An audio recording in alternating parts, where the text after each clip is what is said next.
folks, I'm back. Last session, I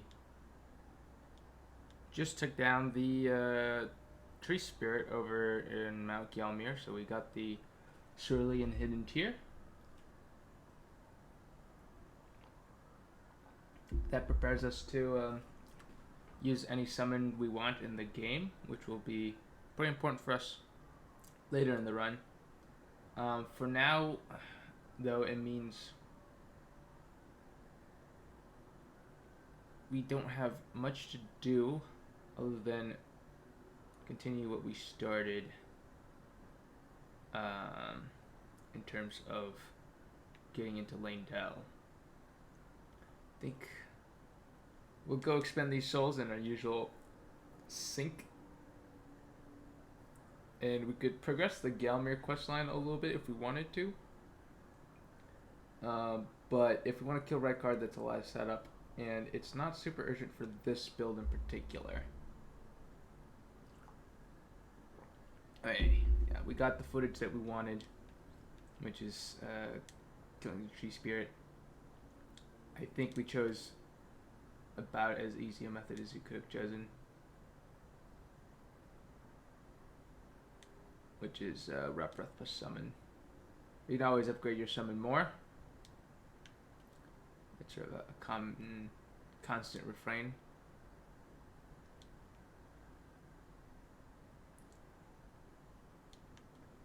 But once we go use these souls, we can set up the poison of the Tree Sentinel.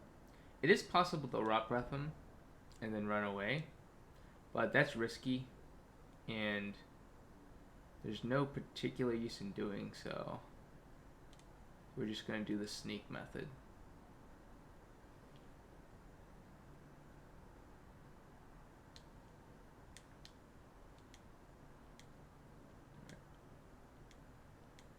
Good number of crab.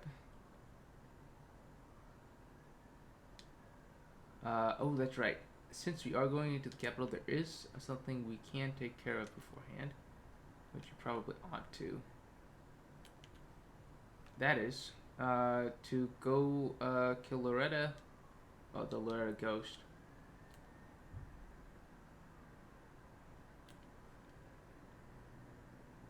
We hadn't actually progressed through that area yet,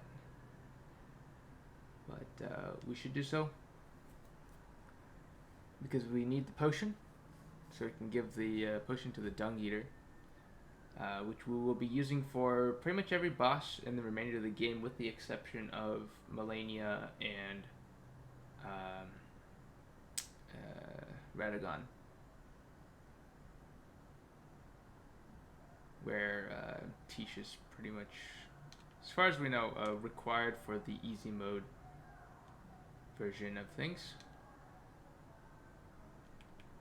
Obviously, if you're confident in soloing these bosses through pure skill, you're free to do so, but this is not a guide for extremely skilled PvE people. This is a guide for people who want to do it with just a basic amount of skill in the game. In other words, scrubs like me.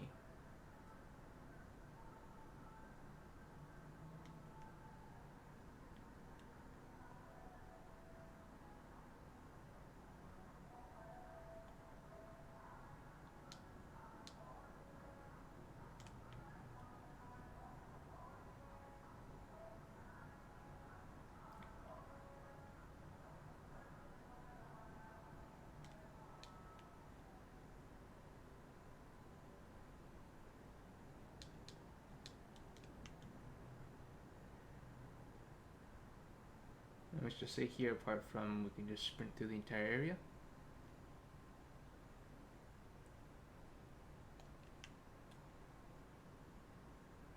And for our build, actually there is something we want to grab. Since we are a Dex character, we do want the Arumi.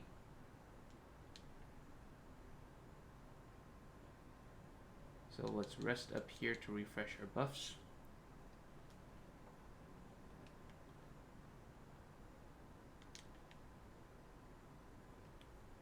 believe the Urumi is down below on the right somewhere, but I'm not exactly sure how this all works. I think if we go this way, we'll get there, but I'm not sure. I think you can jump down there. Yeah, looks like it. So let's nab that. Most characters wouldn't do so though. Keep that in mind. Oh, there it is. I actually want to jump from off of here. I think. Yeah.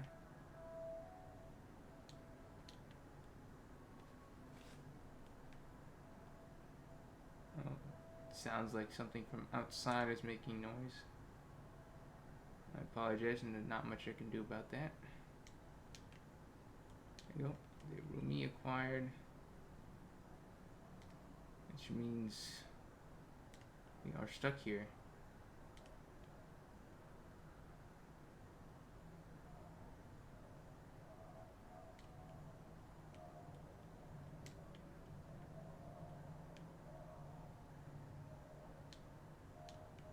Number 3, pointless for us. For one such as I, devoid of worldly wants. Man or lower level, I believe.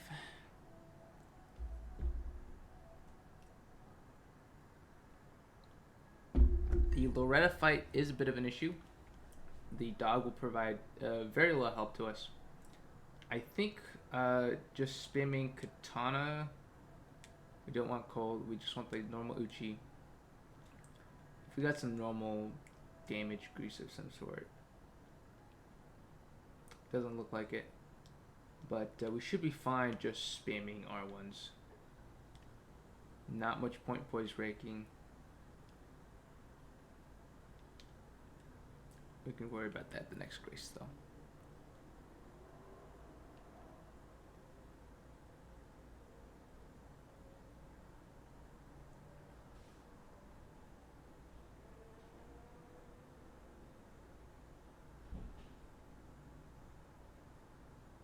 So yeah, I suppose this is another... Oh, wait, this is not the right way. I messed up again. Went on autopilot because I was thinking about where the katana ends up being useful. If we wanted to spam, Rock Breath would also do considerable damage, but since we're not getting any benefits from status, it's of dubious utility for us. It will be much more powerful when we use it against her in the healing tree.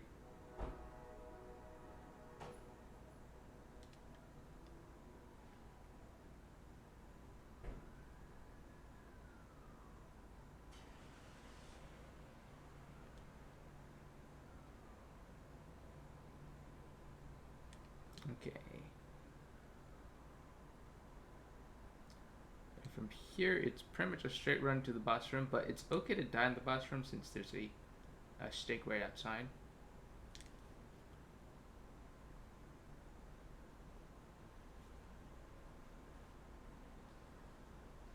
We want this seed here.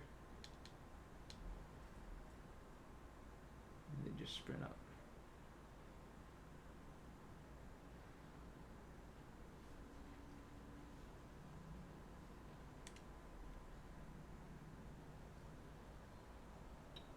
If you're careful about it, there's pretty much nothing that can hit us.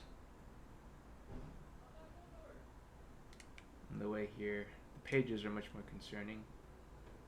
But if we roll into them, I think we should be fine. Yeah. Nice, excellent.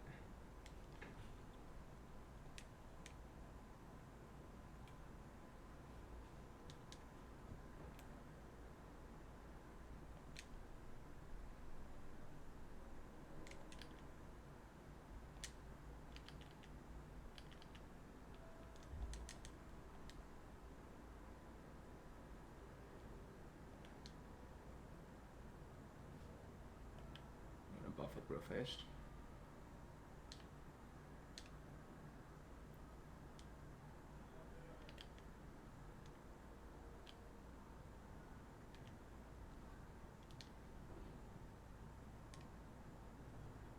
Poise breaking, very valuable.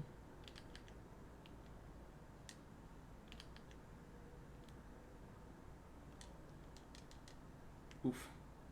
We got boinked there, unfortunately. No thanks to the dog. Honestly,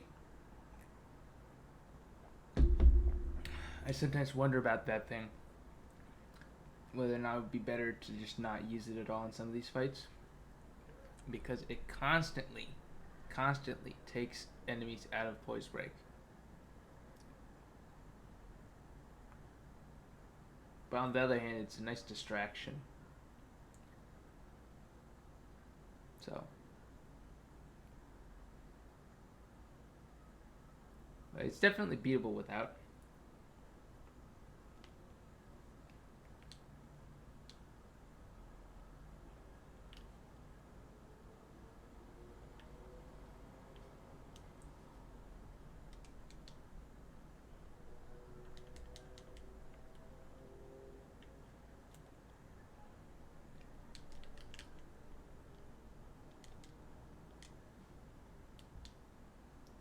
She's not doing a lot of damage to him yet.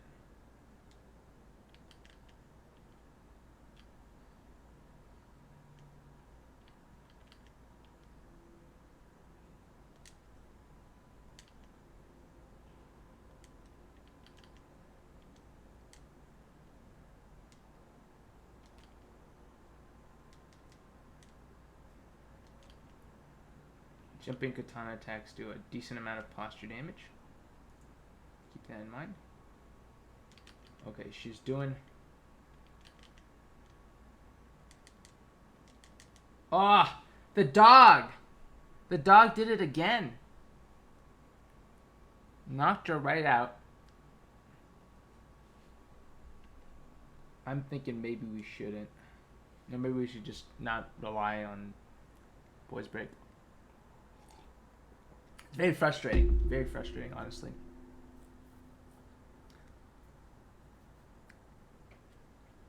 Yeah, the dog... It's not good. It's not good for these stagger type bosses.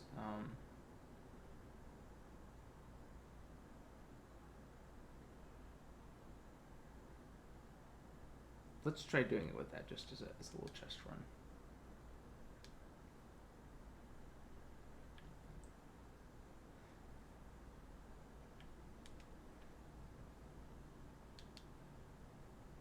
It might just end up being way better.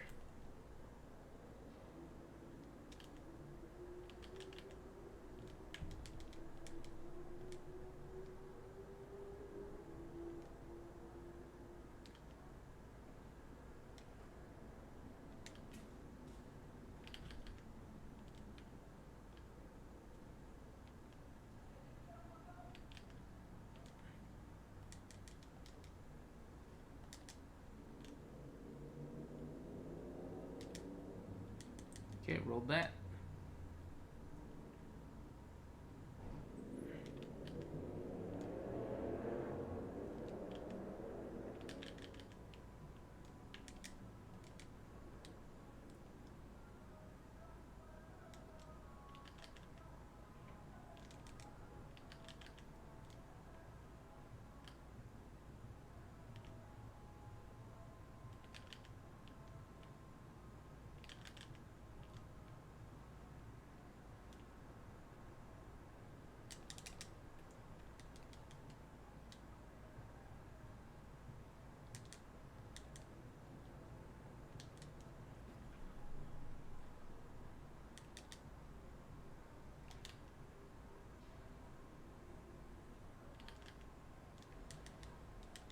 Probably should have eaten crab as well. Actually, it doesn't stack.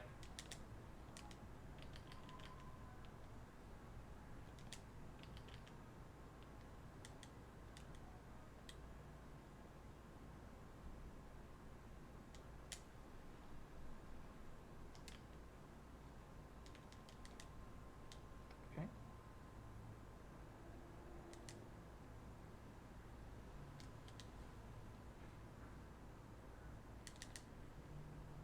Let's just let the dog help out now.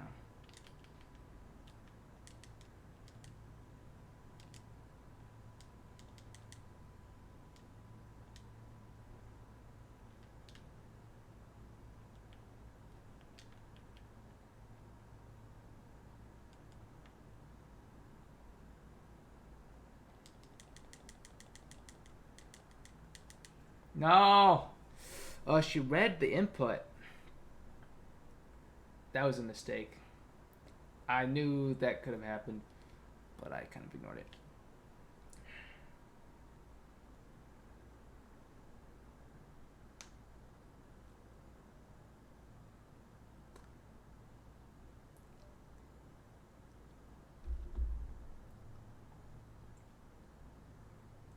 That was a mistake.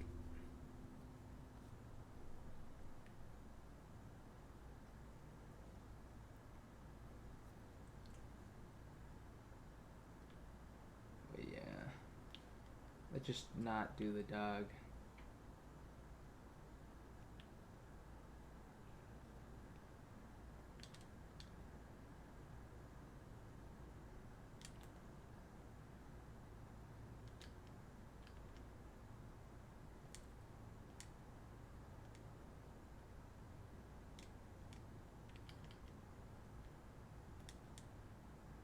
Nice. Can't react.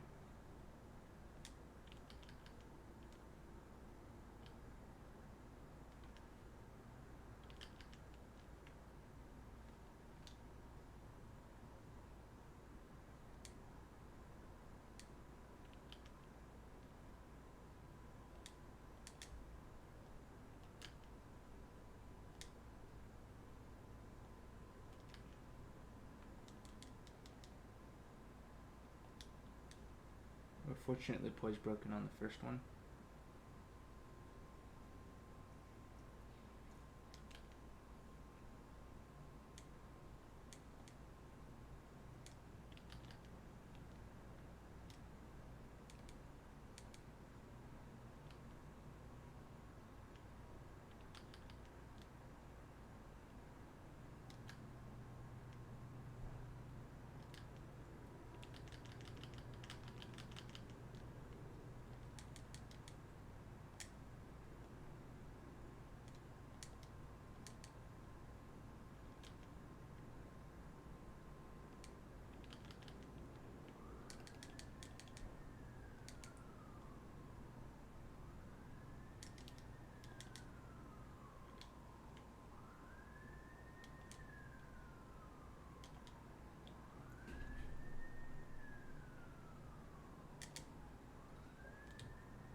Okay, I'll let the dog out.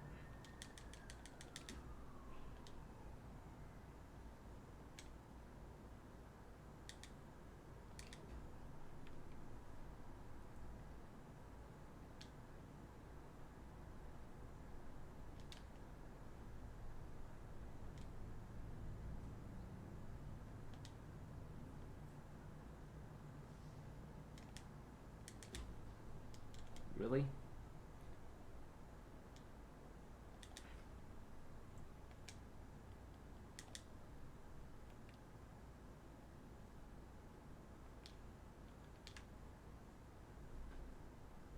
I can't believe she's doing this to me.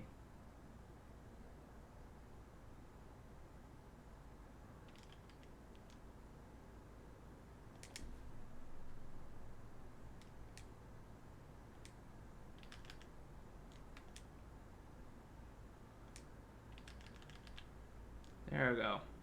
Golly, that was harder than it should have been. Yeah, it was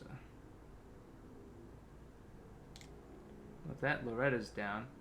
We will be using these souls to get carrion retaliation. So don't go and spend them on Crab. That's a ritual plot. Okie doke. But yeah, the raw damage output of... Since you don't get riposte from Misericord on these things, there's no point using Flame. But we'll hang left here immediately to go visit the shop first. Vigio will sell us some important items.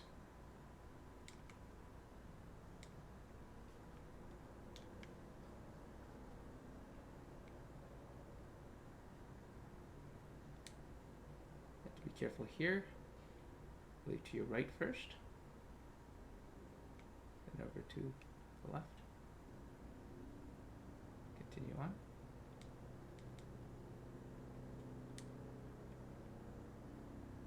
Ta-da! Wikipedia.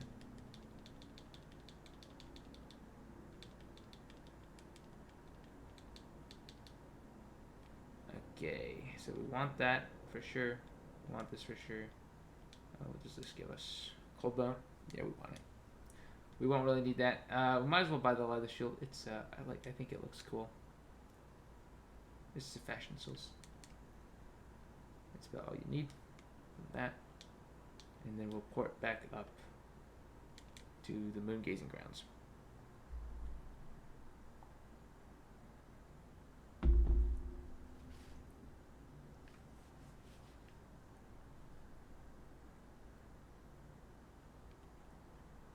And now we will take a quick trip over to Selvis's puppets, as well as see if we can get the Chilling Mist Ash of War, which is pretty nice. Can be used for PvE. It's mostly for us a PvP thing. I believe it's right here in this room. Yeah.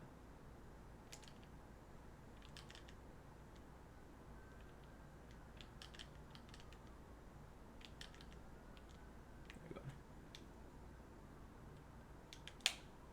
Don't mess with the dragon or anything, of course.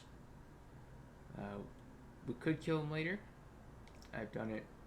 Definitely recommended for astrologer builds, but you don't want to do it, anytime soon.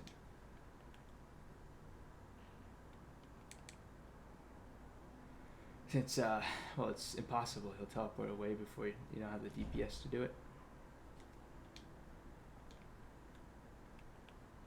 Also open up this wall for, we'll be doing Selin later.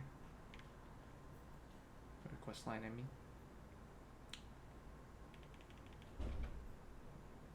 Not a hugely urgent affair though.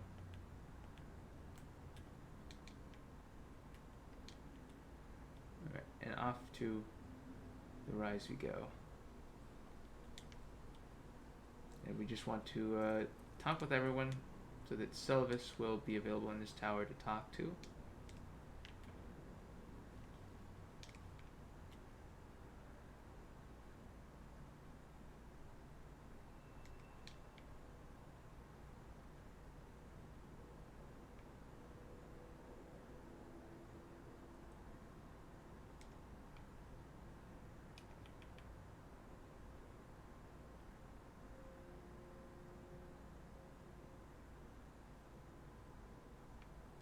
We've acquired, how many tools have we acquired that are big tools? Quite a few of them.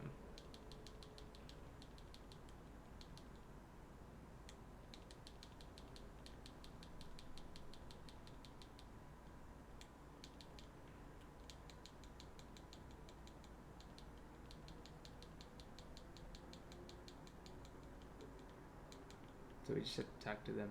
If we don't talk to them, we can't leave the zone. Once we talk to everyone, we have to come back up and talk. It's very tedious. It is what it is. This is also now a no combat zone.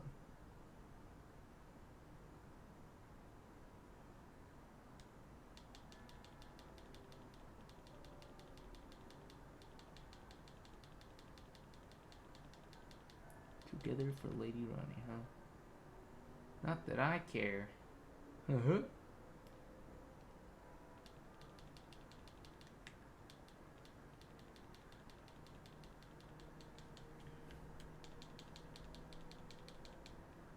Alright, and here's the real money.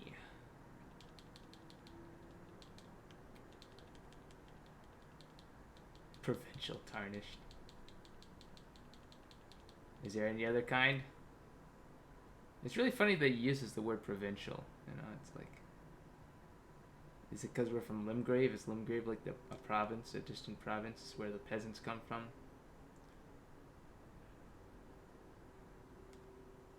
Now, I'm pretty sure the peasants are in Moonstone Cove, Seldora. Anyway.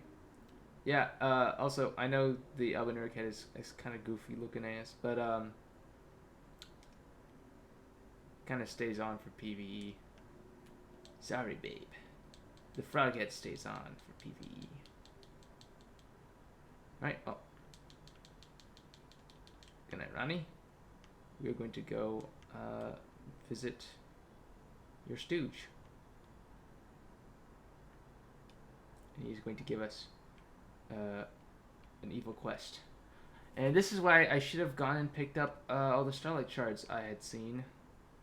But we're going to have to do that sort of as part of our mission here. I guess it'll be fine because it's all, you know, I'll be doing it in a more condensed way. But we need, I believe, 5 for the puppet. Dung Eater puppet, so that is, it's going to take a hot minute.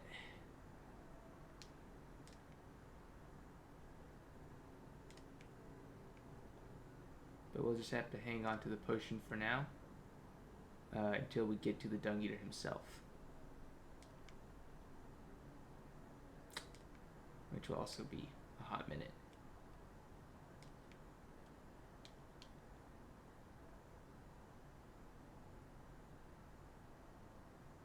Alright, Selvus, big jerk.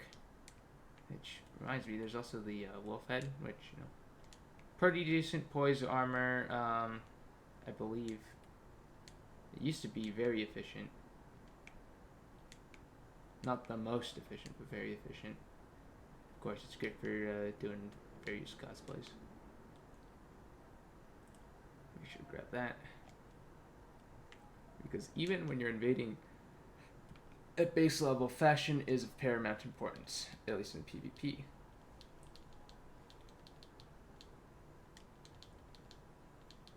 Alright. And then we will not give that to Nepheli. We do need to go talk to Nepheli and give her the Strumlock Ash, though I don't think we've done that. I believe we have here somewhere another memory stone. We'll grab that. The more slots, the better. Okie doke. So that affair is wrapped up. We could do some of the Gelmir quest line if you'd like. Not required though at this moment, so maybe we'll put it off. Okay. We could just beeline it at this moment for Dung Eater, and I think that's what we're gonna do. The reason being that that way the footage I needed to work with will be available, and I can get a nice clean Morgoth fight real fast. But there are reasons to do otherwise, since I am building this into a character I want to use. Actually, you know what? I'm gonna put off going into Leyndell for a bit. I just talked some stuff about doing it quick, but I'm actually not gonna do that. It's not like the video's coming out anytime soon. So let's take care of some, let's clean up some ends, so to speak. Okay. First things first. We have a few Starlight Shards to collect. There's one over here, so we can grab that.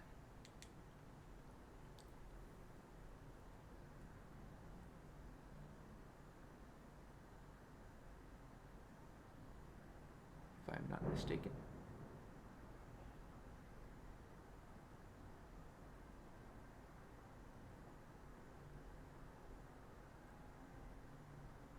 There will be a lot of loading screens as we're hopping around.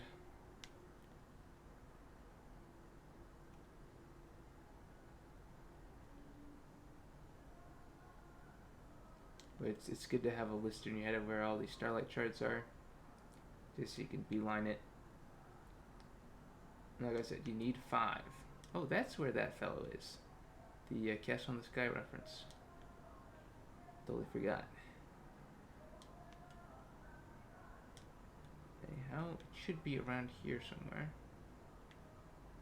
I think. Don't tell me it's down there. Oh, there it is. There it is. Our reward. And the crystal meth that every duper is chugging down in their invasions. The Starlight Shard.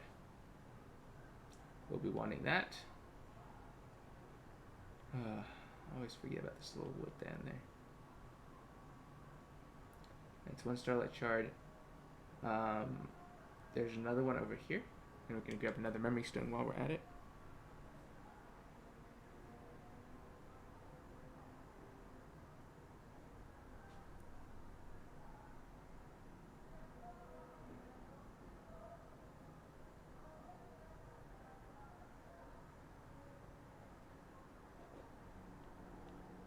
Grab the turtle shield. I'm not fond of the turtle shield.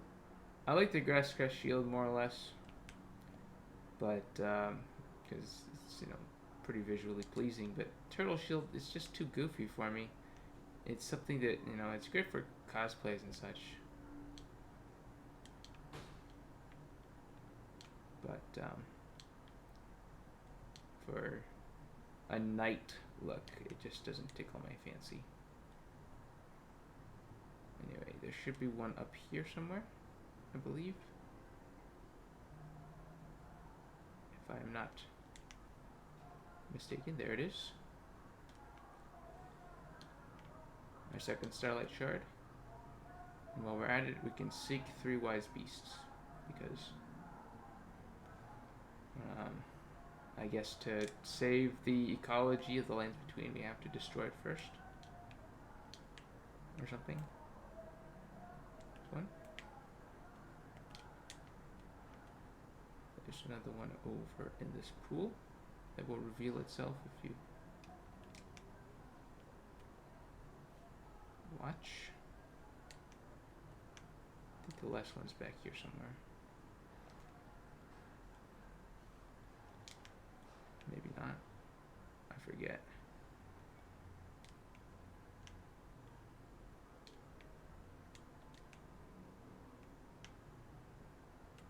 Maybe it's down the road.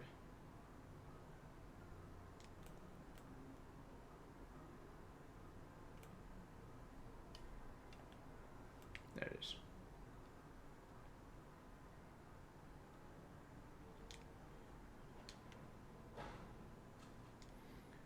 Easy as pie. We also want to go down to Angel River. We gotta collect all the Ghost Glovewort for upgrading the Dung Eater, as well as going to Mogwin Palace. So let's actually take care of the invading part after we make sure Nepheli's quest has progressed. Yeah, that's something I was needing to do. Indeed. Or did we already do it? I don't think we already did it.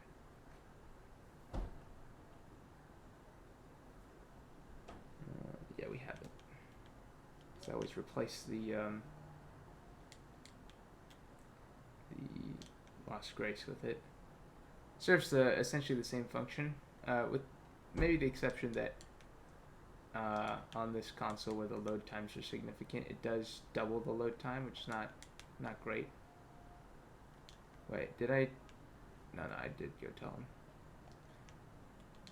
You can tell if you've told Kenneth Haight, because if you haven't talked to him yet, this place will be empty. Or if you've killed him before doing the quest line. So.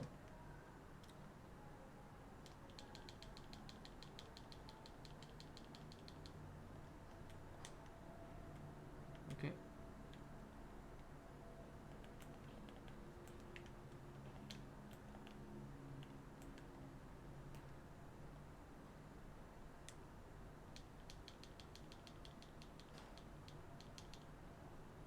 Okay. Now. Off to the hold. be very careful not to hand Nefeli the potion, or else this fire will be, as far as I know, ruined, because nobody does it like Dung Eater does. He really is optimal for a great majority of your fights. So, don't mess this up. No pressure. Go talk to Nefeli.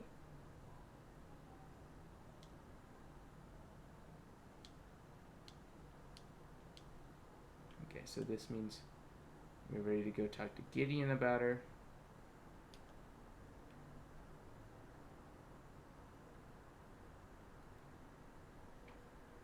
Son of a gun.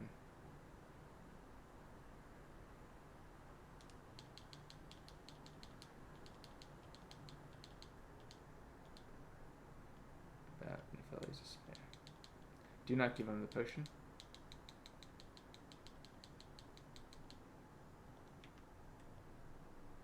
Do not show him the potion. Do not give him the potion. We will not speak of it.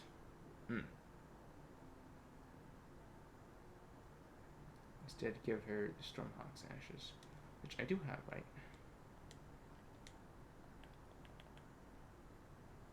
Yeah.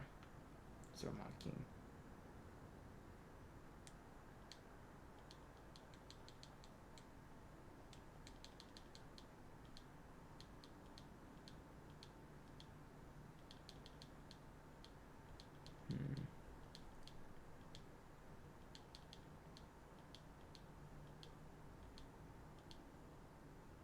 Don't give the potion, give the Stormhawk King. Yes.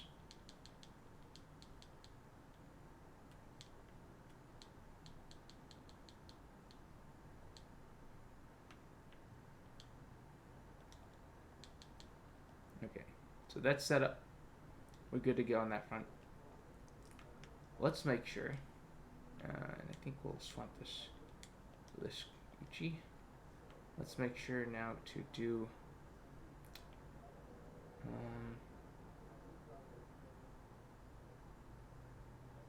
Forest Coastline. Do I have?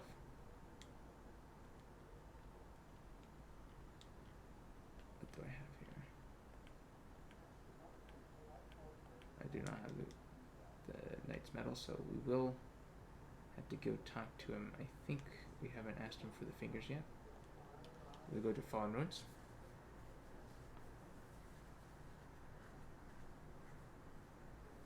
Head west from there. He should give us the option to invade 3 times, but we can go to the Wrathblood Ruins. I recommend doing that, not so much because it's necessarily easier. I suppose it is easier, in the sense that you're guaranteed to do it, and of course it works offline, but also you just get some free stuff, you know, you get a free great stars, and I'm a big believer in getting all the free stuff. You know what I'm saying? So, highly recommended.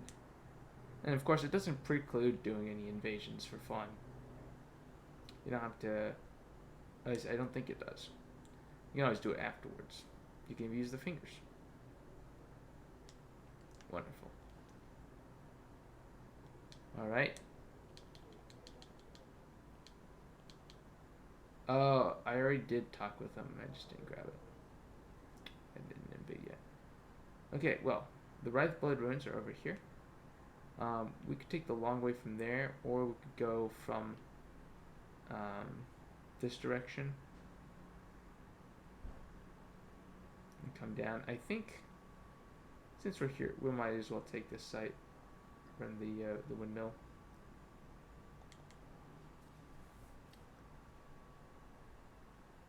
Windmill Village.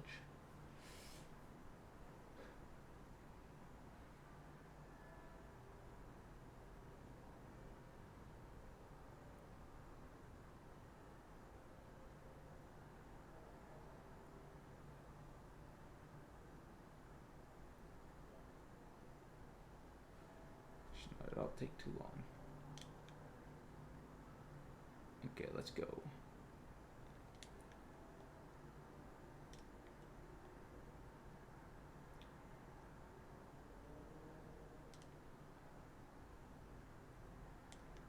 We want to take, I believe, the lower. Yeah, we want to take the lower path. I think. Let's confirm this. Yeah, we want to take the lower path down here.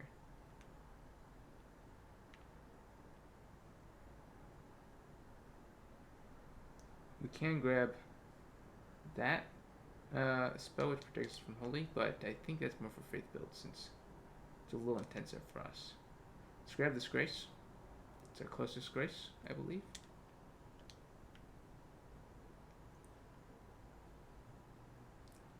Prepare Rot Breath since that's going to be your tool along with the Uchi. Once you do the trick, then we just want to stay out of the way of the fellow.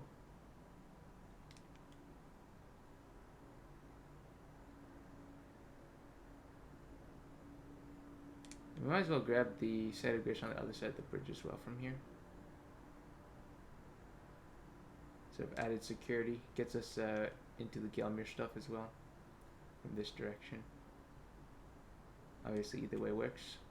So we already have Gelmir, but it's not far, not much of a detour, and we'll want this for later.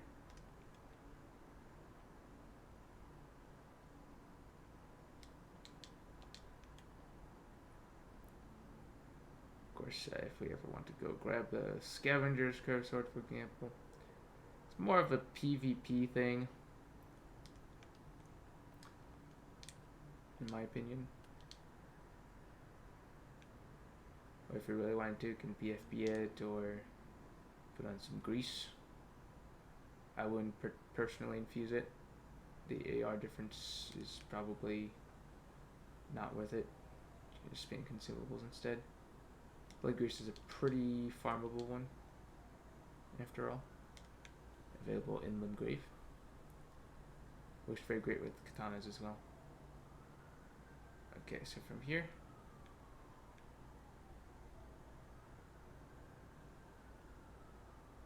we'll have to find, I think it's in this building. Wintred Bait. We might, it doesn't look like we'll have time to use the crab. So we'll drink Physic and immediately cast the spell.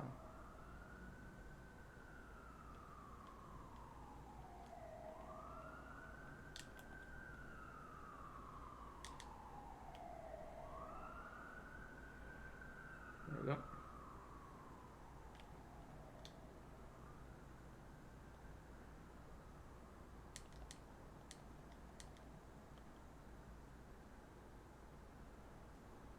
This is the power of incantations, I'll say.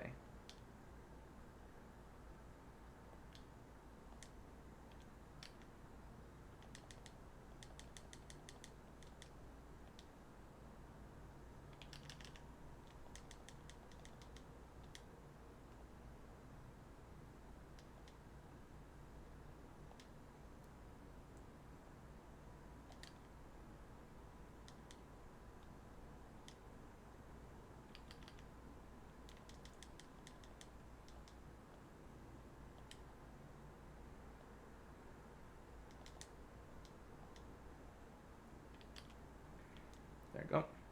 Not so bad. 2 Dragon Breaths demolished him. It's kind of refreshing to see him aim punch me out of hitting him. On the other hand, a little bit annoying. But I don't like aim punch. I do like seeing Unsheath get dunked on. It is what it is. But with that, he will allow us to take his gift as soon as we escape these dogs. Also, if you're doing like an arcane build, get the Helix here. In fact, we could use the Helix if we have enough arcane boosters. So definitely a consideration on this build. But really the only arcane weapon you'd really use. And the other Thirsting Swords would probably do just as well for you. Then again, there's a unique weapon art, so then what am I talking about? It is a pretty good unique weapon art.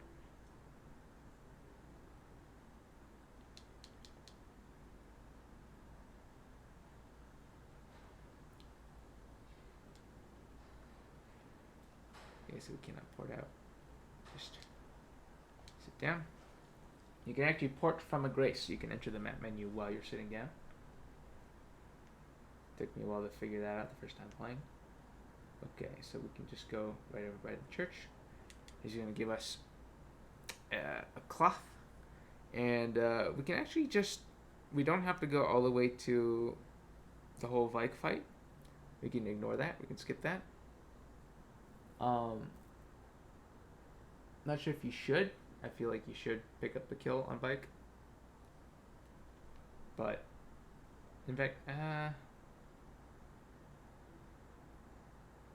know what, let's do that. It's a little bit foolish. But we really ought to. Okay. Take from the Grand Lift. I know. It is a dex weapon that I think we can use with enough boosters. Don't highly recommend it, but I hate to let go of free stuff, and I'm not sure if he still invades you. I think he does, but just to be sure, I'm gonna do this right now. Hubris. Frost Breath will do damage to him, but that's it. I'm pretty sure he's immune to status, which is a little less than amusing, to be honest.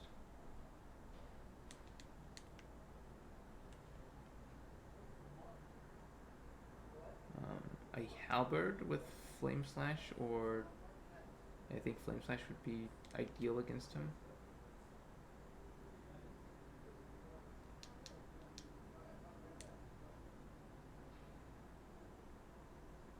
Wow, we got managed.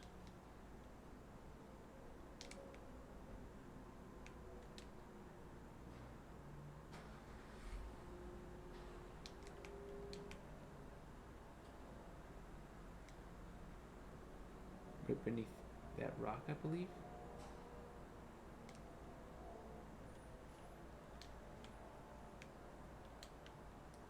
Where we want to be. Oh, we didn't get the clarifying horn charm. Little things come back to bite us at times like this.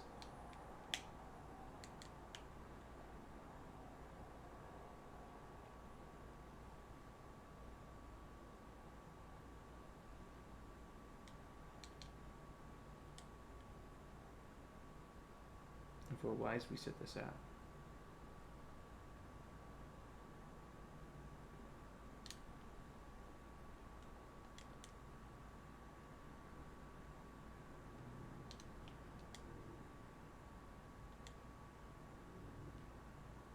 I don't even have anything prepped with Flame Slash.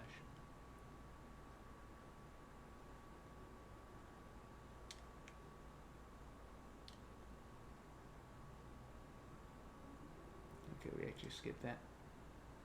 Using the bubble. Minimal buildup, that's very good.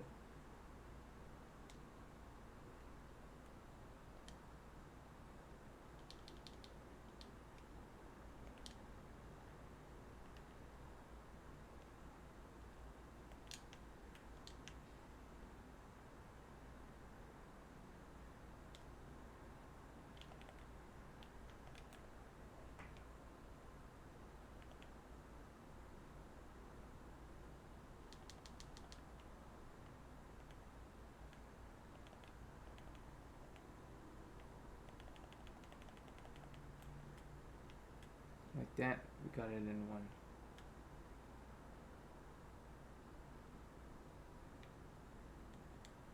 Whew. That's the easy part. Yeah, I believe Vike is immune to all status effects in both his forms, which is very fun game design. Yeah, maybe we'll just do Bloodhound Fang.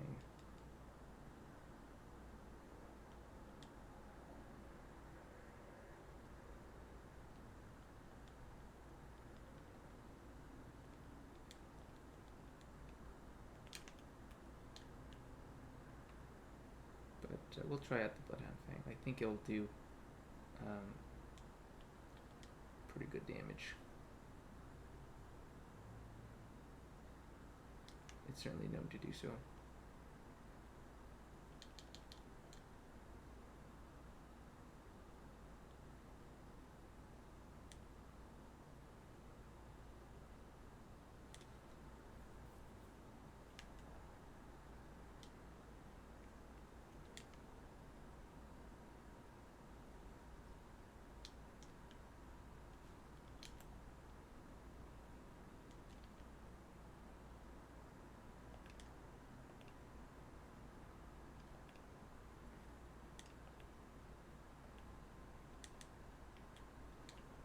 That's where Frenzy Burst is.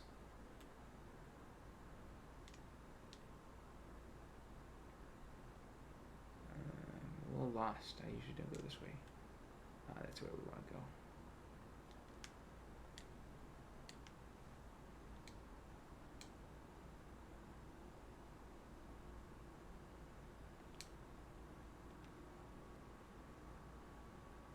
We're actually going to sprint all the way up to the Grace to grab it.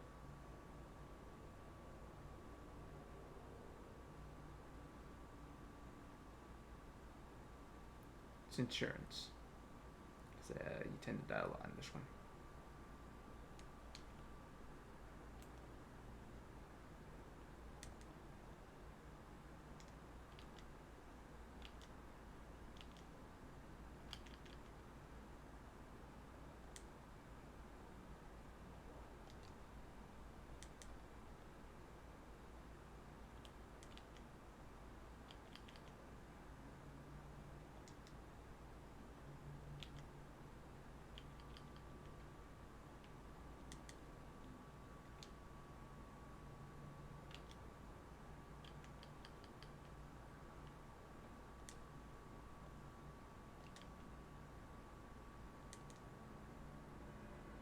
This thing is kind of busted.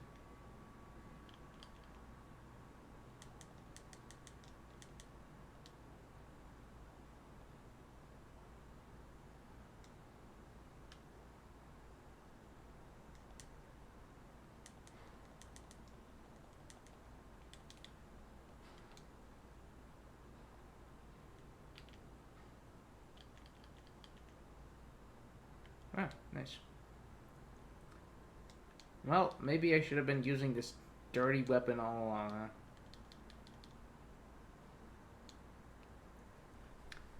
huh? I do not like it, but it is an option.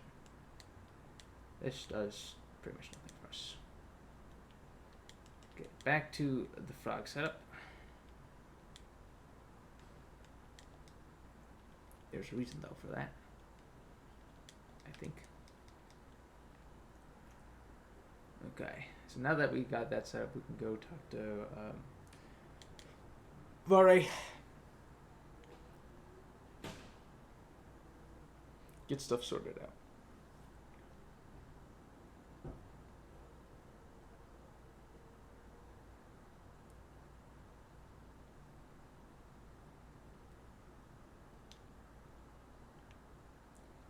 You should give us the cloth. We can soak the cloth. Then tell us we're a good boy and break our finger. That's where the real fun begins. Homeward Bones.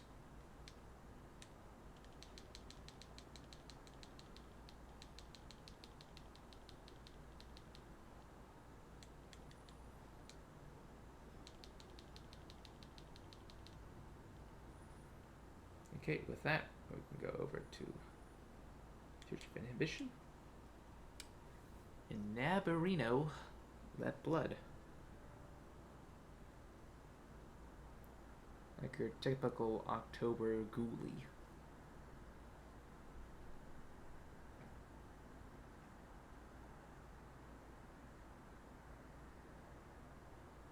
And yes, the load times really are this long on PS4.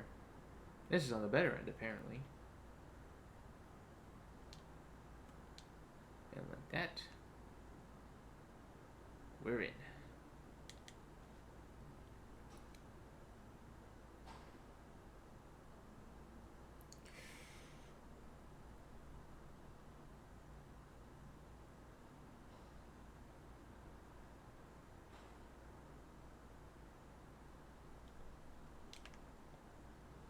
We have some souls to spare. I don't know what to use it for. We could buy that S-Stock we've been talking about.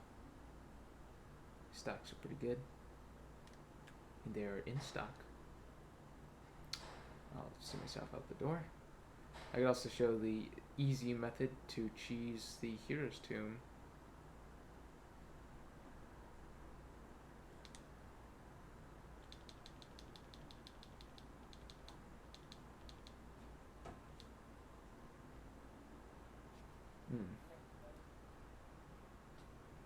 Am I sure this will fix my back posture?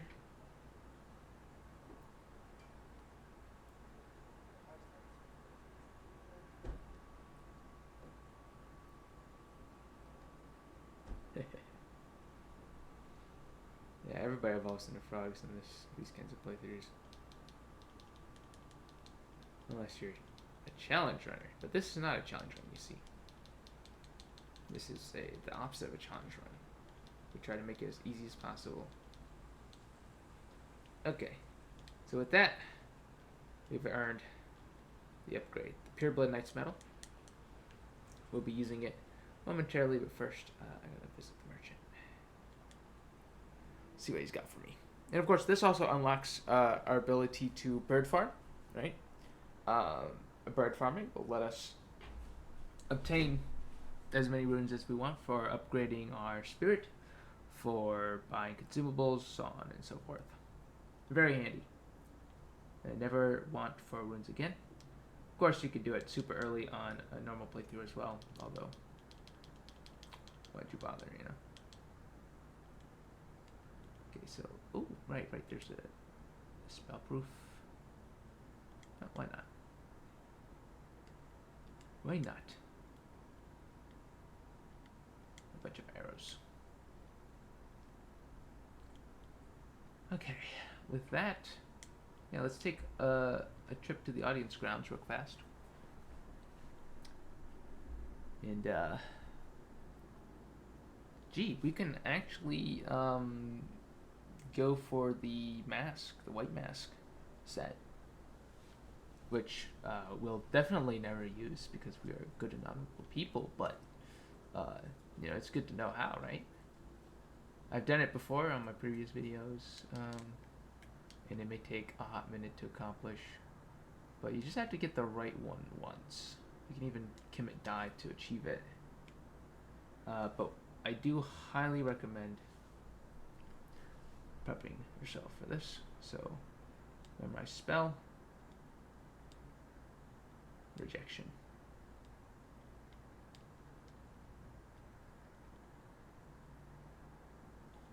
Oh, we've been wearing this the whole time. Okay. Suppose we could drop breath if we wanted to. Okay, so in this section it's treated as a legacy dungeon, but if we drop down, it's not. And we can ride the horse. It's very nice. Okay, and around here as well, there's a glove wart somewhere that we'll be using. And generally in this area we use the glove warts. There it is. Ghost 9. Let's see what we've got for Ghost. We only have the 3 and the 9. Not so great. Not so great. We'll have to go on an adventure to seek out the rest in a few. Right now we're just trying to avoid alerting the Froggos for as long as possible. Just so we don't get the spooky skeletons on us. But once we get the Overlook side of Grace, we are pretty much good. We also want the Bloodfly spell, which is not in here. This is something else. It's around here somewhere. Golden Rune 13. Yeah, that's nice. No, because of Bird Farm, it's a lot less relevant. Oh. Ghost 8. Very nice. Swarm of Flies. Important. In here, we want to sprint. Oh, no, that's not the one. That's Blood Tax. We don't want Blood Tax. We want to head up here.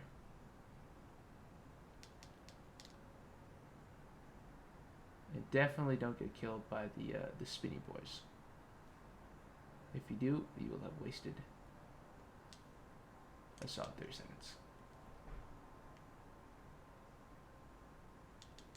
immediately take a seat. Okay, and we have to kill the bird here, because otherwise we could be in trouble. So get the bird killing gear that you start with, the longbow. Right, and then yeah. This is the infamous bird farm. We will not be using the bird farm for its own sake.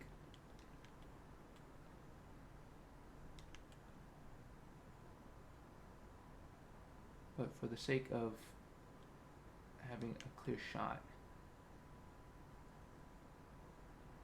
at the invaders. And we may have to repeat this process a number of times. But you basically hug this wall. You'll get invaded right around here, knocking you off the horse. I think you may be able to avoid it by proper pathing, but it's not a huge issue. You're going to get invaded anyway. But if you're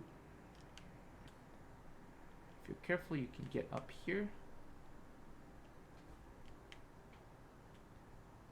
I swear you can. Okay, looks like we're taking the long way.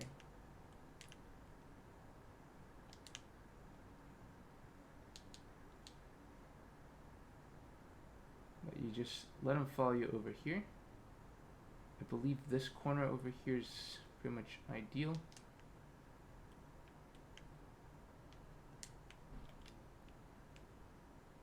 And off the cliff he goes.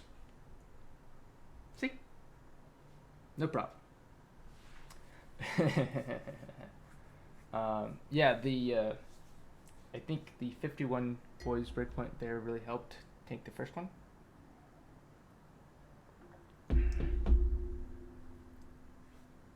And of course, we gotta do this again. There's 3 of them down there, and we only want, I think, the middle one.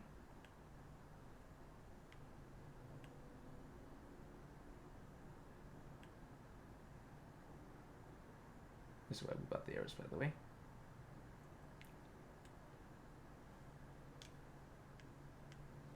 But yeah, runes are basically meaningless to us now. I mean, obviously we don't want to waste them, but we don't need them no more, because we can always earn them. Oh wow, someone just obligingly hurled himself off the cliff.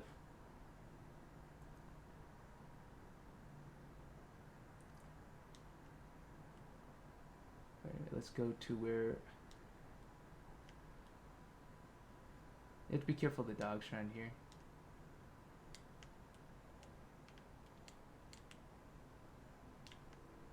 Like that. We're in where we were.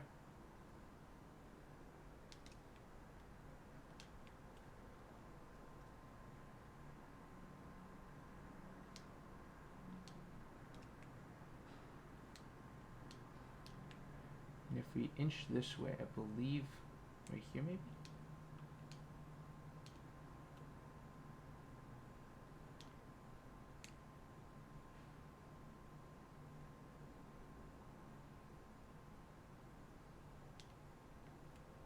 Maybe over here. Ah, we've been invaded. We'll just go over to the same spot. I think that corner over there is the best spot for these. Could be wrong. But as long, this one should be the one that drops us what we want. And you'll come over this way. We'll just await him over here.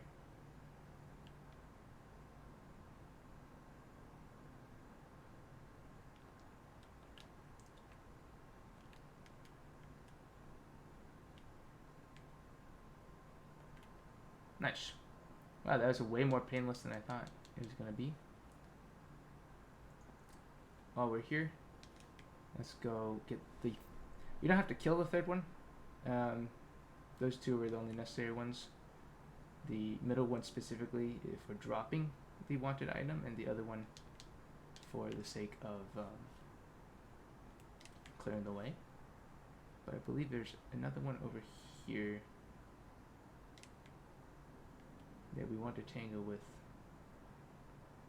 for the particular purpose. Gotta watch out for that one. bird up there. But over there. Oh shit. Okay, maybe not.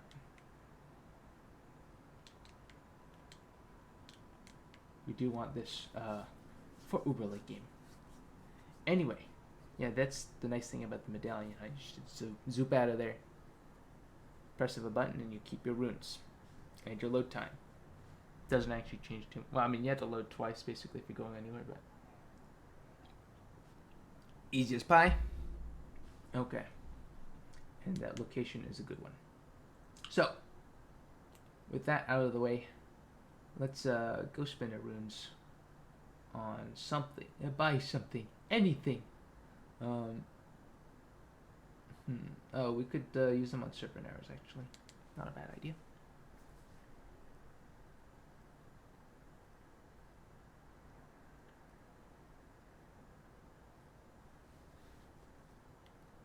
And then we'll have to,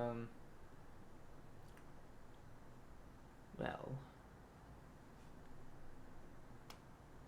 let's think about this real fast.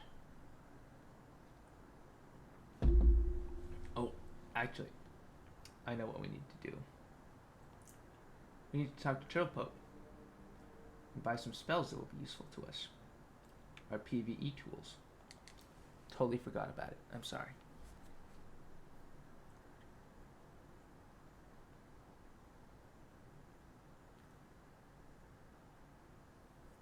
We always give our scrolls to Turtlepoke. He always sticks around, you know. It's a nice, convenient location for all of them.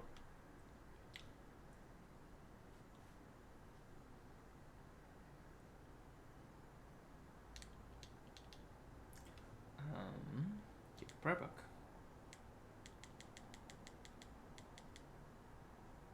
So the incantations, we want this one. Black Flame. Very important. Everything else is fine. Doesn't need it. Steady Sorcery. Very sorry. We don't have any sorcery books. That's fine. Okay, now we can use our runes. Okay, wasted your time. Patches is another great place to spend them on. Get the fan daggers. But now I actually want to do a few things before I go to Lindell. Gosh, I'm dragging this out, but we do want to get the upgrade materials, the Ghost Glow Quartz. I might have to Google a list.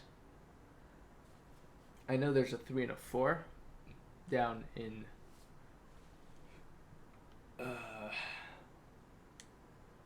the Unzel River area that we can immediately access. So that's something to look out for.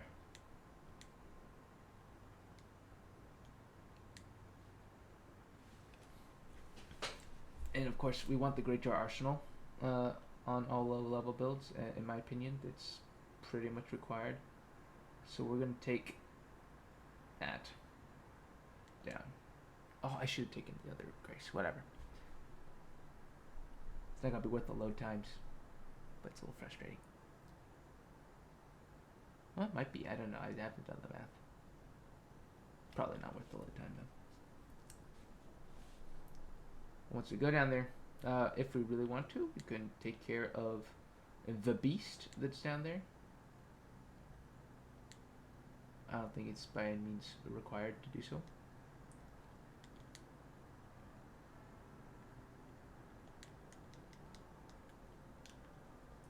Let's head. Oh yeah, blood flies, right? Blood flies is a big thing. It justifies going and getting the mirror helm, or not mirror helm, sorry, the silver tier mask, because that will give us the additional arcane needed. There are certain bosses where the bleed application is really nice, and I suppose with the Seppuku nerf, there's really no point trying to Seppuku it out. I mean, you could, but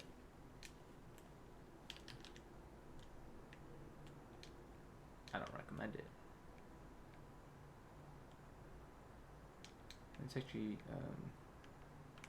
loot around the tree. It's a great place to grab not only these sacred tears, but a Magillion Tarnished golden sunflowers, which are quite useful when we're killing deathbirds. At least the low level ones.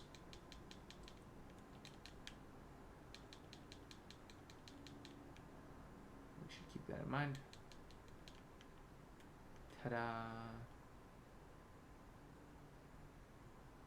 And off we go.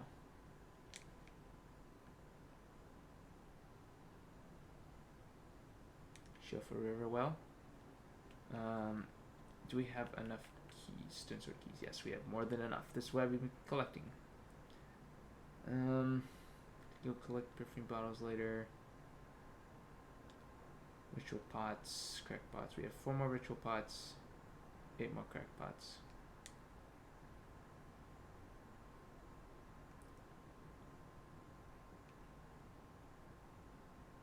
Yeah. Definitely one of those things to be careful of is not to miss out on the pots. You can miss out on pots and perfume vials by burning the capital too early, or before you've cleared out all the loot. So be careful about that, but they'll be far off in the future for now.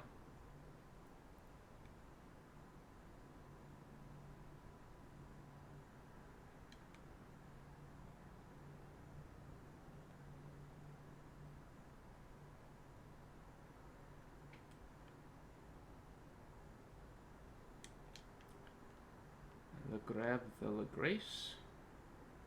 Indeed.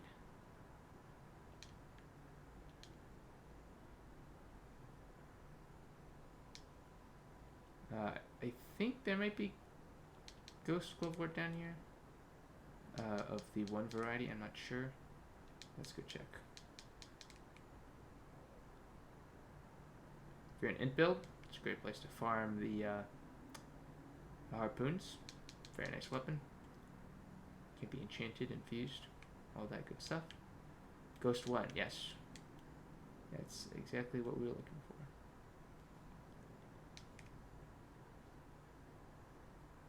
Of course, if you advance the old Nokron questline, there'll be plenty of Ghost Glovewort, I believe. What are we up to now? We have 1, 3, 8, 9. The middle ones, especially 7, are kind of tough to get. I think you have to be in Ainzul River Main to grab them.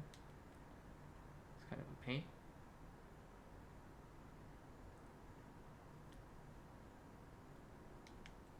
Very important bolus recipes around here, so don't miss it. Let's grab the Grace.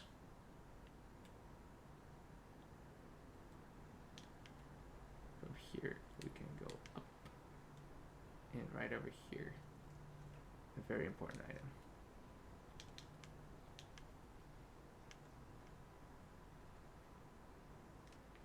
Everything else we can grab later, including the boss fight. It's not very important. But let's run this way to grab the map. What's this? Ghost 2. Well, there you go. Yeah, you can get up to Ghost 4 down here. Guaranteed. I believe. Which is really nice, because it's really strong. Head this away. Ooh, gold pickle Foulfoot, nice. You see the arch over there? We want to grab the Grace there, and then come back to this location. To grab the teleporter the waygate that takes us up there. We can do the boss fight while we're there if we want to. Might as well.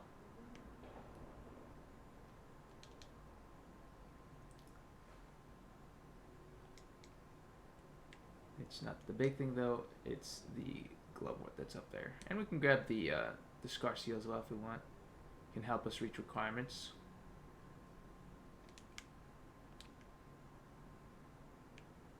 Yeek.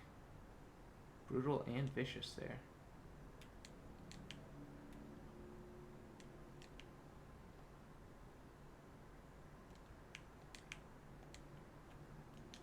Alright, this is the waygate. grab it. Yes. Yes, indeed.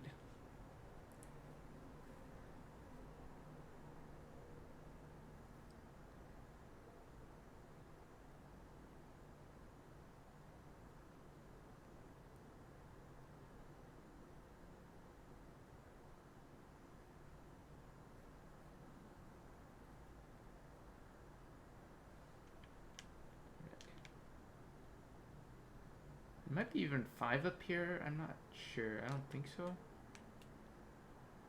One's over here behind that building, or behind that building, I think. Just go all the way back. Hang a left. It should be there.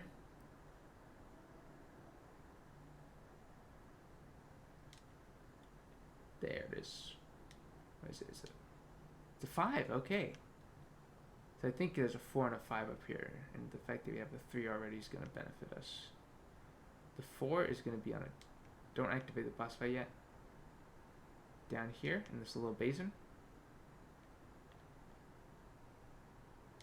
Ta-da! It will be a... I believe a 4. Somewhere right here, I think.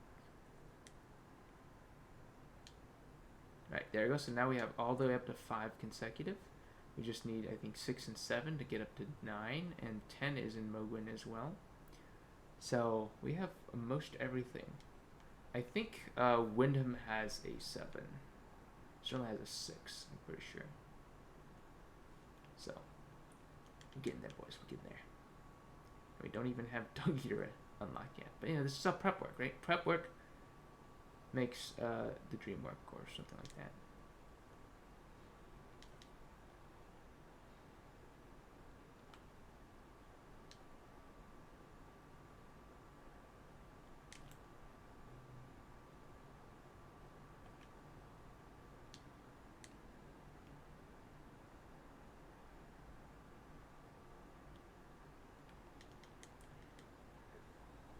Worth it.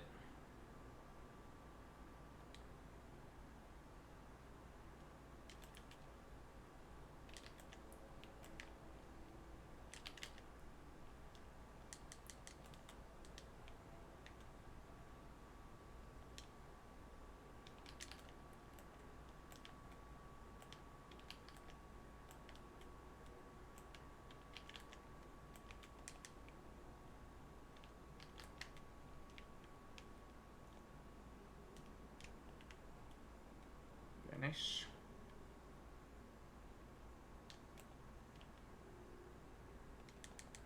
Oh gosh. That's not good. Got a little cocky there. I should have backed off there. This is an enemy we want to kill though. And I suppose we can come back when we're stronger. But I think we're pretty close there. Rot Breath does a lot of work, as you can tell.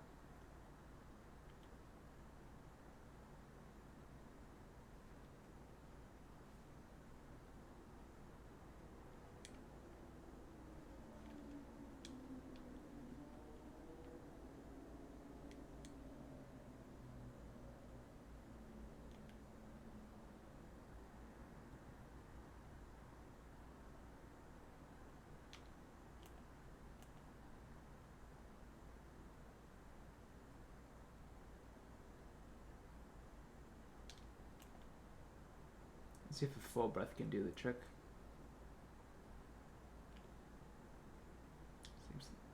Seems like it cannot.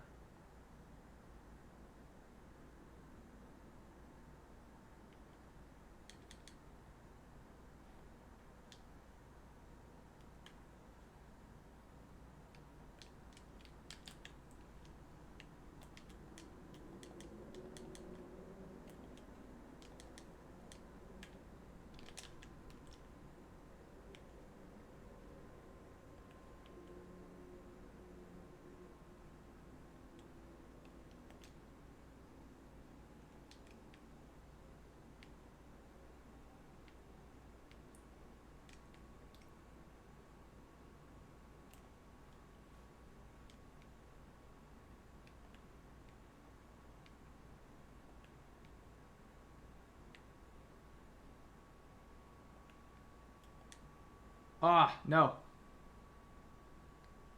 That's a mistake. The AoE's vicious. AoE's absolutely vicious. What the heck, man?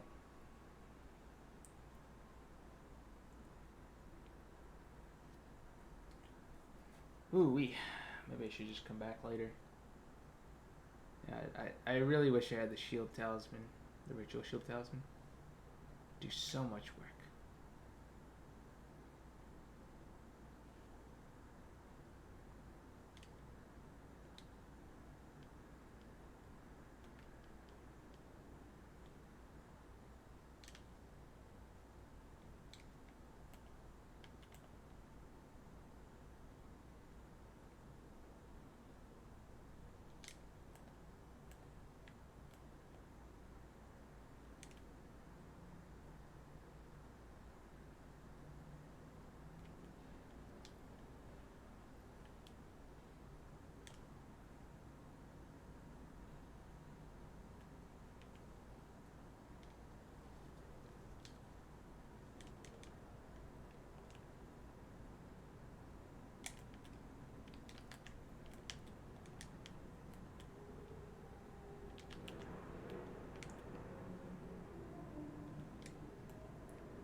Oh, we're in the boring phase now.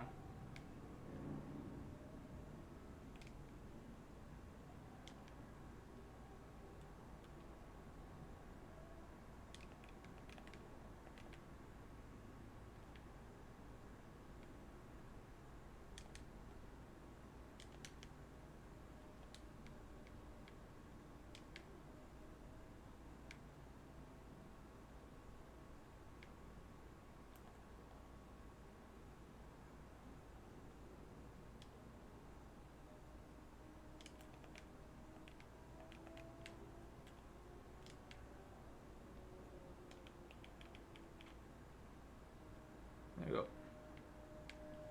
Took long enough. And that'll get us the Dragon Halberd. OP weapon. Especially on current patch. Used to be really good before. That's my favorite. Now it feels a little too strong. Then again, you need something for gank spanking. So, whatever. And in theory, you think it's only as strong as it used to be? I don't know.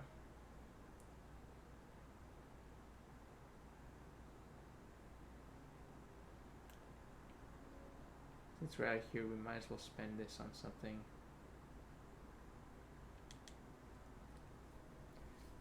I gotta go back anyway.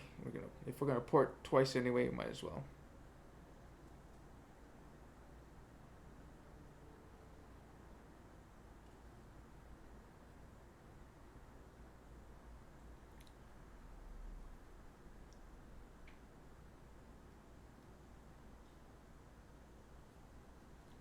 It's gonna come after this is the real terror.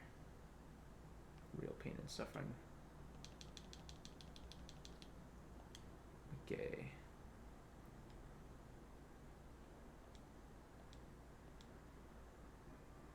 Those.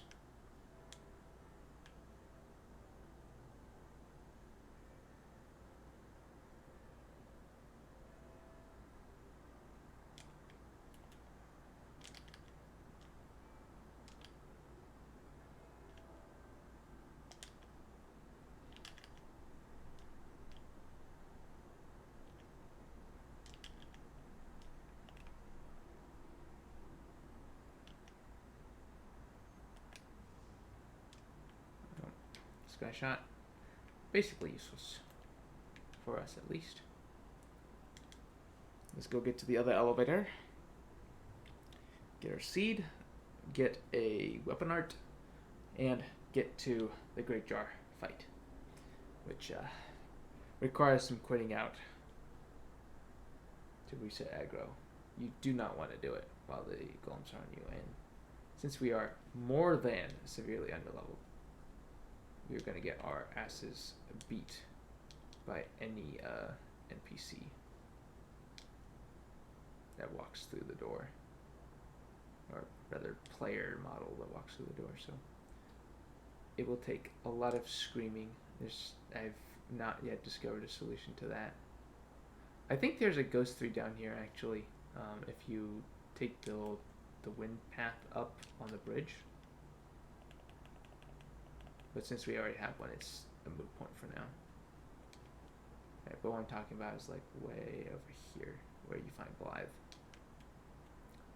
I believe that does the trick. We're also gonna put on our defensive stuff, because we're about to run into some nasty customers up there with the snipers, and we do not have a ritual shield talisman as of yet, which really is a cure-all in terms of not getting one shot.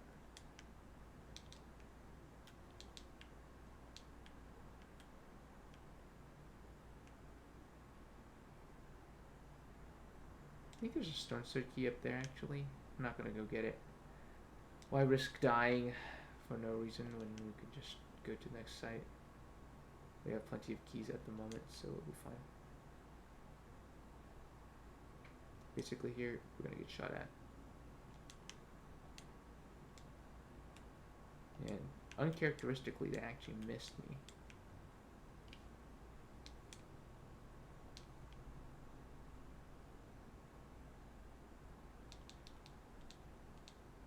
Let's reset the aggro. No need to deal with that. Go get focused. Kind of pointless to grab it since we just dealt with the one madness enemy that we really worry about in PvP or PvE. And then for sleep, I don't think there's anything, hardly anything except like crabs.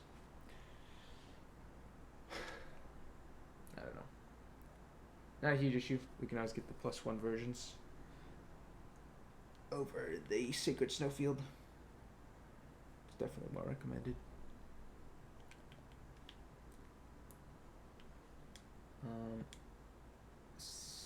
We do not. Oh, we didn't pick up the health hood.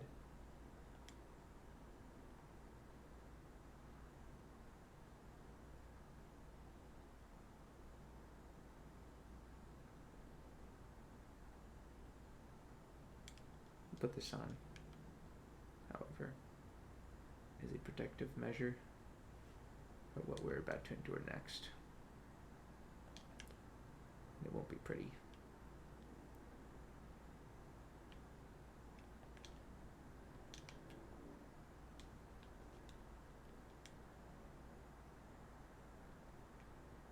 I have to imagine a defensive buff of any sort would be better, or maybe the hammer talisman.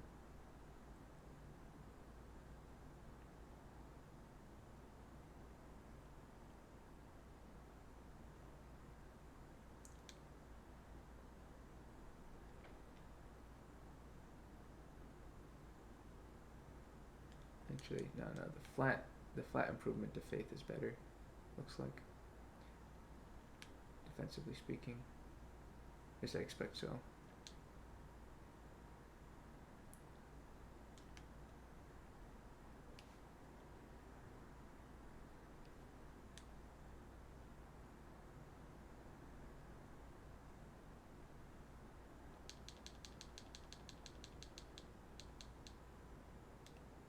Let's just go hit. It's unusual.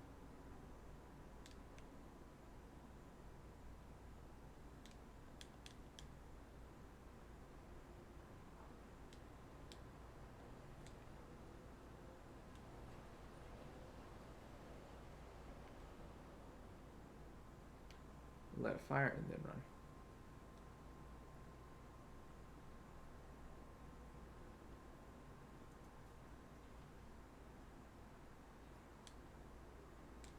Once we're up here,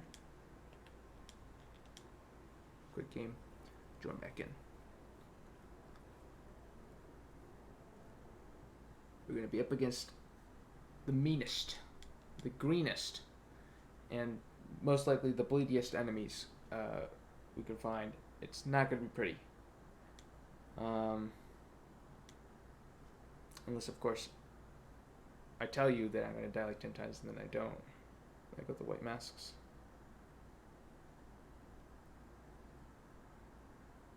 I'd be happy if that happens, but I do not expect it to happen. I think the PvP poise will be in effect as well, so poise will not be sufficient to tank hardly anything. Probably I should have prepared more. But everyone should know just about what happens here.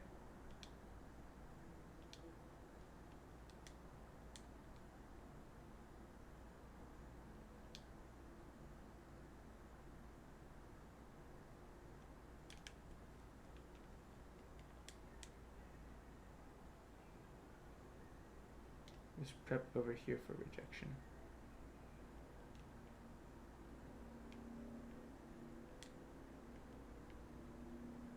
It's a faith build, so this is going to be nasty. Actually, maybe this spot will be best.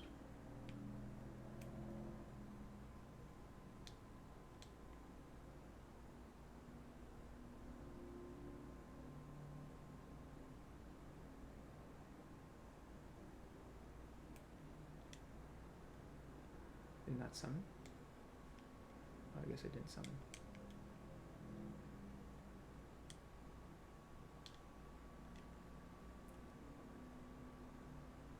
Okay, we'll hopefully just follow the advice of the people who have come before us.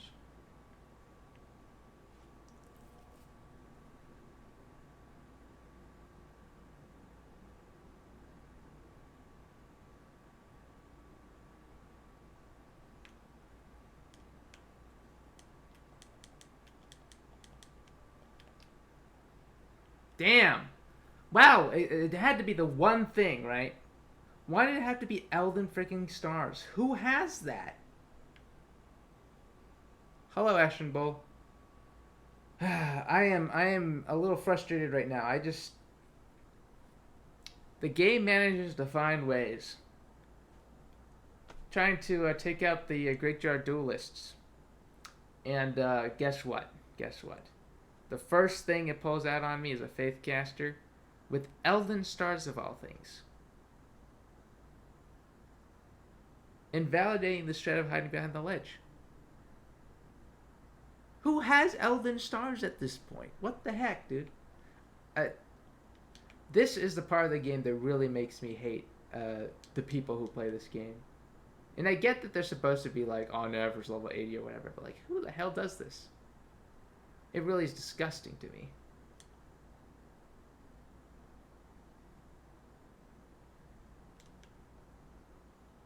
It really makes me feel misanthropic. And of course, the time to get back to the attempt each time is... are you kidding me? For some reason, they can track me in this... Oh, God. This is not good. I swear this is different from PC. Okay. This is the same though. And just hang right over here. Get behind these tree roots so we can't be shot at. Should give us the timing. There we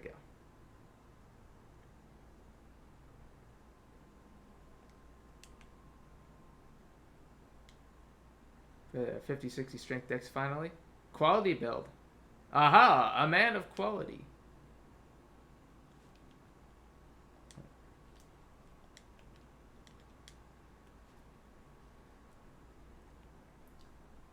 What do you mean by strength dex? Is it just...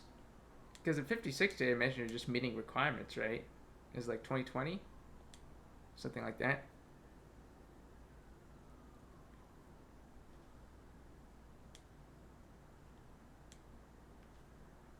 I guess with flasks it could go higher, but I don't know. I feel like the scaling's pretty insignificant. Oh, with great bow potential. Now we're talking. Yeah, I see what you're... Okay. Now I'm picking up what you're putting down. I like that.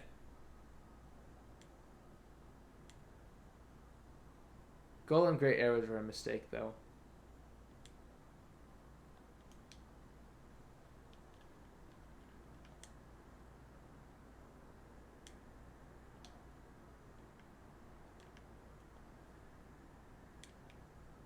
So much fun. That's good to hear. Okay. I think this is an NPC one, like a computer generated one, so I think we can fool it. Okay, that's not gonna work.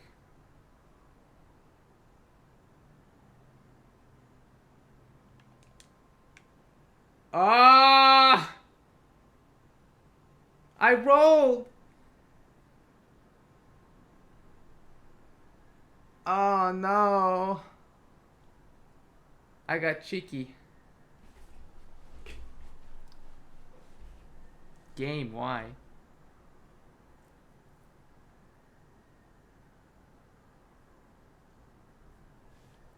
Your role is insignificant. Yeah. Your role is insignificant here. Yeah, that sounds about right. Can I have Dark Souls? I'd rather be in Dark Souls 2 with no ADP. Am I just mouthing? Yes, I am just mouthing. But also, who thought it was okay? What? Talk about not scaling the invaders, right? The Red Jar Duelists are not scaled, and it freaking shows. Who thought that was a great idea? Who thought that was a great idea? I don't know. Whereas, like, the Fia's champions, right? Those are also not scaled, and that makes them, like, the wimpiest fight in the game. What is scaling? I don't know. I mean, I've never played at a level where your weapon skill, the scaling matters, because it's all about base damage, right? Flat buffs. Scaling doesn't exist. It's a way to trick you into investing stats.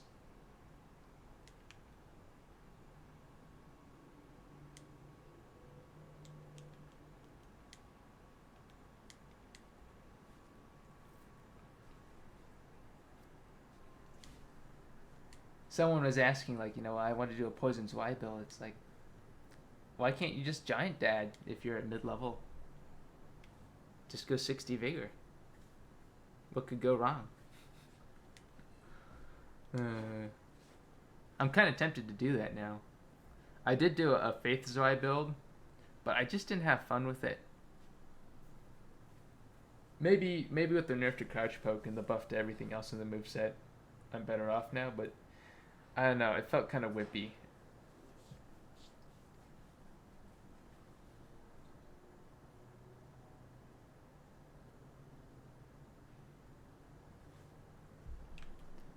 Okay. Let's see if... Honestly, this is probably something that you should always go offline for. The Graveyard Duelist.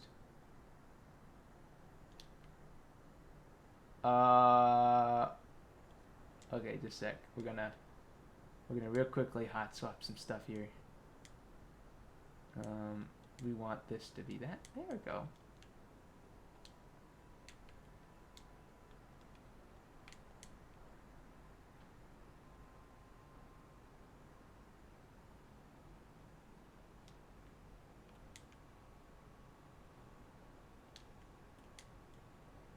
Did it not summon?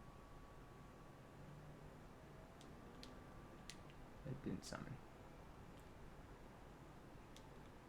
Okay. I believe the best method is actually just get up on this rock and hope they jump up on the rock and then roll cast rejection.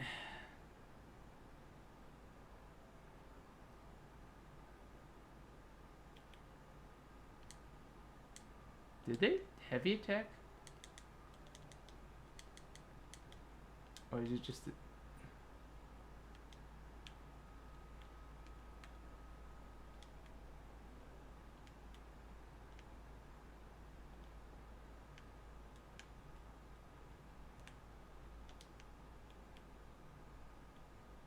There we go.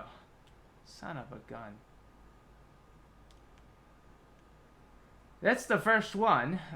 What's next? Oh, gosh. That will one-shot me. Almost certainly. But I want to see who the last one is, though, before a mage with a katana. That's a Moon Veil in it. Ah, fudge. Well, you're next up. Son of a gun.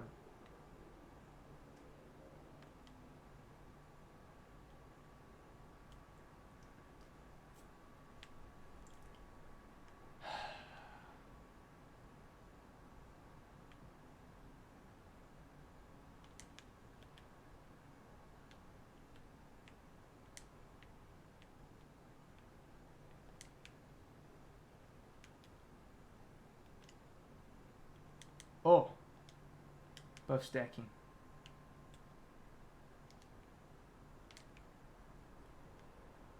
Come on. There we go. He killed himself. Okay. Now, we know what to do. Magic Fort. Protect ourselves. Let's go. I hate these guys. I really do hate these guys. They're so awful. I wonder if this is the time to use this method.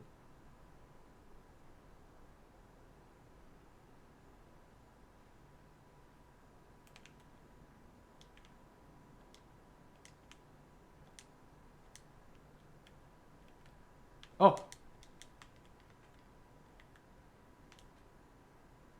I used the wrong...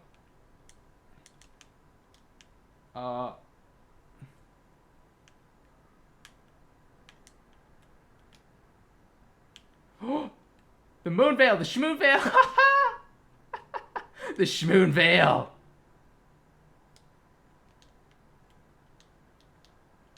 Yes! Yes! Okay, where's the, we need to... There we go. Yeah. Oh, thank goodness. If I died again, I was gonna lose it. Okay, you want... I'm a menace. You think I'm a menace? I'll show you what menace means. Ah, gosh, that. If you thought that was bad, I'm telling you right now, this was probably the most painless session I've had with the Great-Jar Duelists. It only took 3 tries. Dude, they're oh.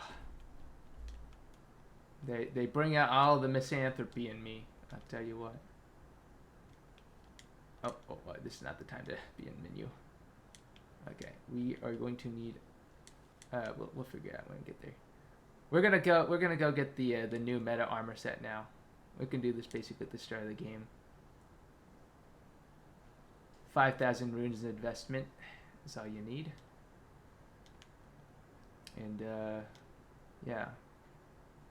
Who's scared of a little Ariza side tomb, right?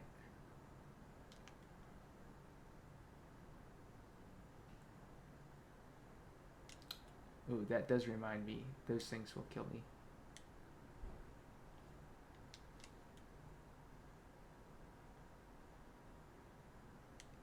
Straight up golem. Ah!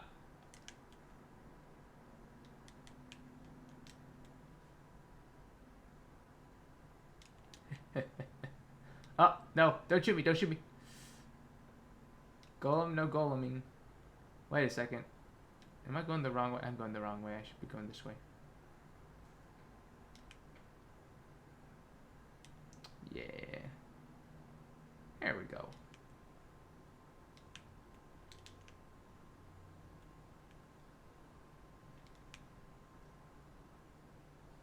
And we're home free. We can get the jars later. For now, I want to go over here. We won't molest the bears. Actually, no, I'm gonna get the side tomb just because.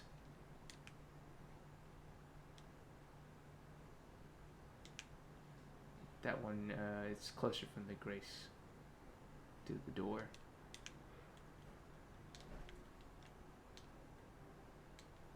Yeah. We haven't even entered Langdell yet. I was going to today, but then I decided not to. I was like, I want to just do all the side stuff first. So that when we get there, we'll be ready for the most part. Still need to collect more Starlight Shards, unfortunately, so that'll take a hot minute. But I know where they are. There's one over by the Church of the Plague.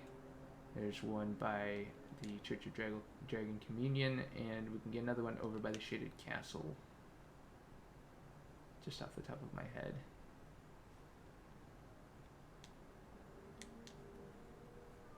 And we already collected two from, one from Weeping Peninsula and one from Limgrave. Okay, so we'll swap this back to this. We're not actually going to do any PvE in here at the moment. We'll come back for that. Well, that's technically not true, but yeah. Margaret Checkle Cheese is the way to go for this location.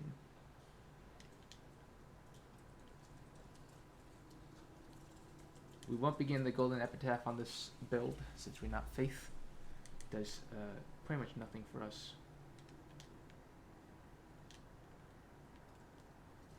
But we want to go down here.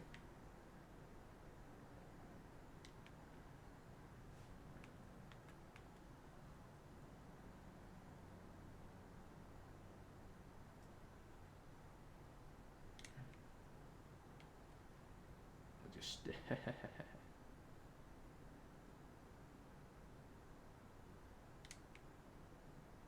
go straight down. Ignore the basilisks. Thank you very much. Oh, there's the Grave Glovewort. It's a Grave Glovewort, isn't it? Yeah. Oh, it's a Ghost 5. Regardless, does nothing for us. Then we do this right here, I think. No, we gotta go further down.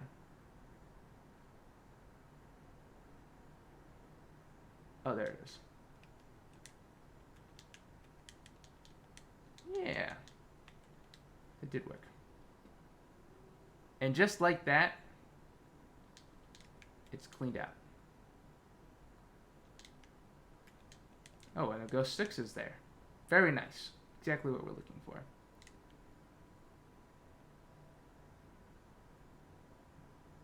Easy peasy. Never fear the hero's dooms, I guess. Although the skeletons are a little spooky, I will admit.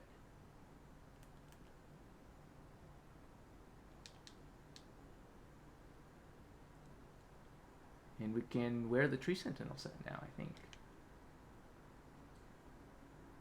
Should be a boost to performance. Although it might be a little heavy right now.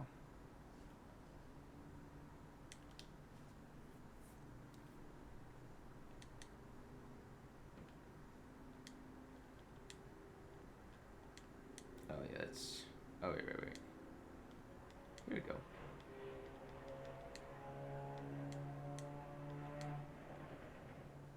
Okay, it does end up being heavy load, unfortunately.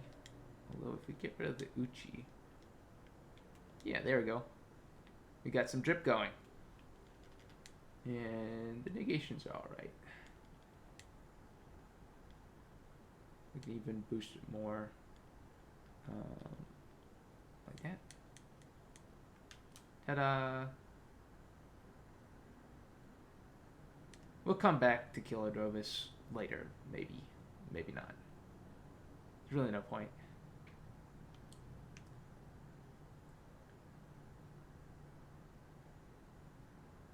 We'll just dip.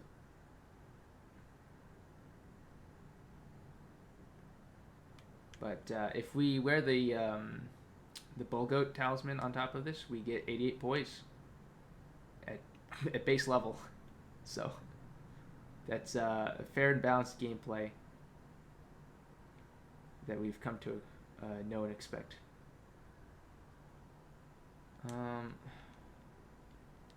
What are we doing so far? Okay, so we have Ghost 1, 2, 3, 4, 5, 6. We just need 7. I believe there's a 7 in Windham. So we'll go grab that in a second. I should probably double check with that though. For now, actually, let's go to Patches and dump it in his coffers.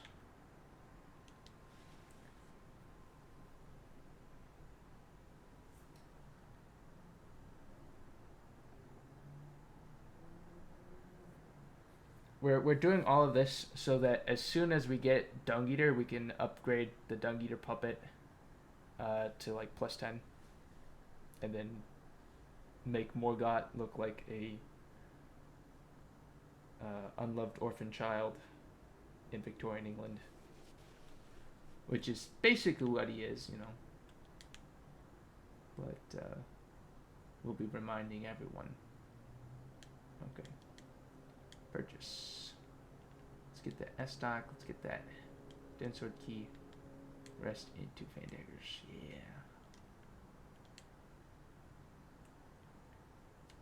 Yeah. We should perhaps progress Raya's quest? Question mark. Is she? Oh right, we haven't even killed someone yet. I'm getting distracted. But I feel. Should I do this right away? Should I just go to Lingdao? We can kill the Tree Sentinel. Oh, right. We're gonna see if there's the 7 in Windham Catacombs, which is up here. From the... Ah, that's right. We haven't gone through and done Makar at all.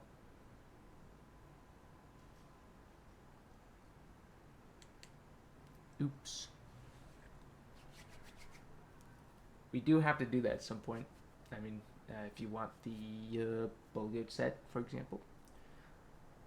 It's pretty good. Used to be, I think, the meta for low level, because it had really good absorptions as well as having good poise.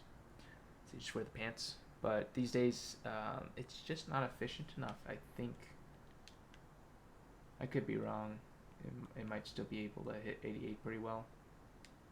But I think the feature's Tree Sentinel.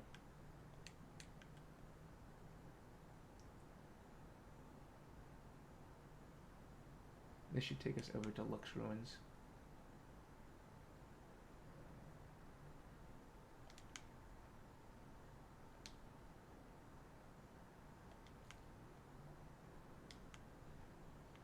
There we go.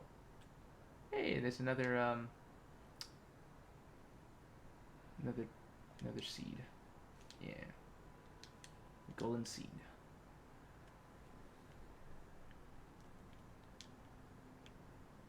And if we go this way, we can go grab the Seethwater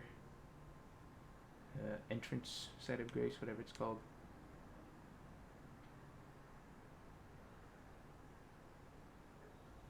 It's nice.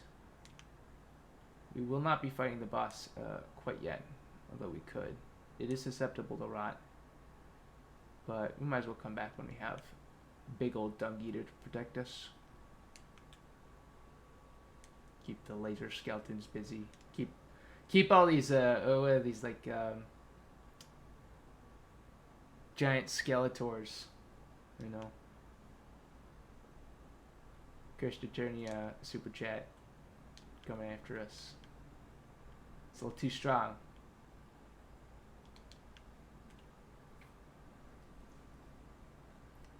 Okay, so with the aggro removed, we can go into Windham Catacombs and find out, most likely, that I got it wrong and that's where the 6 is located.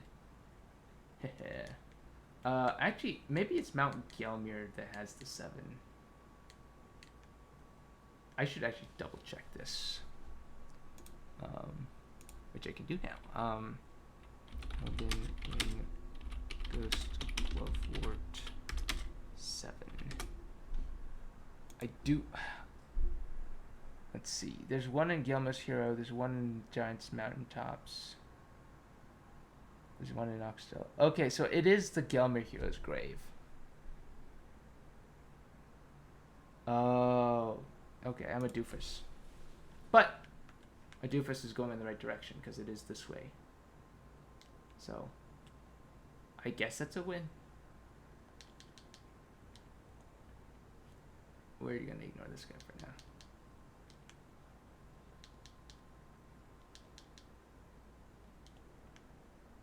And Gelmir's Hero Grave actually has a death root, so we could try fighting it out. Actually, no, let's not try fighting it out. That seems like a recipe for disaster. Not today. We'll be back later. We could grab the Copen Seathwater Cave. Might as well since we're here.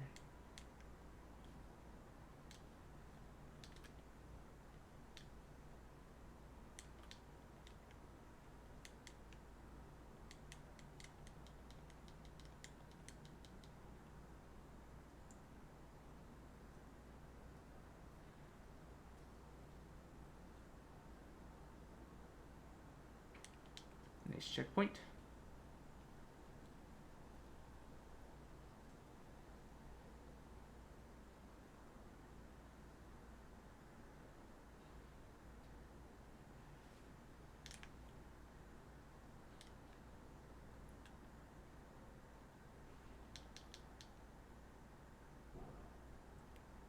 Here we go.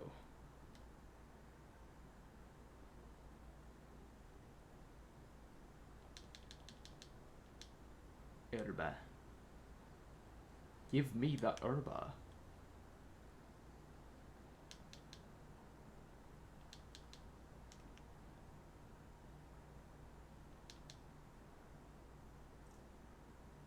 What?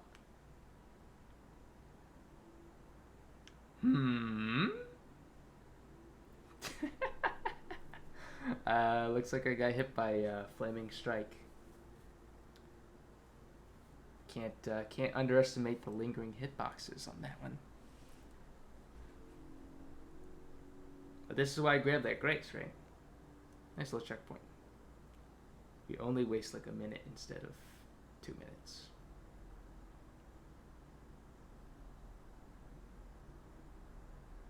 So, I guess you could say I was thinking ahead.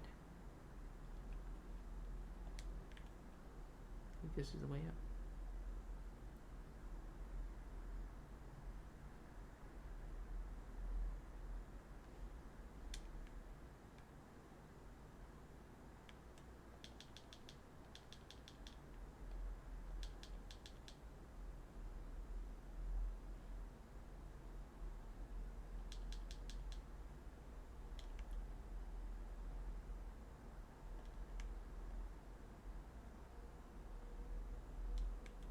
I think if we go this way, we're going to be fine.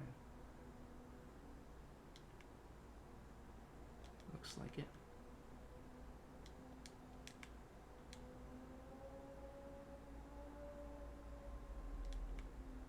I guess that's another side of Grace. Yes, indeed.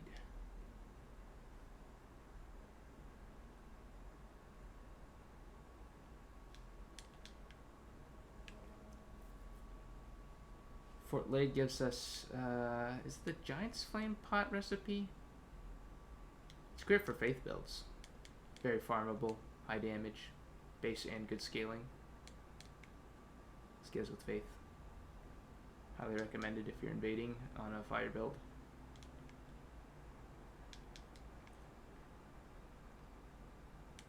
I'm going to ignore the Magma Worm. He is spooky and it wants to kill us. We'll come back later. Your typical low-level invader here, using volcano pots. Hey, I can't blame them. They're really good, but really obnoxious.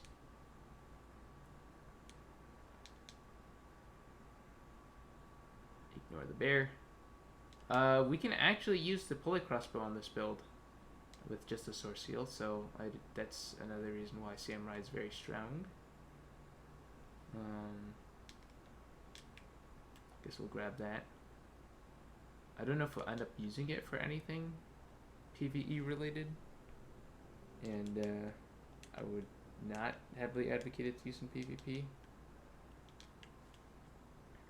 It's kind of mean. At least on sleep. maybe on bleed or poison or lightning or something. It's rough but manageable. We could grab the glintstone crown here. It's very nice. This one. Oh, even more important, prattling pate. There you go. Here it is, glintstone crown. Very powerful headpiece. Don't like using it on anything except the int build because I know it kind of feels goofy.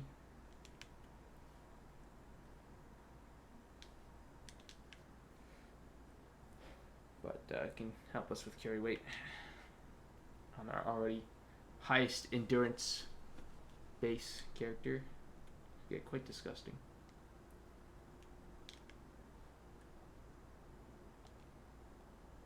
And like this, we make it all the way to the Gelmir Hero's Grave. We have to remember not to fear the heroes' graves.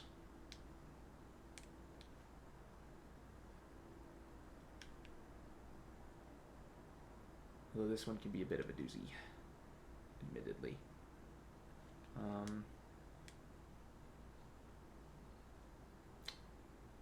We may want the Bloodhound Claws for this one.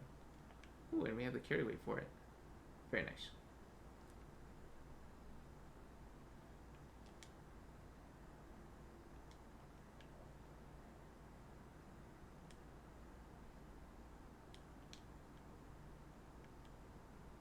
East Egg Quivers, we're going to ignore it for now.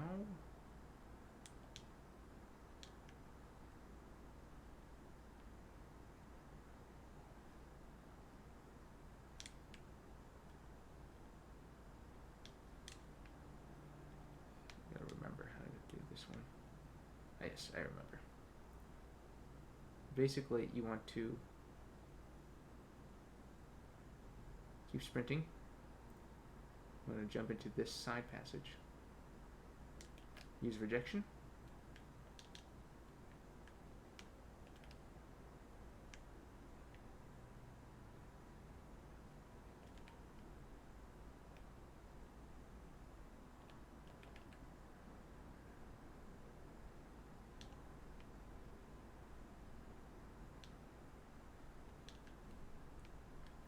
And like that, the skeletons are taken care of.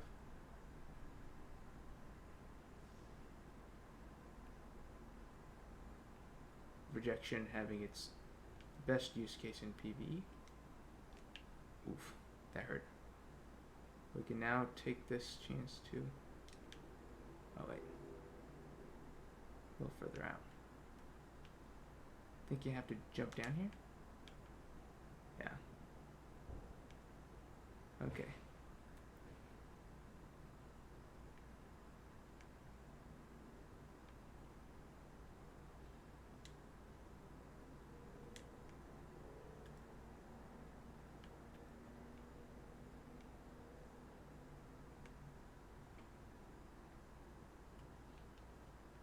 This could get a little hairy, so let's be careful.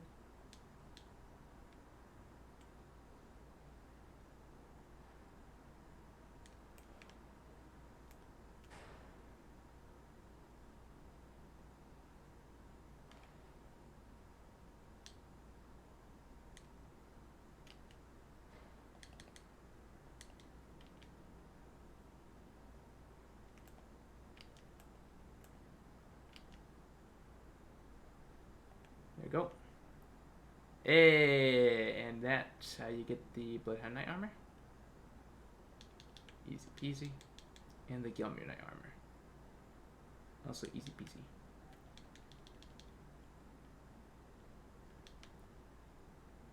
This ain't my first rodeo, bub.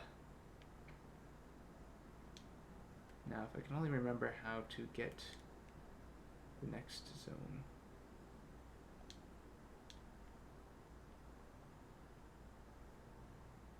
That's not it. Okay, so we do want to go up.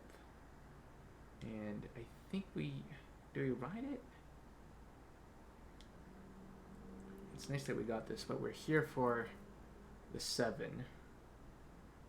I think we go up. hill.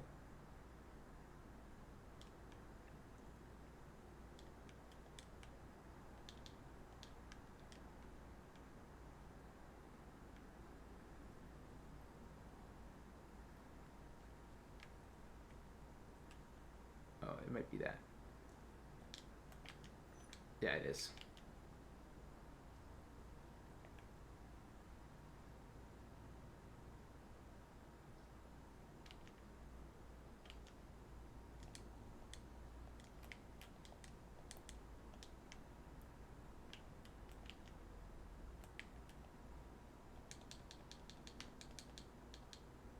Like that, the mantis blades are acquired. Very cool. Now we're pretty much ready to die at any moment.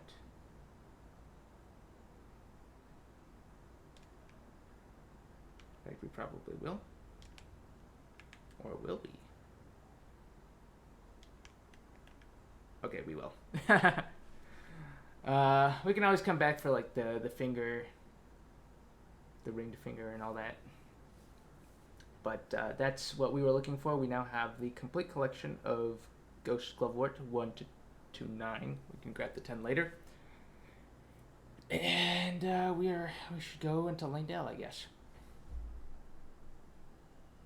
Yep. Of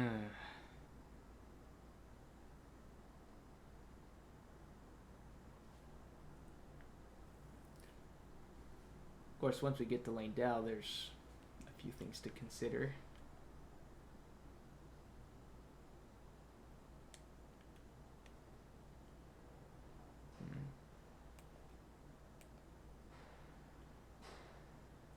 Looks goofy.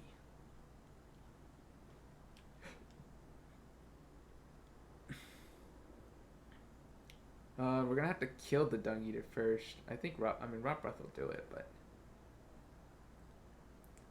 it's gonna be very fun. I'm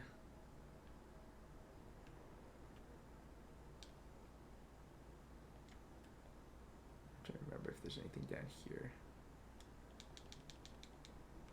Mushroom. All right, it drops us down above this area. Very cool.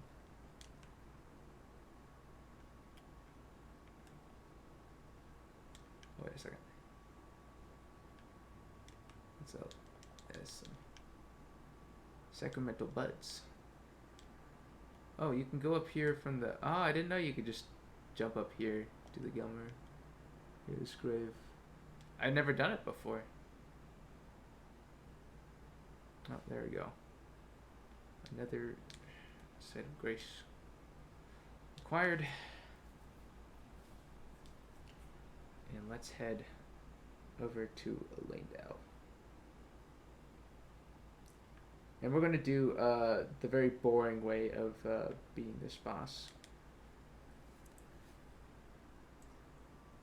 So I hope you're ready for the intense session of tea drinking that's about to occur.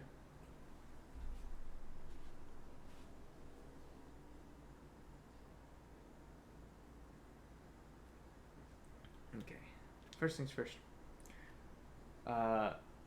To make things foolproof. Oh, another charge flask. Allocate flask charges. We want, I think 8 blue will do more than enough. Ashes of War. We want to give ourselves something light that can carry the, where's the assassins? Do we not have it? Oh, right, I don't have it because I didn't buy it from Bernal. Okay, never mind. In that case, we're just going to goof around.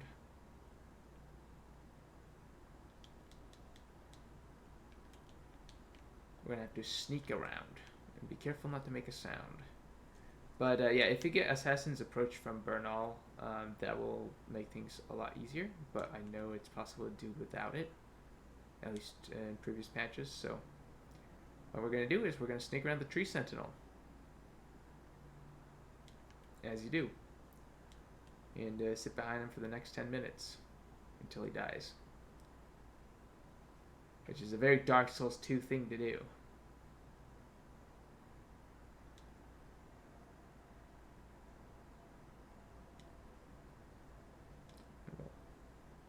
I hope that the golems don't mess us up, because that would be unfortunate.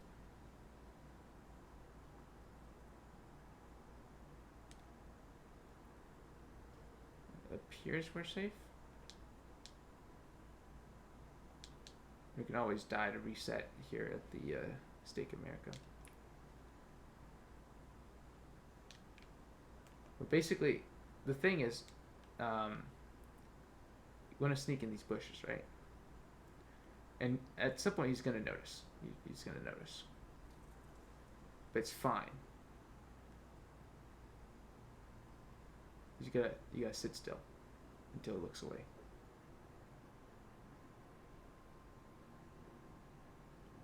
Ta-da! It's that easy.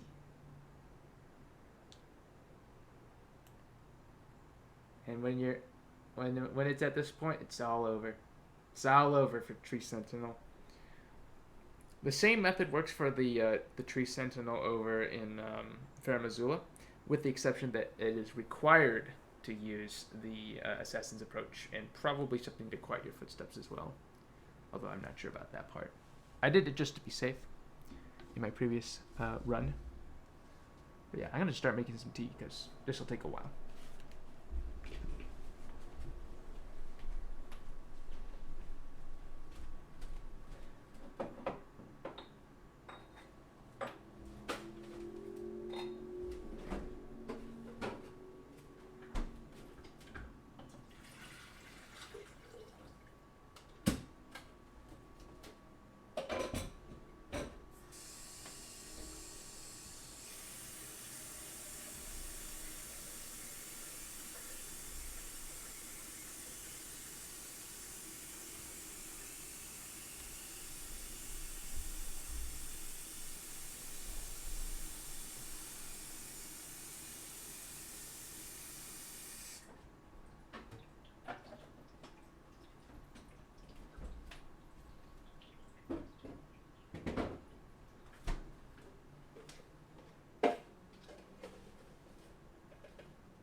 Almost time for his next dosage of poison, I believe.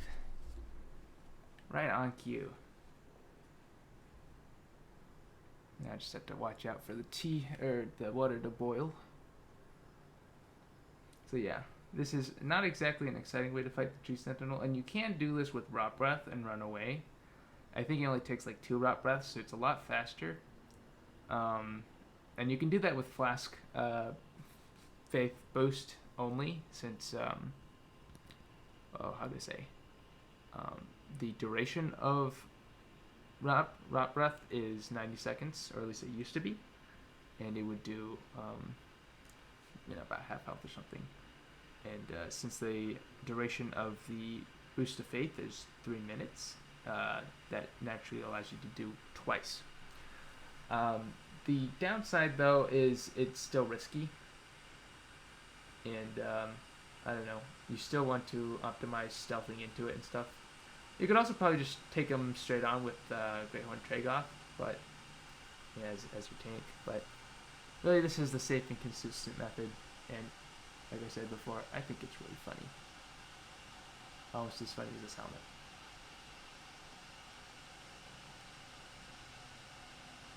You can mess around with different headgear. Yeah.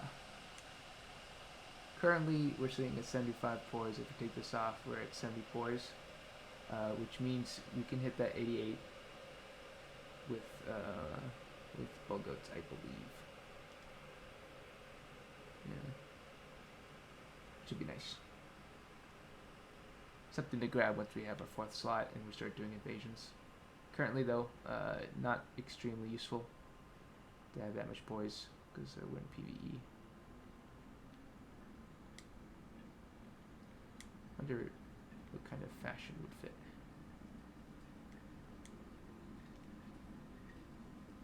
We could do this.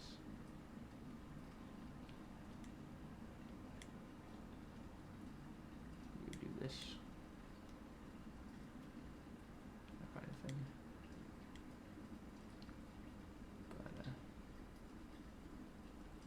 probably the best option. We want to swap around our weapon of choice up there. At this point, though, the katana has almost no utility as the thing. You're either taking them out with Misericord or you're not taking them down at all. So, I might as well go to True Sentinel. Oh, I totally forgot to keep poisoning him. What a goofus.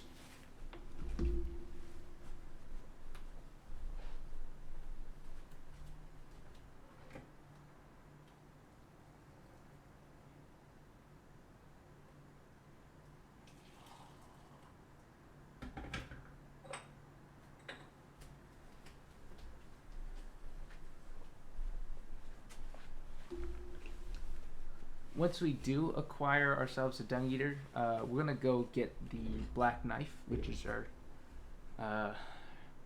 what is the last that we need to acquire in an ensemble of PvE tools. There's a few other things, but that's like the last big one, I think. Oh, that's right. We could be casting Black Fireballs as well now, at least for 3 minutes.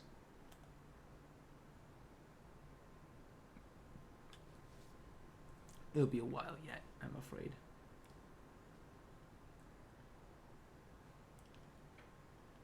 But yeah, Samurai's in a very fortunate position because he hits 12 arcane with the frog mask. Not so for the Vagabond, I'm afraid. So Vagabond is probably the most difficult to do this routing for PvE, although it's still not so hard, right? You can still get Radahn killed pretty quickly or do wrong warp or whatever you so desire. It's not that bad. But I really do think the endurance is the most valuable thing. The vigor doesn't hurt.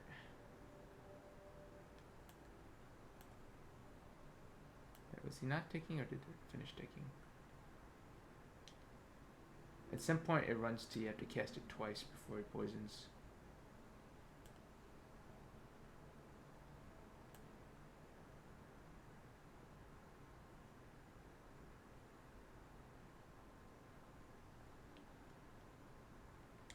Yeah.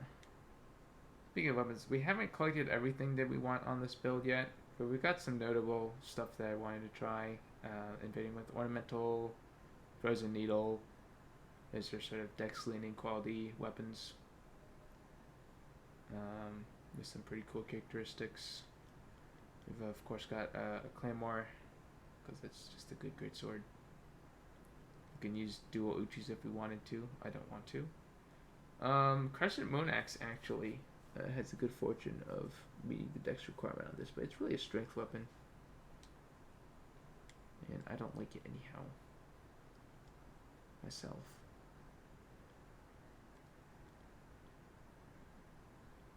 We don't have the arcane for Reduvia. It's not a big loss in my personal opinion. Don't like to bleed too much myself. Anyway, if you're still there and not occupied, tell me how your day's gone.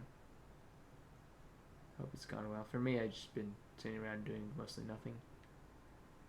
I was gonna get something done, but it's not hyper urgent, and I just couldn't get in the energy. I'm still sort of recovering from bad sleep schedules and stuff.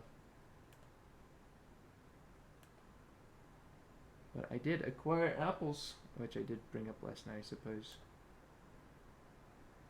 So I've been enjoying those.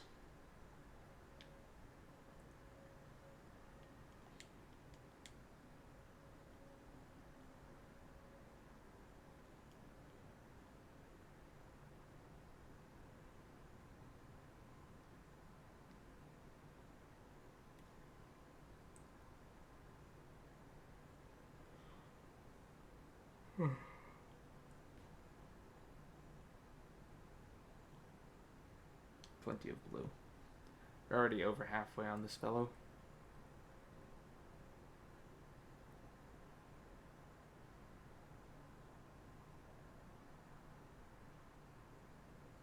Let's see. Things that I'm interested in using on this build. Zammer curved sword. I've used it before on other builds. It's not great. Weapon art's alright, of course. Oh, that's another thing, right? This is a build that can actually make decent use of the Bloodhound's Fang, which it's not a weapon I like, but mostly because I just sort of hate that it's strong. Look at that, it's getting 56 in scaling. That Dex C rank at base is really, really showing. And it's buffable. Egads. I guess the crossbow is good. Lots of just quality weapons, right? The Dragon Halberd is also pretty good on this. Just takes one talisman to one-hand it. It's more of a strength weapon, but it's still strong.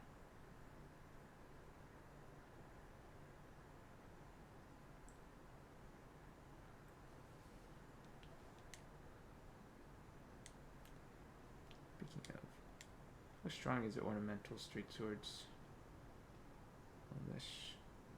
120 before buff. It's so-so. It's a little bit less than the longsword, but it's remarkably light, so you can wear heavy armor with it. I'd say it's probably alright. I can run the jump talisman as well.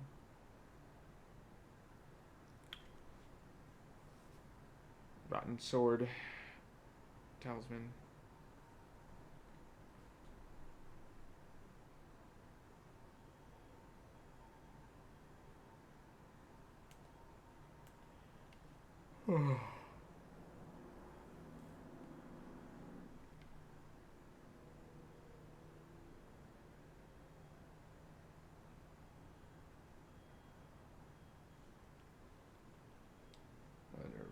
Okay, this is in the rain, lightning 2.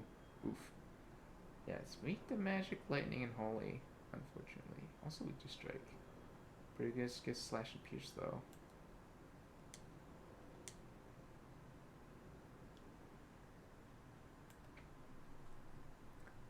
Yeah. Might not be always our go-to in PvP.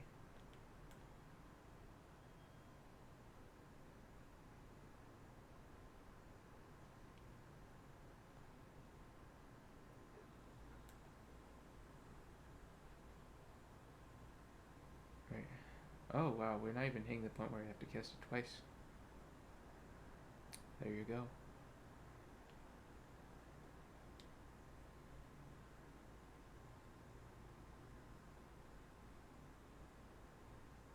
I also have to obtain. I have to go get the Dragon Scale Katana, of course. Where is that patch? Let's go to grab it anyway. It's convenient, but that's why we're buying up certain serpent bone arrows and such. Come in handy later. The Lake of Rot, we can cheese it. That'll take a hot minute as well.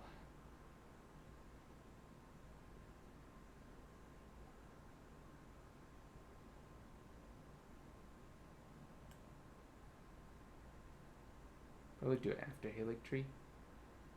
I wonder if we can spam Blade of Death. That might be the best option for killing it, because it'll be percentage health. I'm not 100% sure on that one. But with double sword seal, with double sword seals, should be doable. And since you're not in risk of getting hit. Oh, the thing is, he tends to walk out of range. So that's why arrows are important for fighting him. Bleeding poison velvet, basically. Can't be rotted. So that's out, right out. Last time I did it didn't take 99, but I was using the serpent bone, bow on an arcane build. So the numbers may be slightly adjusted in terms of build up. Probably not by too much though, it's like 2 or 3 arrows, whatever.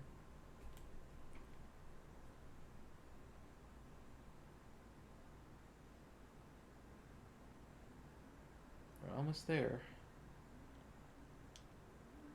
Barely needed the flasks.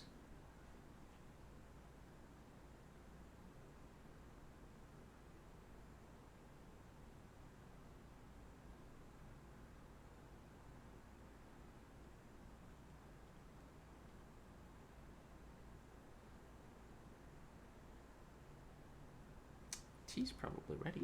I'll go grab that as it dies.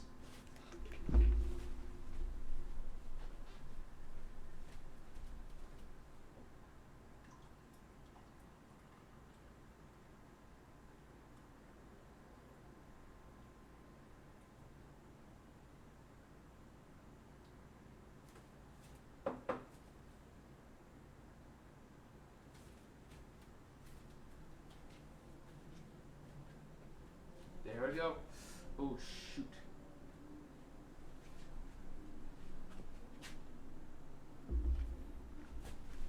We had a little spillage of the tea. But just like that, defeated as the beast. Easy peasy. We can now enter the capital as we please. Fun and balanced gameplay. We'll go buy some more crab meat, I think, before we do anything else.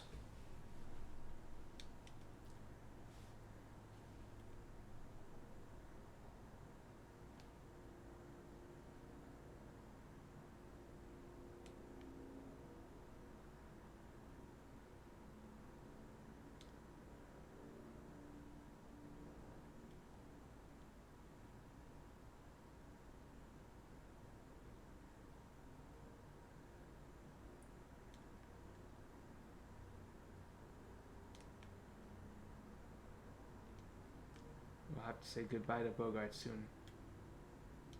Poor lad.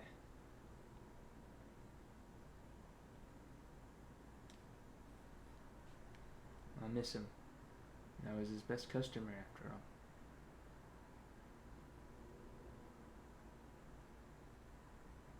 But that is the way of things.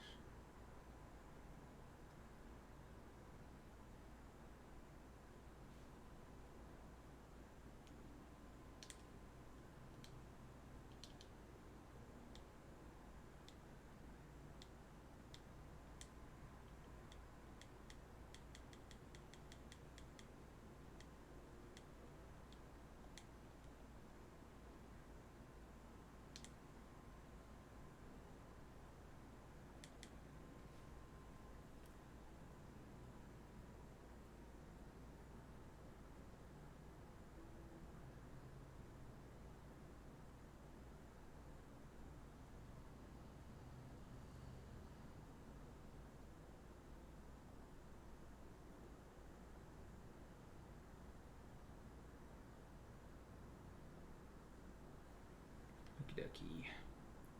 The capital is really great because we can finally get that defensive talisman we wanted. Ritual shield talisman, very good. You can tell Bach that he's beautiful.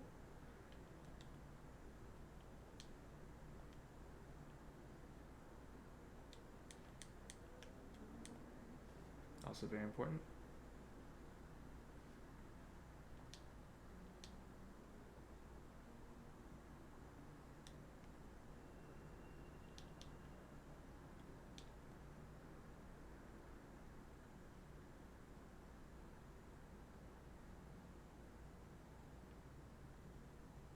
I really like how they frame these shots.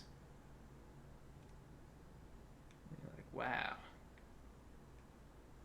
You're really there.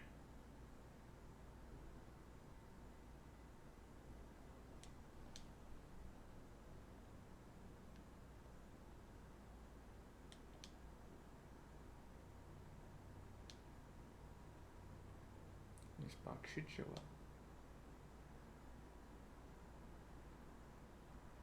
Oh yeah, Melina, you're also here, I guess. Bye-bye.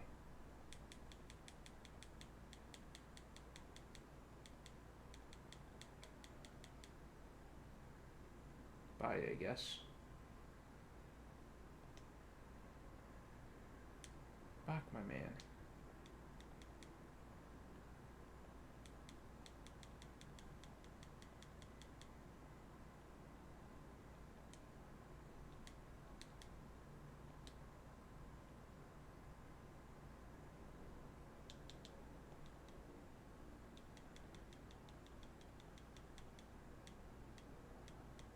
Of course you're beautiful.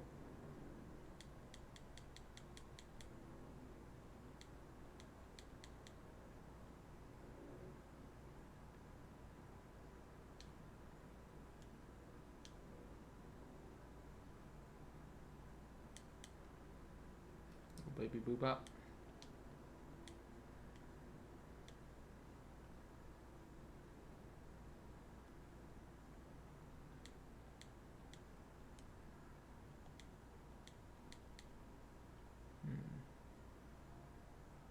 Don't know how to give him the other ones. Or whatever. Trying to sprint along. Not die.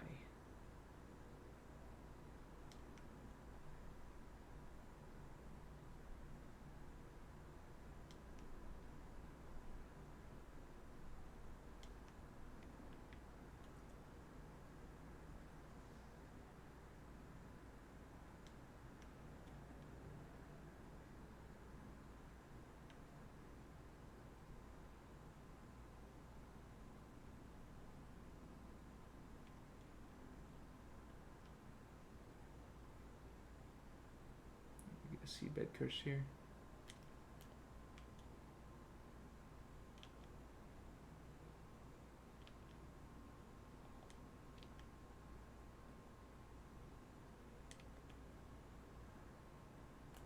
Okay, good. Perfumer hood. Stylish. Winter preserve impulse. Lovely.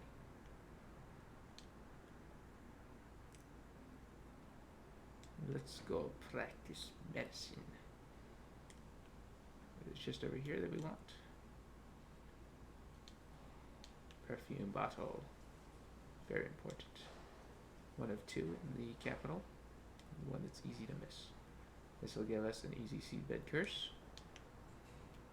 for the Dung Eater.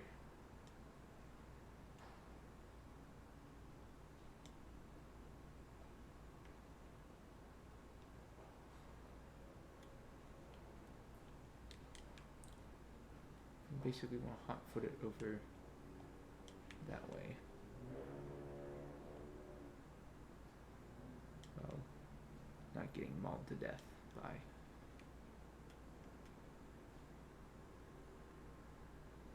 the various creatures and wildlife around here. We'll just skip past this fellow. And the set of grace.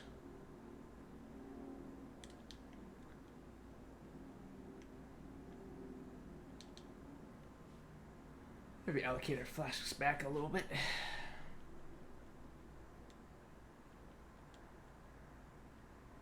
8-5 seems reasonable for now.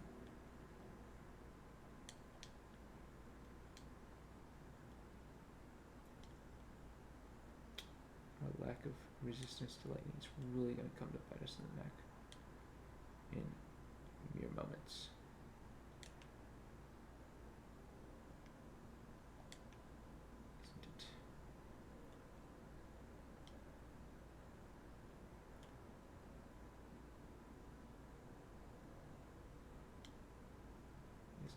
Cracked pot, very good.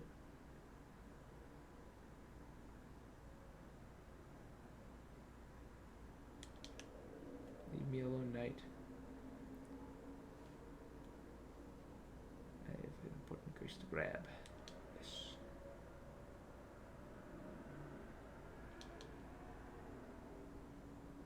It's this easy. It's this easy. It really is.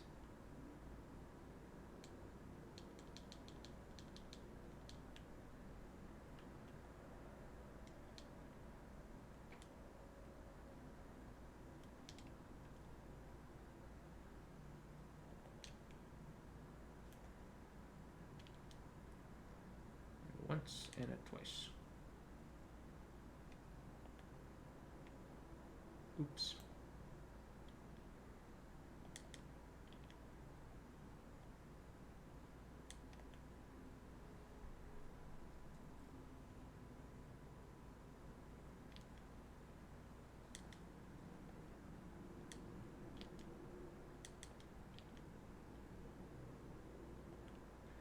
And like that, we have the strength mask.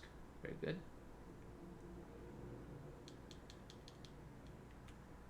Omen Smirk.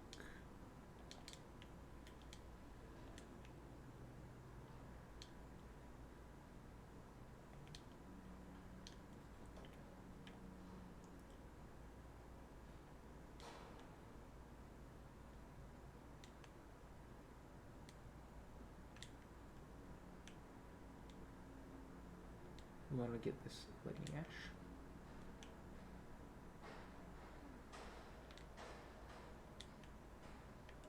I thought we could climb over this, maybe not. Maybe it's over here. I could swear it was possible to make your way up.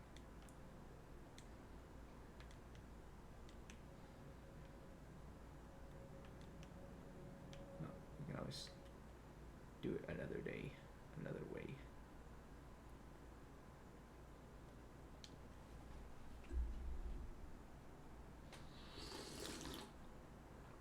Enjoy some tea.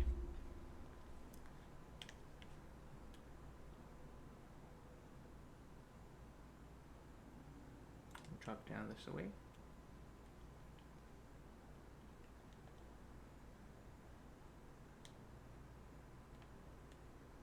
Grab a few things down here.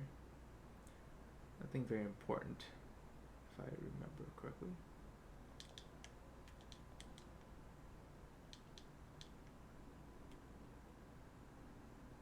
But free stuff, you know.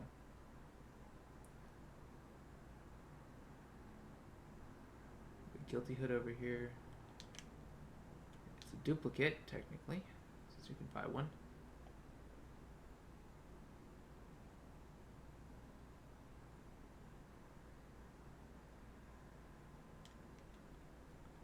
Not an issue.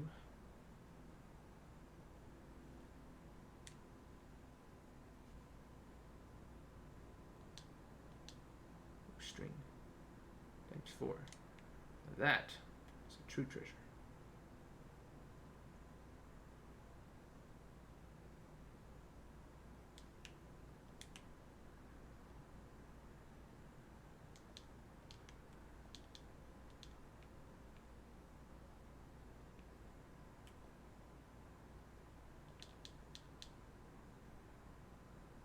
More free stuff.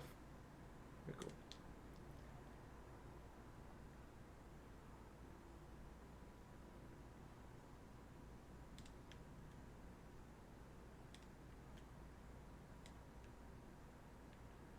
And this sets us up right by the wing of the dragon.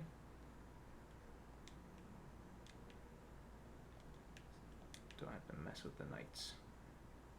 Will mess with us.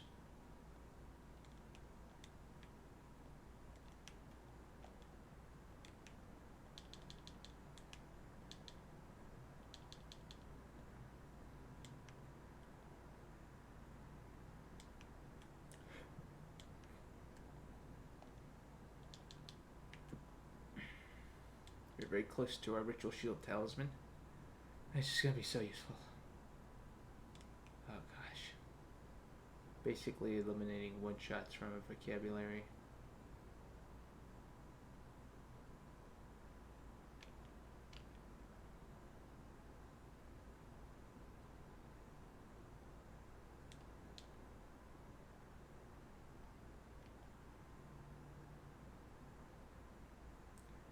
Seat up here. We killed the golem later. Not that really particularly need to on this build.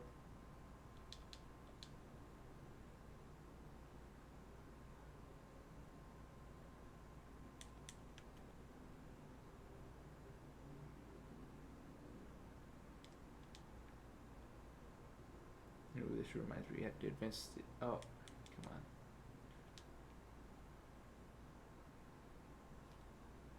we're going to want to advance the quest line for our friend Corwin if we want to get the gold mask strip, which we do.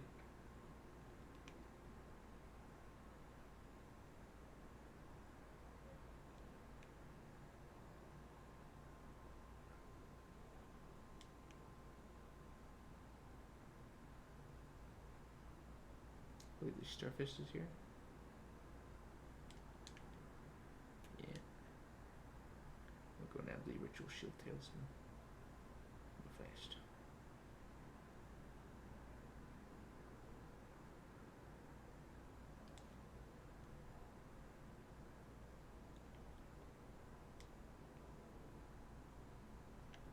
In the red area? Yeah, there it is.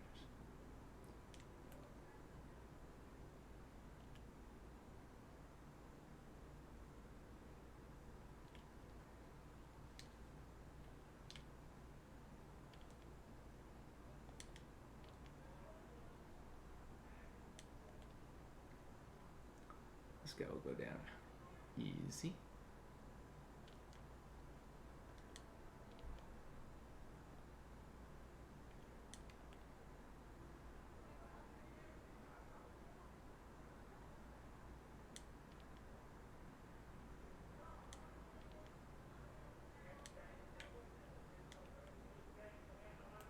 Hey, and you even dropped something for us. First try. Give it a sound. Very cool. Yay, there we go. Okay, let's swap to a lighter armor, right? Let's go back to the night set. Or we'll actually go not back to the night set, but we'll go to Tree Sentinel. And swap this over to this over to Ritual Shield Talisman. Still on medium load. And look at our defenses.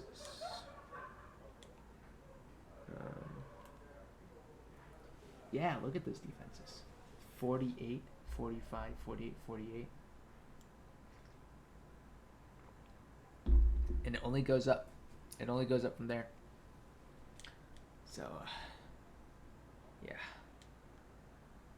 That's pretty good.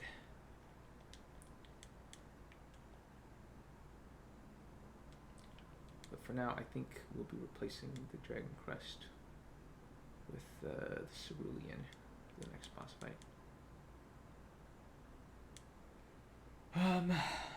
We can go kill Godfrey immediately, which would be nice, or we can start doing the Dung Eater questline, which we might as well do before the end of stream. Oh, who messaged me? And what for? Oh, I see. You told me where to. Thank you.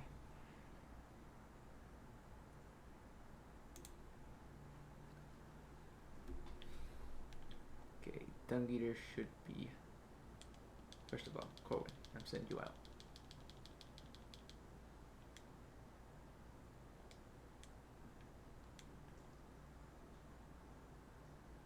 Take care, my man. Now, Dungy Boy, I've come to sit you up.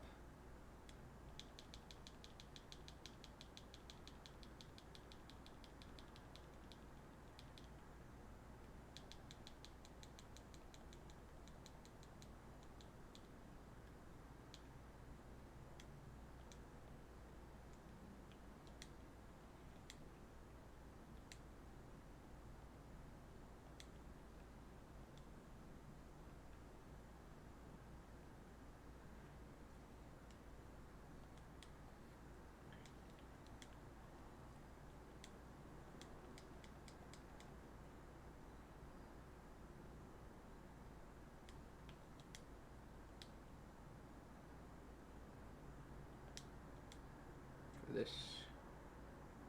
want a real PvP tool.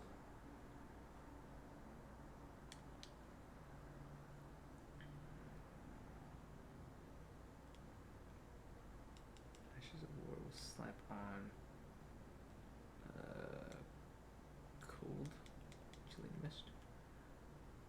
do the check. Gonna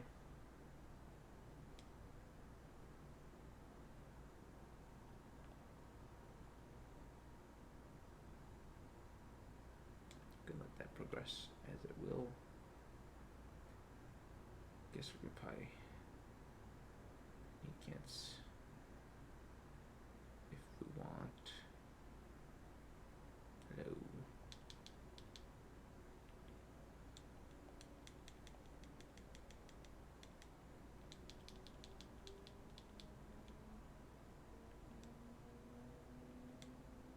Yeah, nothing.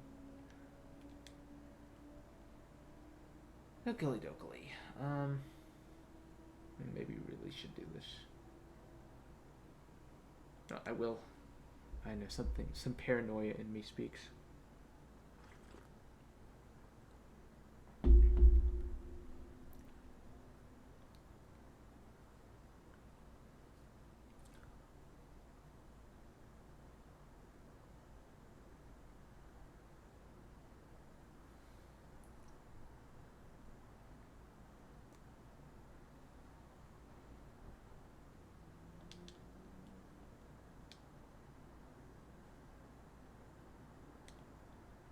But Dung Eater should be free, or possible to be free. We can just dump down the well now. Skilled set's probably best resistances we could have right now.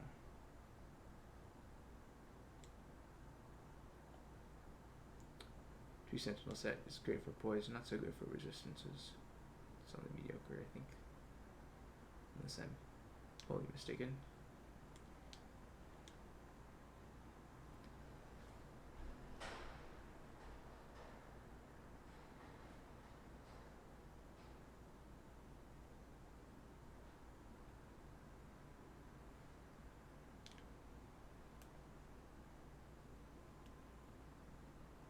Get breathed on.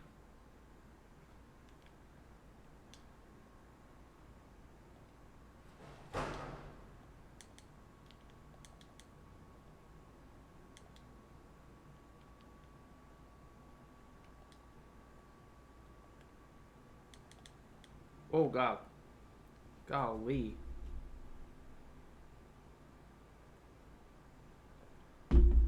For real? Yeesh. One-shotting me.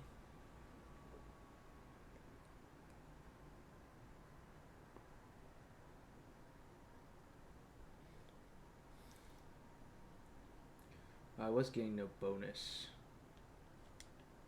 Yeah, let's adjust this over.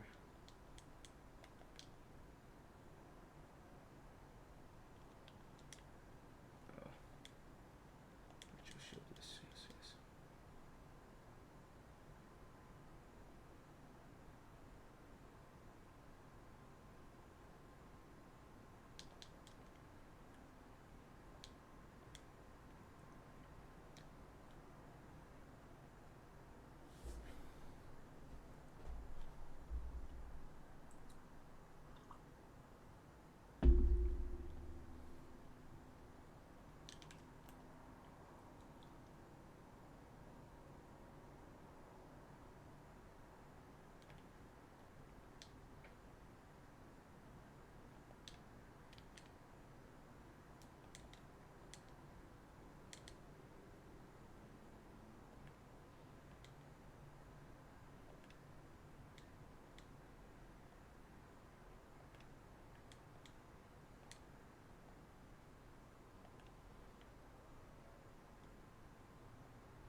Typical Elden Ring gameplay.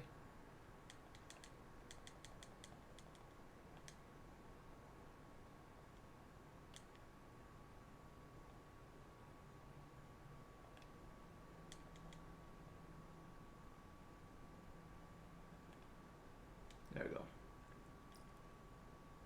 Look at that frost buildup, gosh.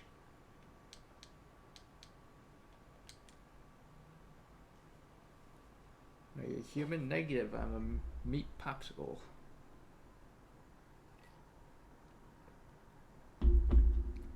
Indeed you are, Istvan. Indeed you are.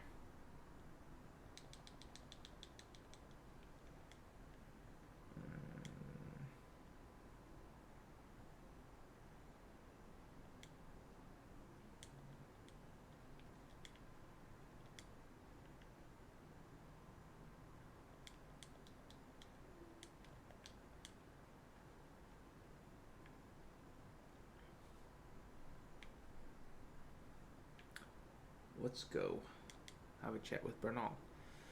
Now, goodbye the Assassin's Approach, or whatever it's called. The invisible one. We'll need it later. Yes, we will. Probably also get some other stuff over there.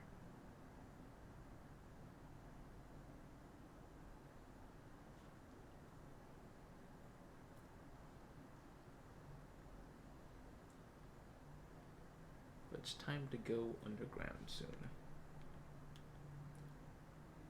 So hopefully Raya moves so we can address her quest line.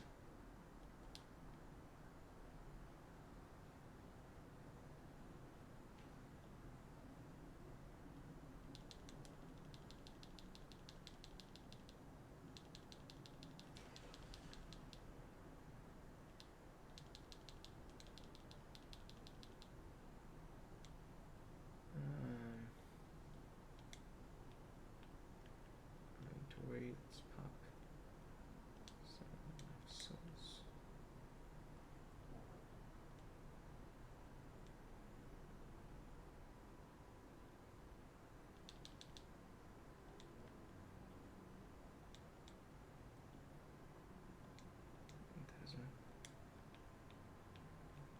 Inventory.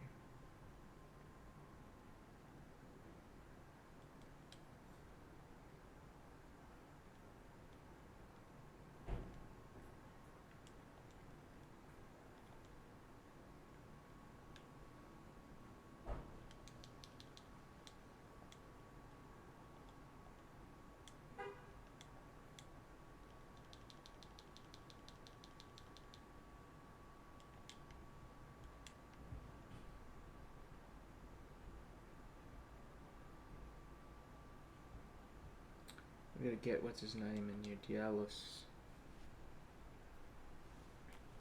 Totally forgot. Important quest line lingo.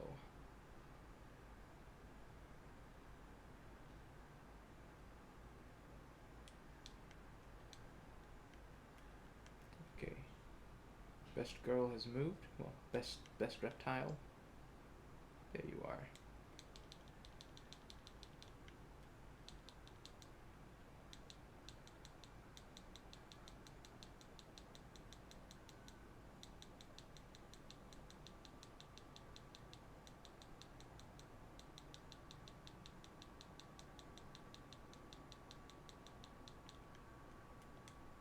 Okay.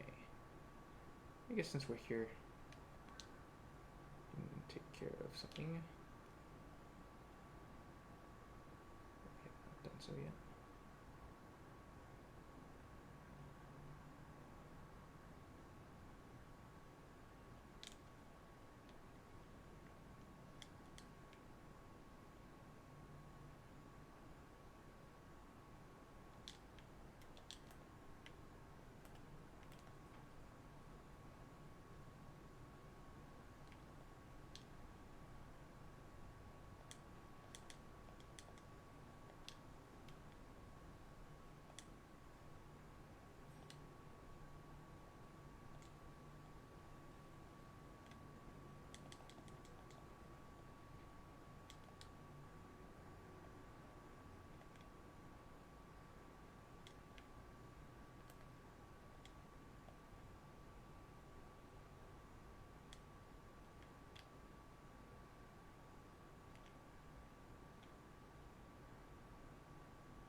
Instant frost application, and we should have used that for the souls.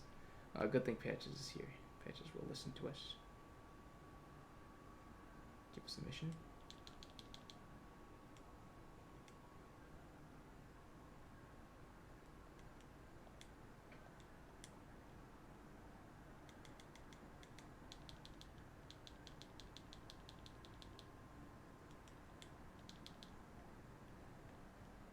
Alright, we have to get our did we get our reward yet?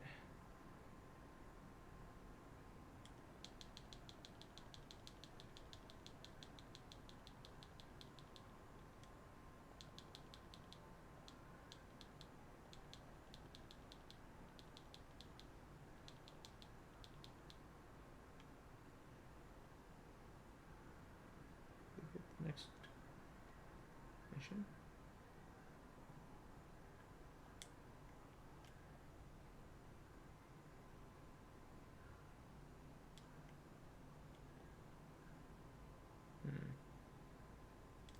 Whatever.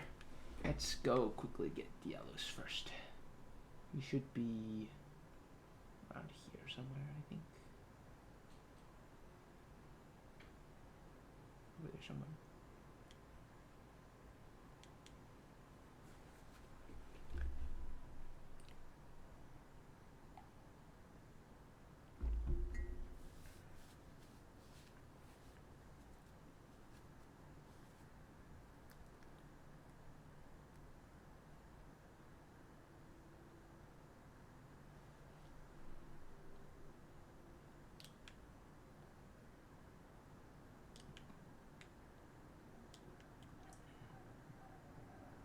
Alright, Dialos. Where's your dead GF? Where are you? Crying over your dead GF. This I demand to know.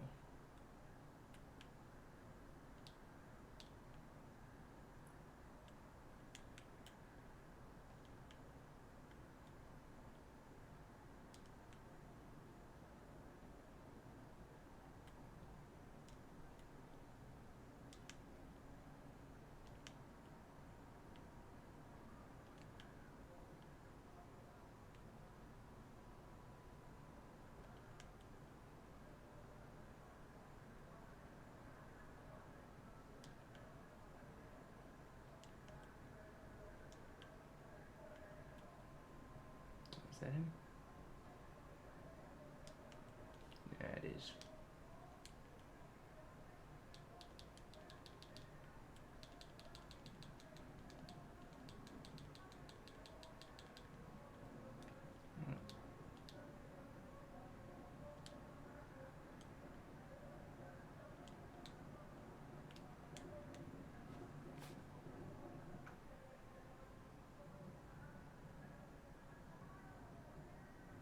And I wish it would be a little bit quieter outside.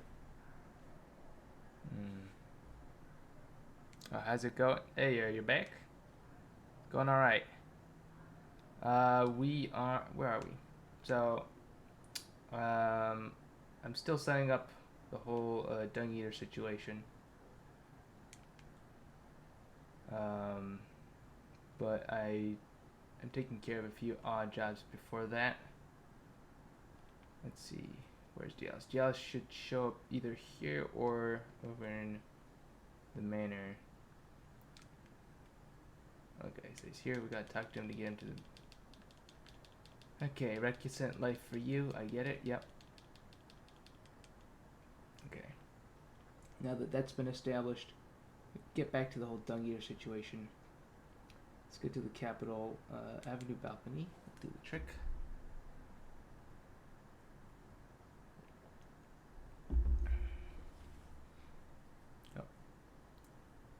Once we get the Dung Eater's body, kill him as an invader, and then feed him the potion, we can then go over to Selvis after we collect 3 more Starlight Shards, and then talk to him a lot of times, and reload the area until he agrees to sell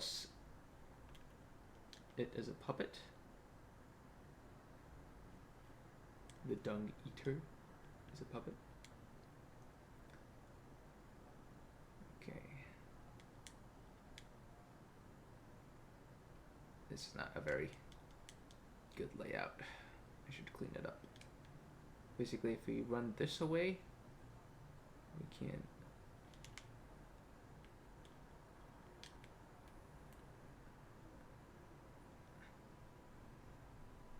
get the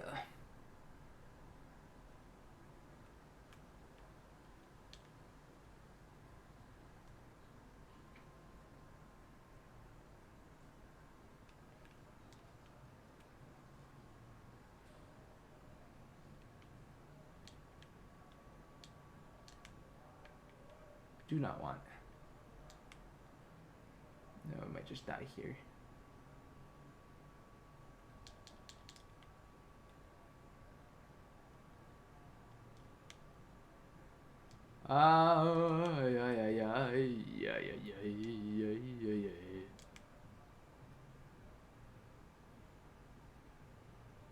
Get me out of here.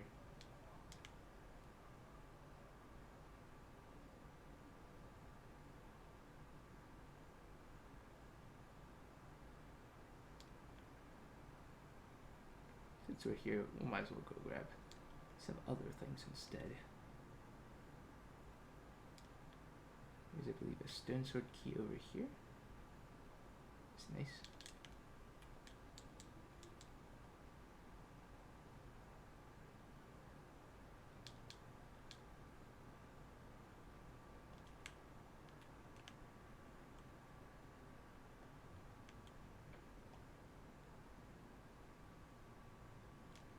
Oh no. I've moved.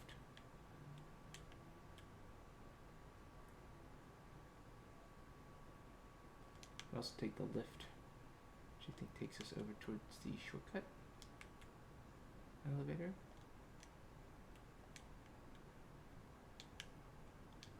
Okay. It's over there. Oh, it's that room, yes. Let's do that room as well.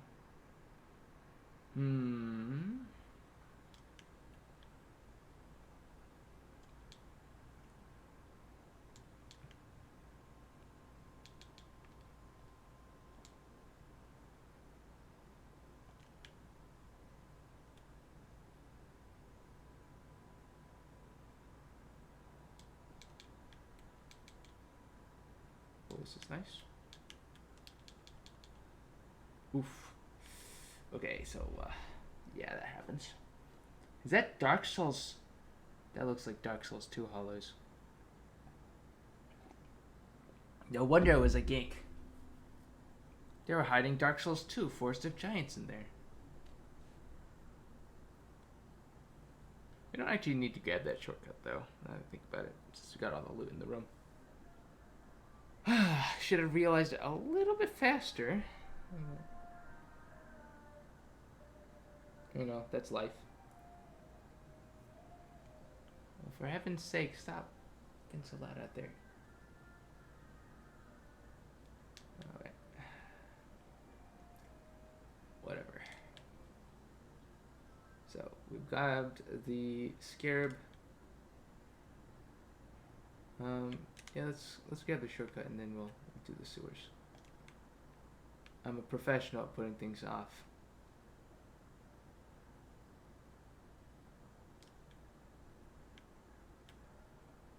I believe this will give us a shortcut over to where the elevator is, which would be a nice one to open up. Oh!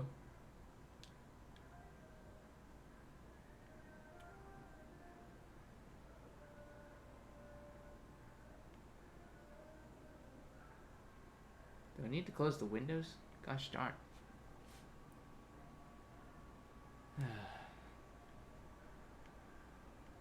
Okay. There we go. I really wish they didn't put in the capital, or remove the capital skip. It made farming the beastmen not a complete pain. I mean, it was bad as it is. Now it's impossible to farm them here. It's far more reasonable to do it over in the Halig tree. which is not, extremely reasonable, if I'm to be frank.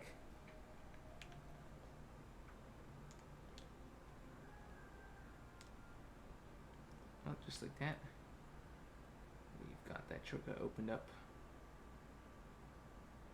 We could just go grab the perfume bottle in that case. We'll have all of them taken care of.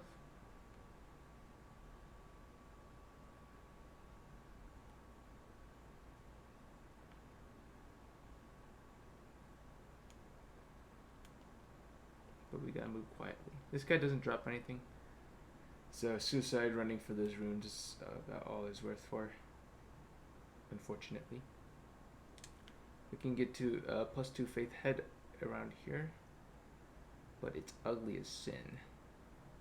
And the Halite tree helm's better. Because it's lighter.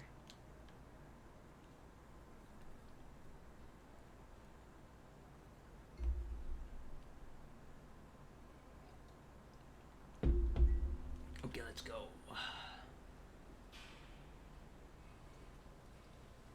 Can't take the lift yet, so there's no point.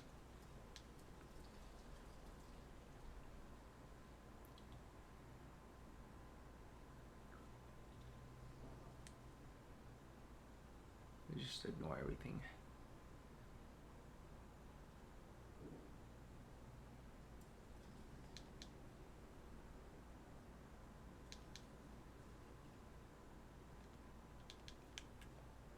And get this.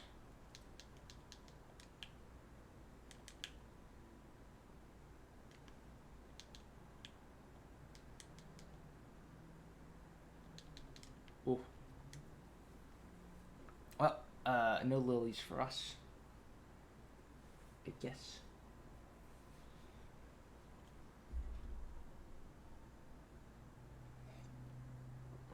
Okay, well, that's enough faffing about. Let's take care of the dung eater.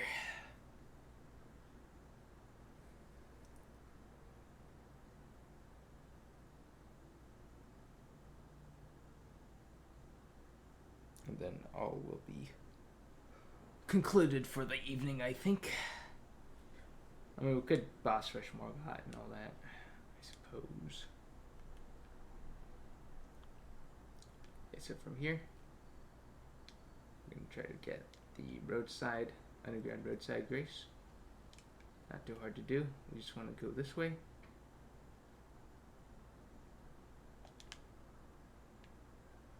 Bail here.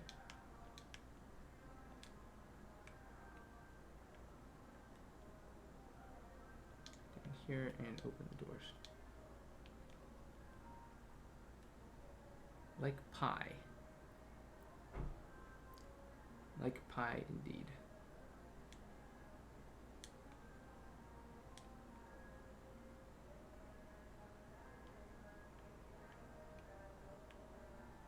I'm gonna have to close the window. I'm gonna get copyright struck. These inconsiderate neighbors, I swear.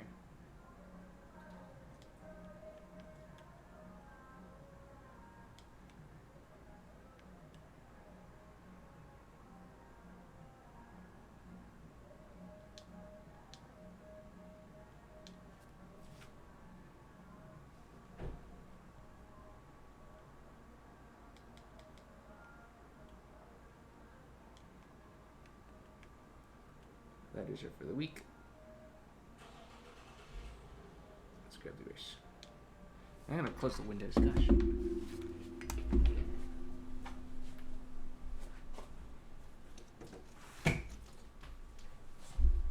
It's kind of warm in here though, which is why I didn't want to in the first place.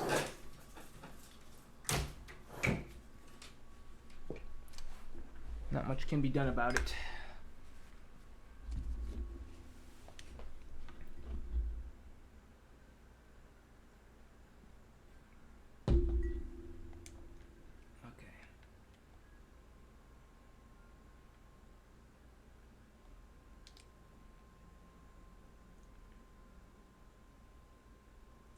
Jack be nimble, Jack be swift. Let us sprint right down this rift. There will be a flower explosion here, which we will try to iframe.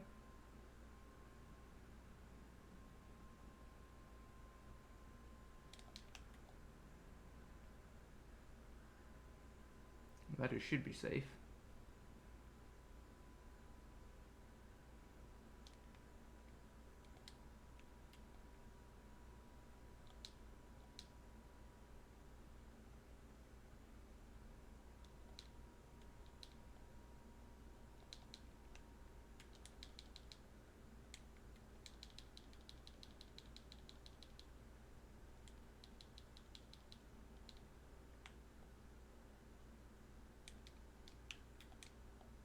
No. Oh, that's very rude. Well, we'll be back down here anyway.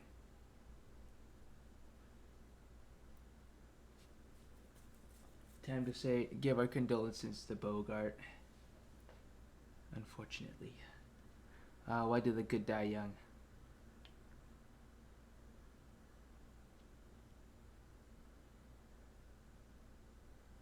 We should also get set up for PvP.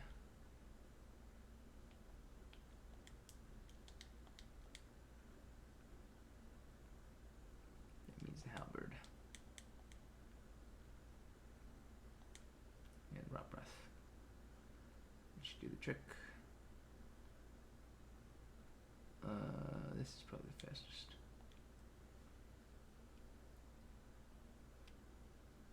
Maybe it's not the fastest. It's a little circuitous, but it's not terrible.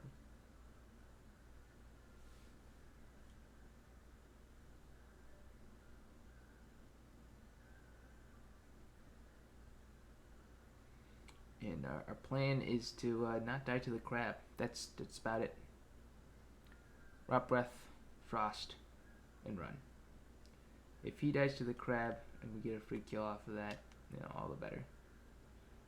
The holy damage is going to be something fierce. Not much you can do about that. Skill armor is hopefully helping us quite a bit though, as well as the arcane boost from the helmet.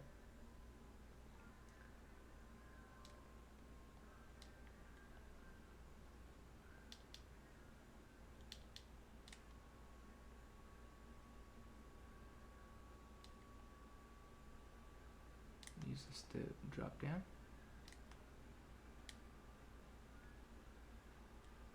And if we actually use it to drop down in here.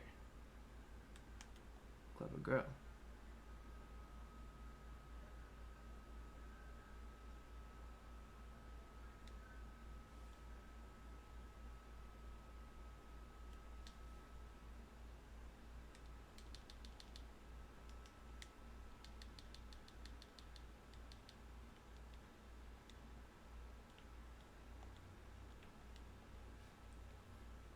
Quit out, come back in, should invade us.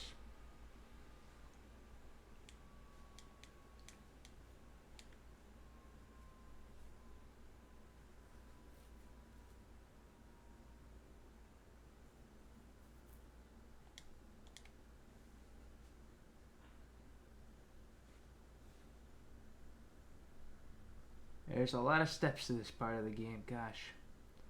It's probably the most tedious thing, and it is faster to just kill Morgott without this, but you know, it's going to serve us well everywhere beyond. We're going to do it anyway. And of course he'll absolutely demolish Morgott.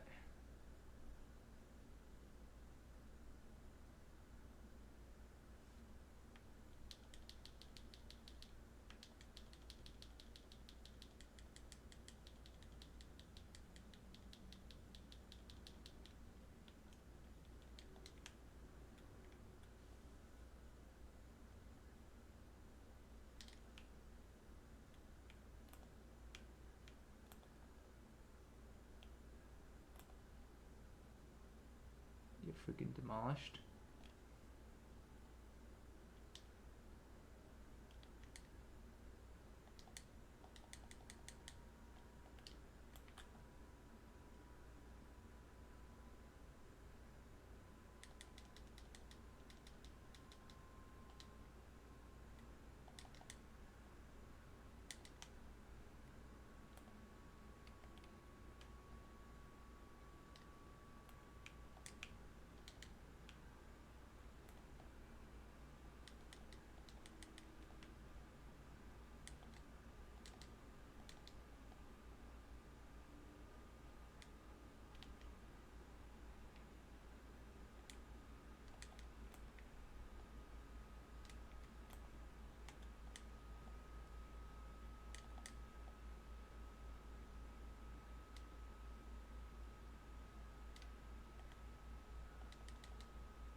like that we're out. Wowza. Well, first try. We have the tools. Rejudge the crab. There you go. Let's go give that to the handmaidens. Or the twin, sorry, not the handmaidens. The twin husks. Goodbye, sweet Prince Bogart.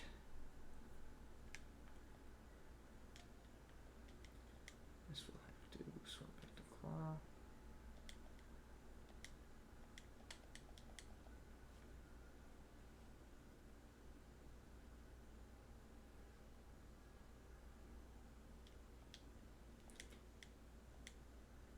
Maybe now by crab. Sorry, bell bang shot 2.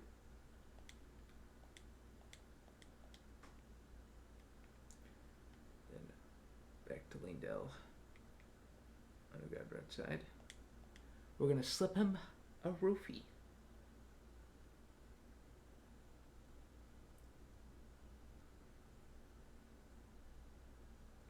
As he so richly deserves.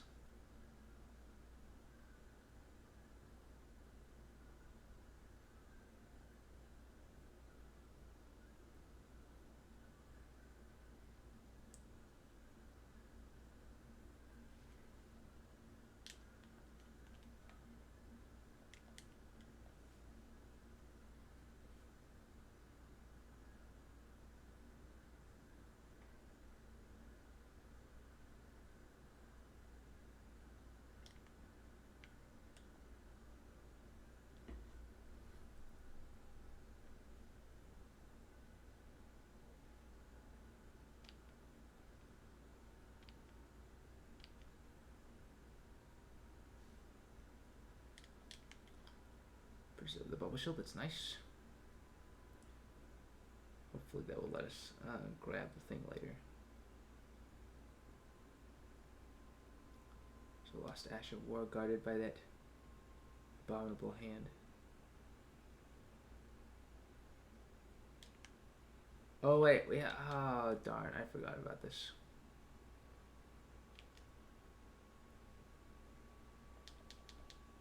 I totally forgot.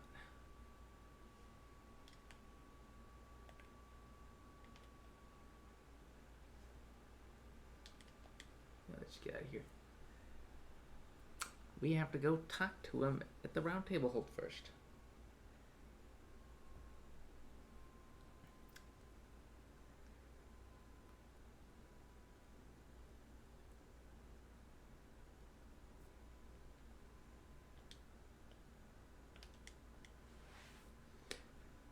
Unfortunate. And I always forget.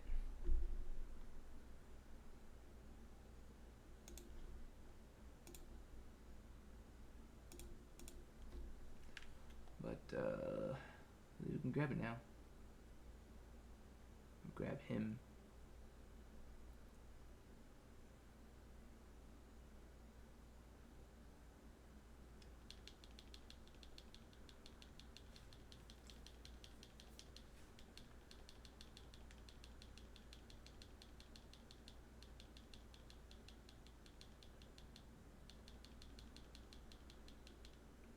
Okay, with that, we go back again.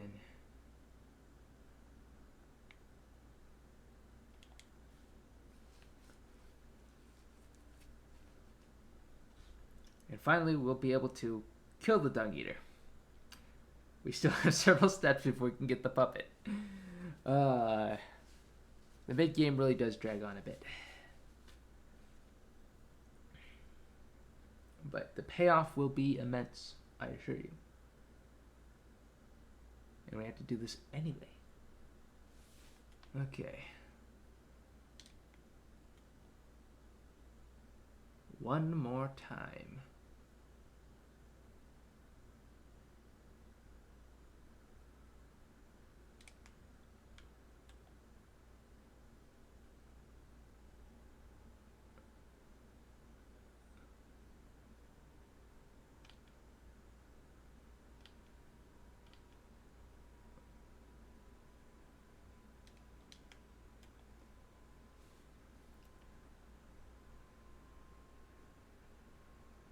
bubble lad here.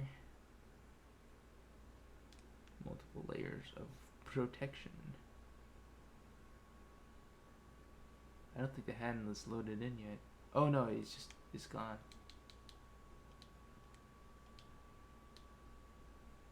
Administer the potion.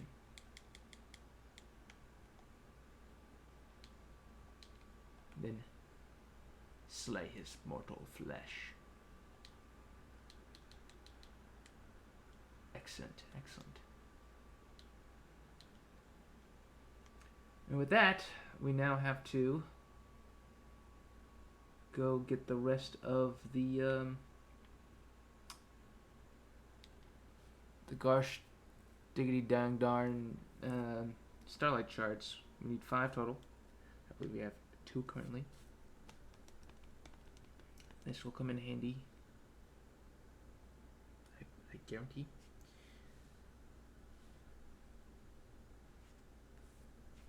It's not like we're going to use them in invasions anytime soon, unless they add Rune Arc Shop like I really hope they will.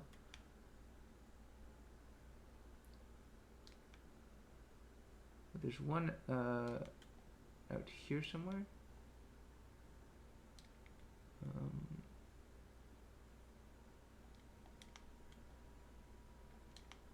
Follow the coastline. Somewhere along here. Maybe past these graves, I think.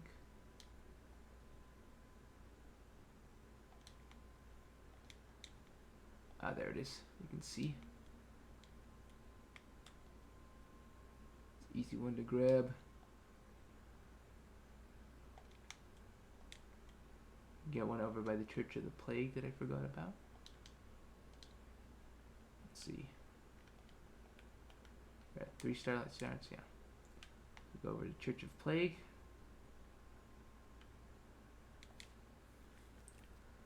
And then the last one, we'll just go to Shaded Castle. There's one right outside of Shaded Castle. Might as well grab the PvE stuff over there as well. Get the Inspire Rapier and have a grace to travel from when we have to go kill Rally. Rally the idol. Very handy.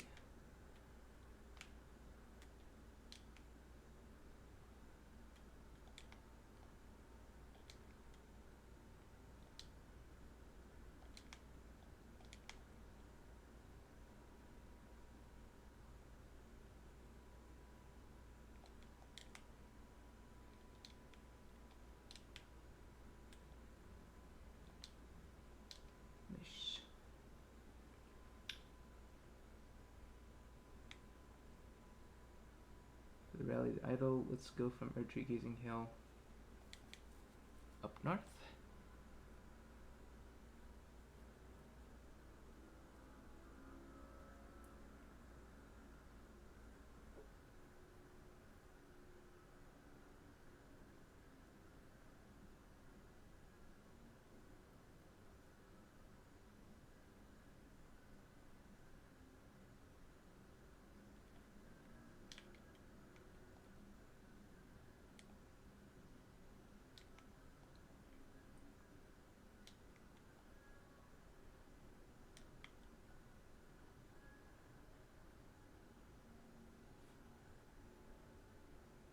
Could grab the thingy here, but we're not going to right now. Bloodblade.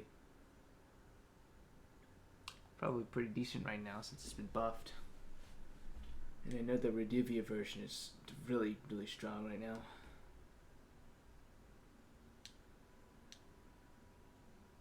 But I ain't gonna bother with it.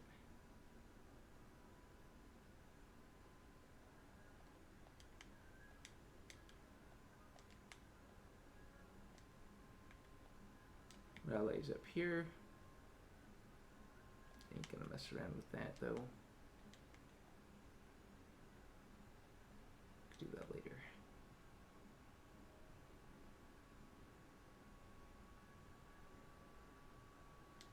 Do you want to grab the grace?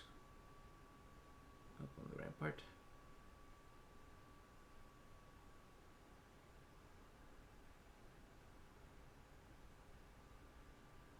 And then kill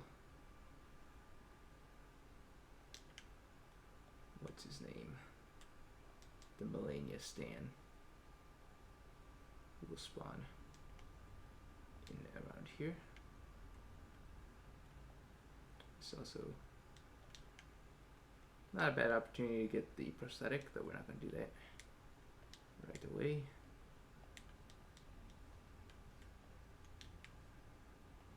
Right, we can't do that in the castle itself.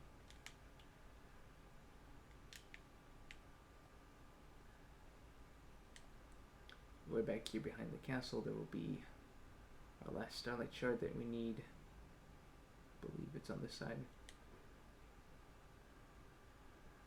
And the Ainspear can come in handy if we want to use it and not bother with casting spells. Spells is stronger though, if not more FP efficient, so we'll see. Rock Grease might end up being a secret sauce at some point, to be quite frank. Yeah.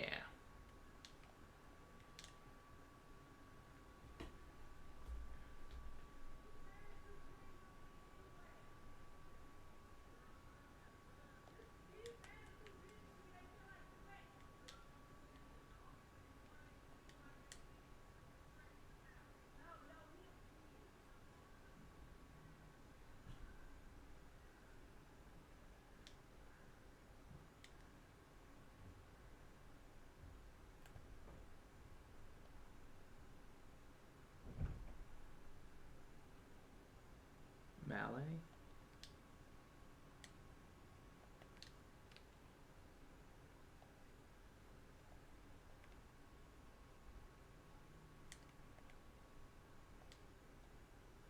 I think I'm gonna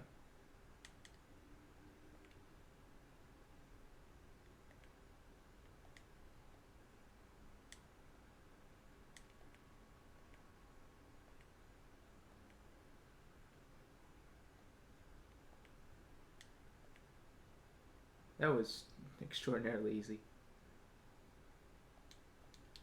Alright, so that's how you get the Ainspear real easy. La-di-da.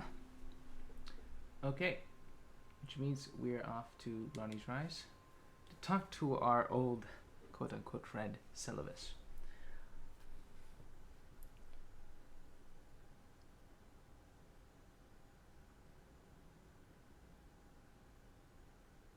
Oh, do we have to get the Amber Shard first? I don't think so. Although we do need to give it to him to get the Magic Scorpion Charm if we want that. Oh, pardon me. But I don't think we need it yet. We just need to pester him a bunch, restart maybe. Computer, it's obnoxious. Or not the computer, restart the game. It is a most obnoxious setup. Just like the character himself. To the degree where I suspect that's intentional. Good game design, I guess.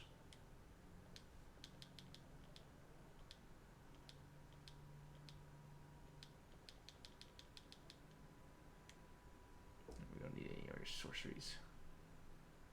Finally.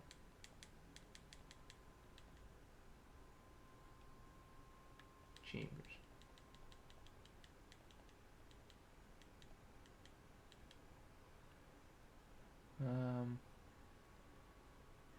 We'll grab Thirlina.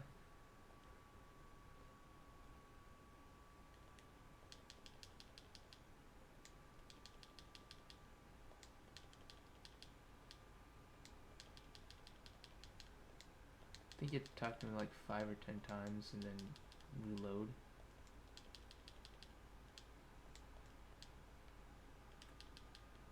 Oh yeah, you just talk to him. Just talk to him.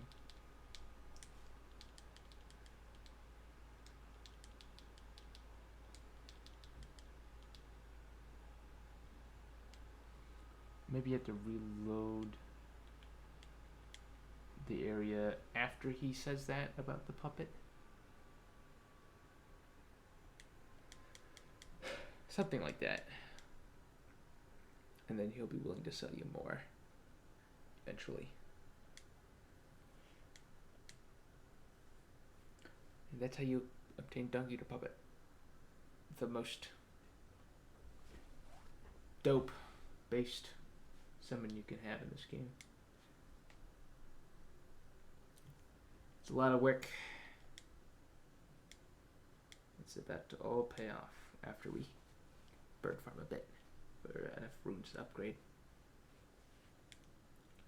Yeah, probably want to obtain the next.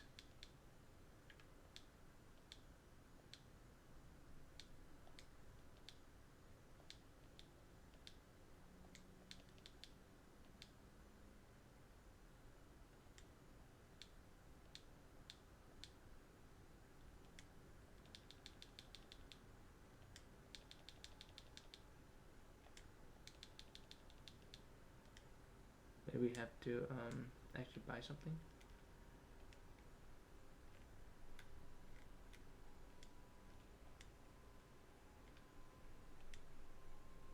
We'll try that.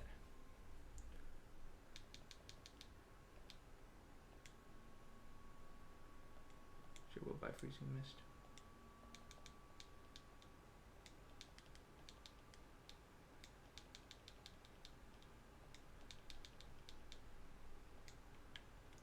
Did we ever grab the one up here? I don't think we did.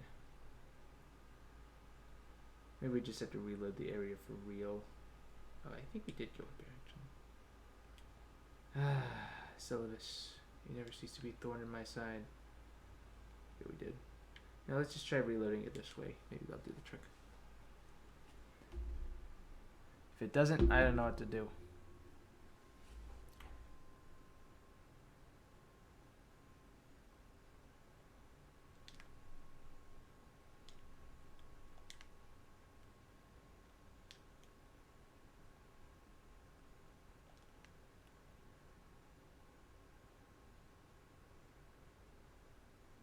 Those bloodstains are probably from people who have killed themselves upon realizing that Blade must die.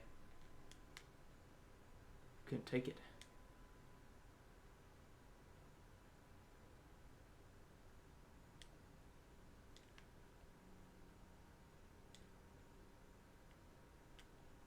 I just seen the movie All Shadows Go to the Erdtree.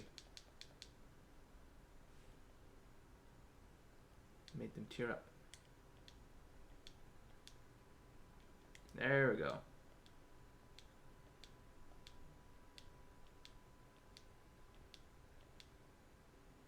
And a puppet, and now we can get the Dung Eater Puppet. Yeah.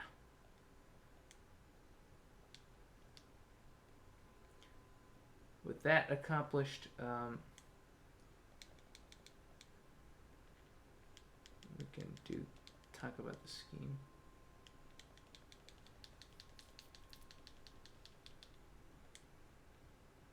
We can do that right now, I suppose. Or I could leave it for later. There's no hurry. So let's go do Bird Farm and take Dung Eater to +9. We could take it to +10 right now as well, but there's no hurry. +9 does the trick for everything but the toughest enemies.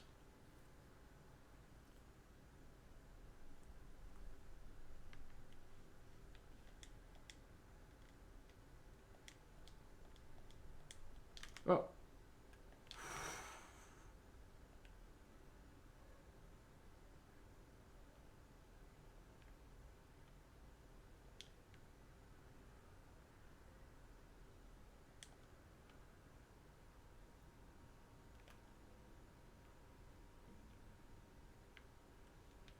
I would trade the Ferris bow.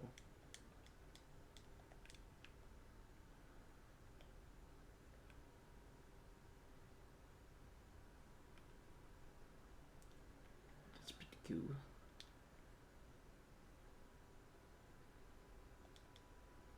I don't know how many times we have to do this, but I'm going to do 3 just to be sure.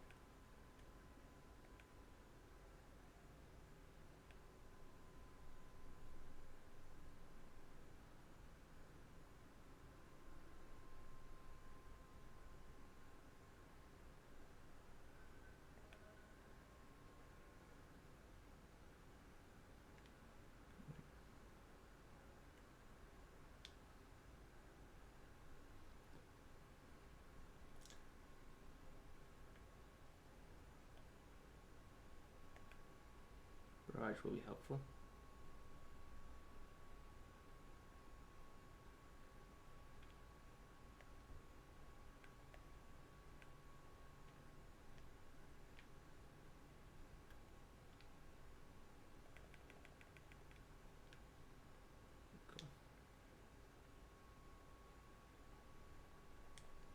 Let's do one more. I think we won't need this many souls.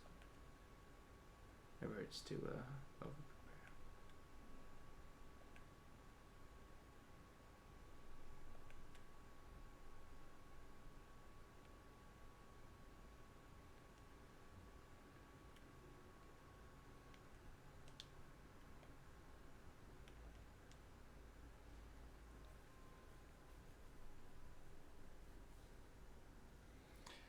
Okay, +9 Dunk Eater coming right up.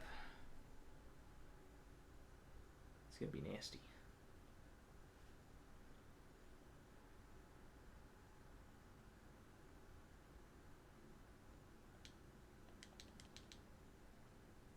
Bit tuning. Something you should know. What about the Dung Eater?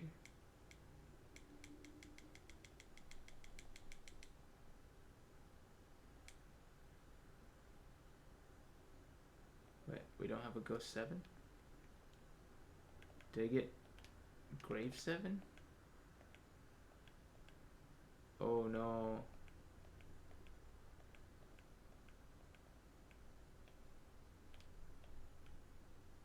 I've been bamboozled. I was a Grave 7. Okay. Well, you know what to do. Panic. I mean, go back to the cave. I mean, to Gelmir. And we do what it was that we did.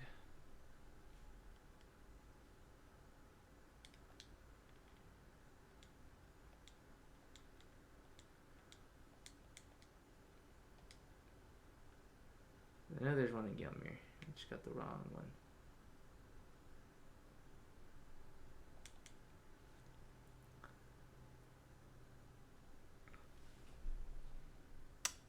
Ooh, what a mistake.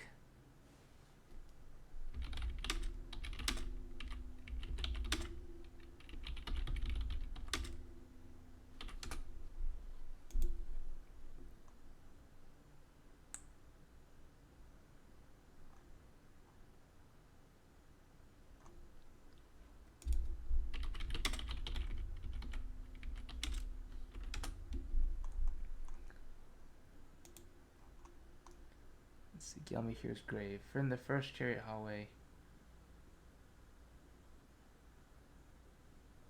Okay.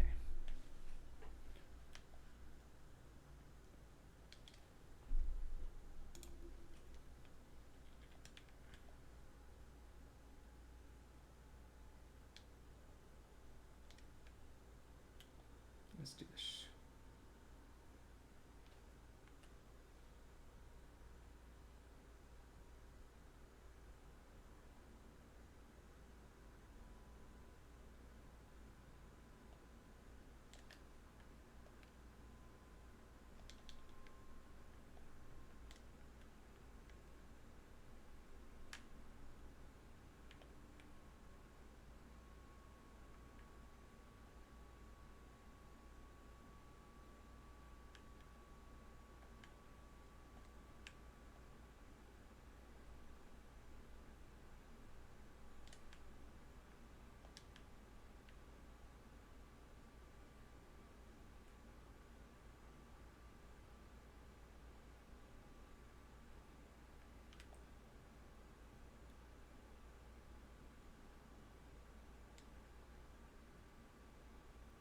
Is that the one?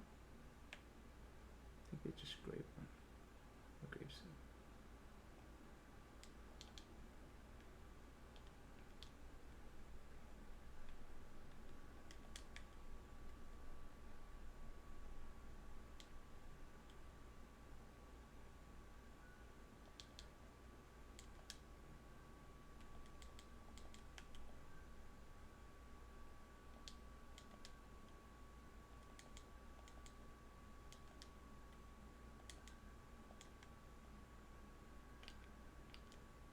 No, I think it's that one right there.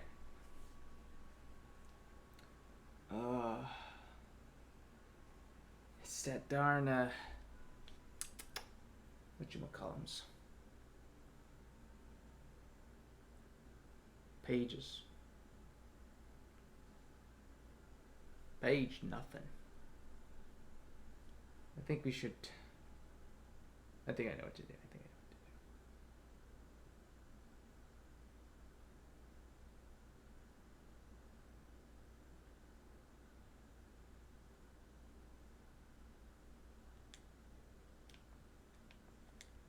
We'll change this into 2 fingers.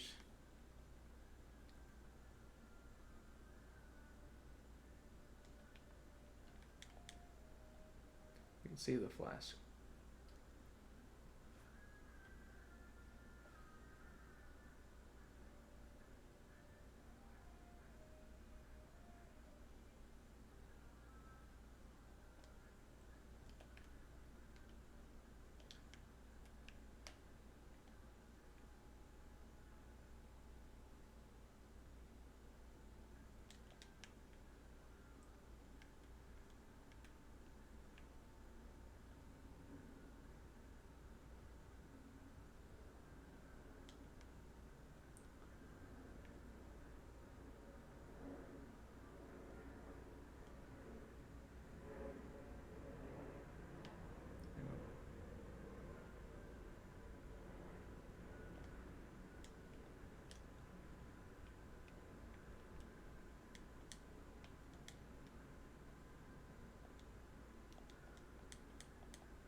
Nice, go 7.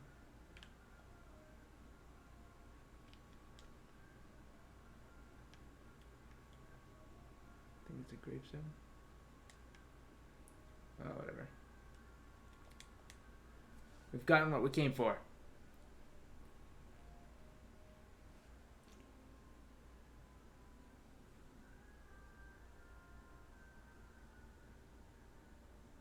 We're gonna head right back out. For now.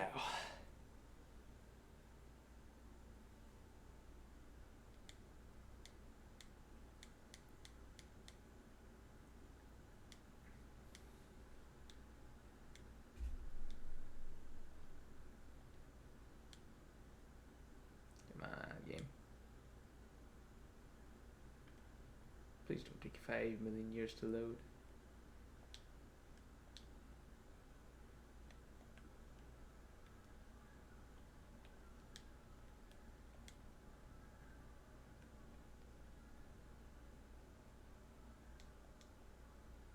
Honestly, with Tongue Eater, I don't think we're gonna need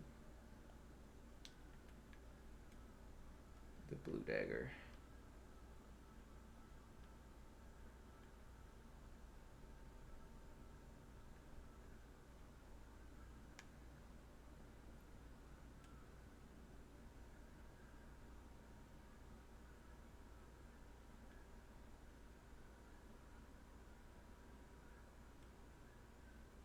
We're gonna need the summit in the next fight.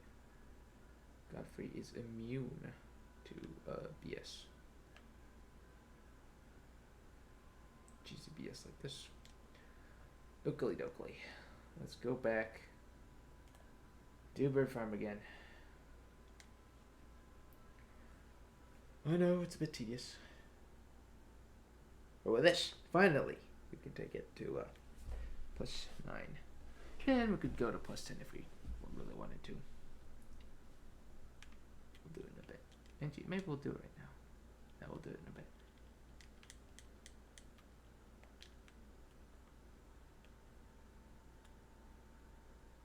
Not gonna make a difference. I guarantee it.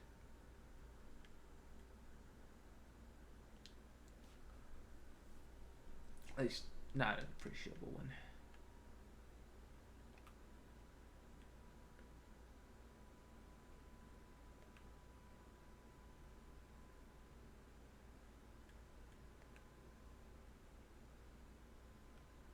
before anyone says how tedious this whole thing was, keep in mind, this will be for basically every boss, Morgott and onwards.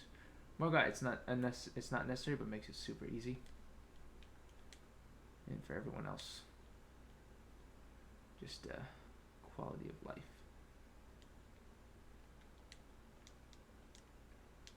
Sort my chest real fast. Do some ashes as well. Or sorry, not ashes. We don't need that. Don't need these. Do not want. We'll take care of it later. See, we kind of do want to keep what has in here. Don't need this at the moment.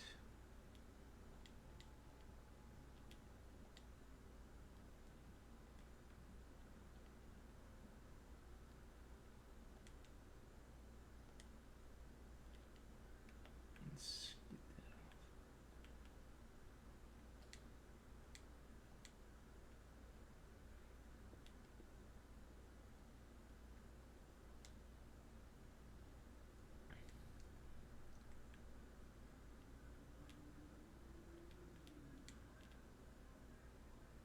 Okay, that's a little bit neater.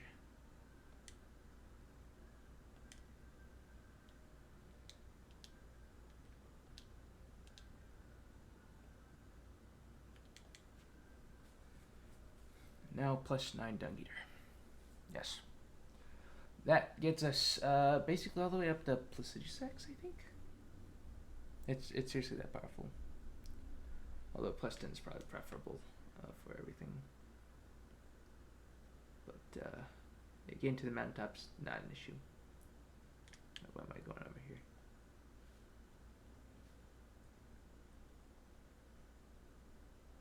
And we're gonna do flasks. No, D. I don't care. D, I don't care. Okay. Instead of Faith Knot for the next fight, we want Cerulean.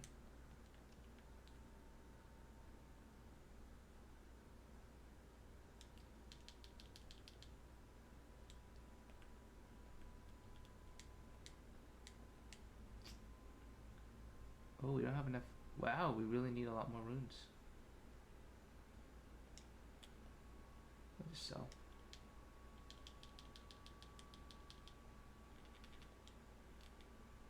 We need about 10,000 runes total.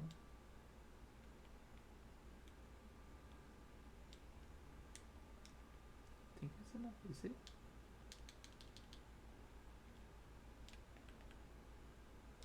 We need like 550 more. 560. 600 runes. Oh, this will be as well.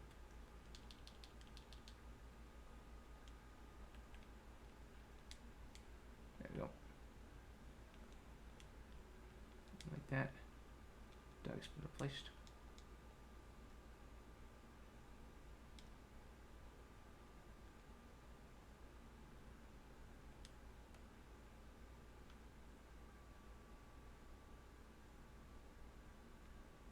Something extremely powerful.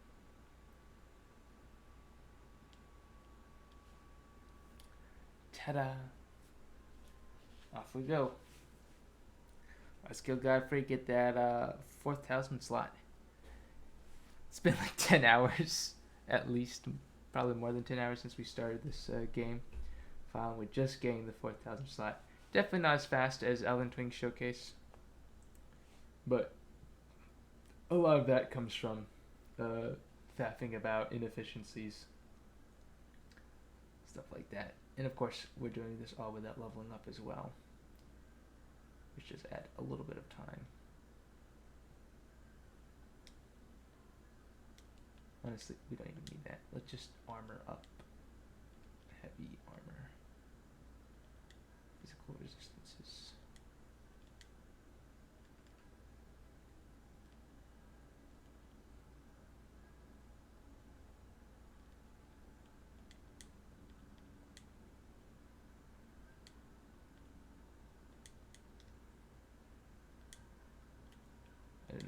using this headpiece.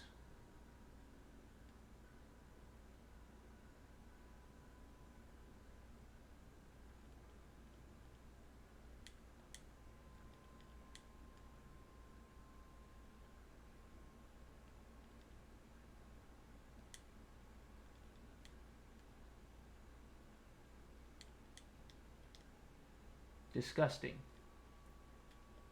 I'll take I'll take every bit of your stock. Oh wait, we don't want to use this headpiece though. Truth is, it's kind of crap.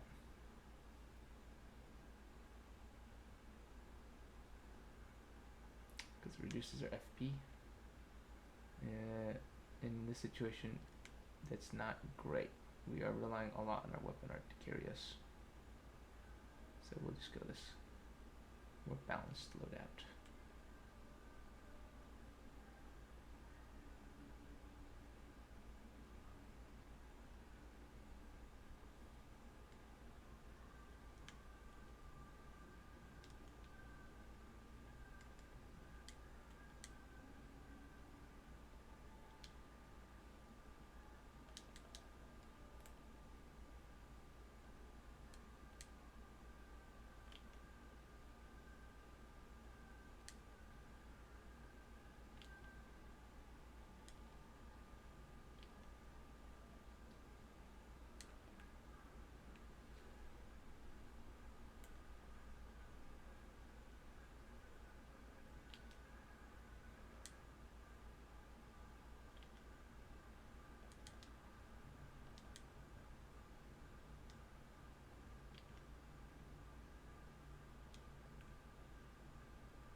Well, that Dungy boy do a little damage.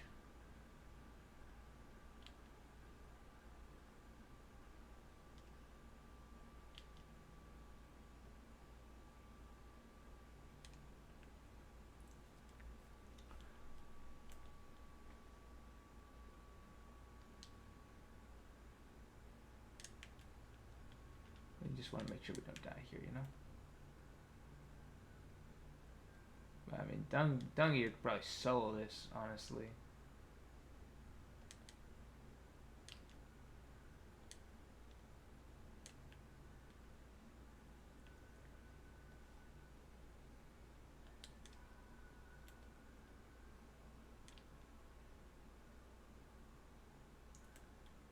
Yeah. That was pretty easy and a bit disrespectful. So, you know, all in all, a typical Elden Ring gank. And like that, folks, Godfrey is demolished. We've got our last talisman slot, and things will be slightly different when we're doing Morgott, but not by an extreme amount. Put it that way.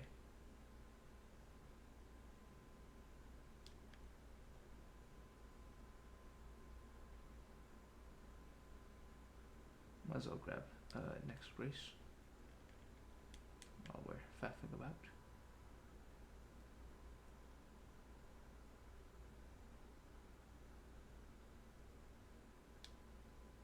You see this like knife here? Absolute joke.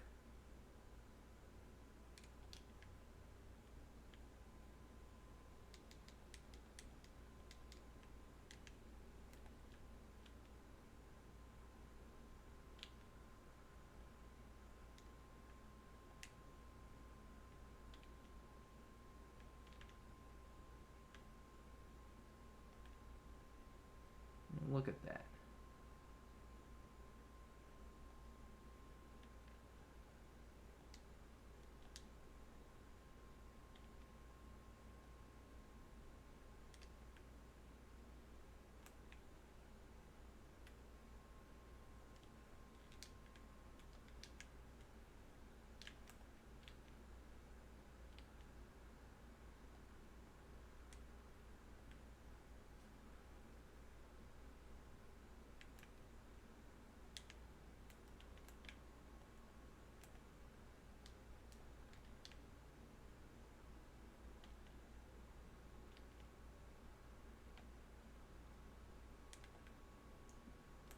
It's really that easy.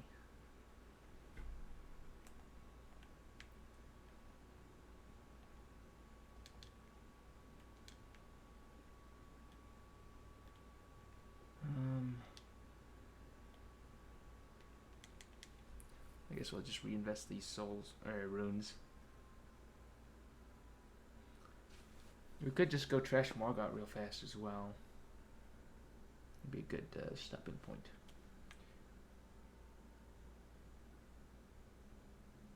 For Morgott, our setup is going to be slightly different because we want to rot him. That's about it.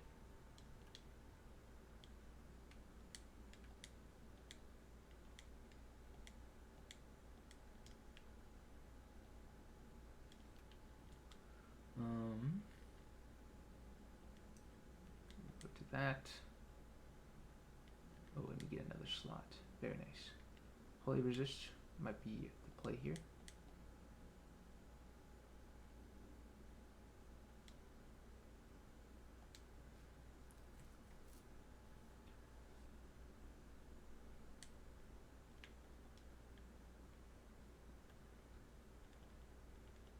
Breath.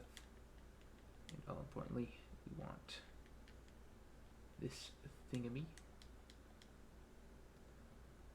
And we'll just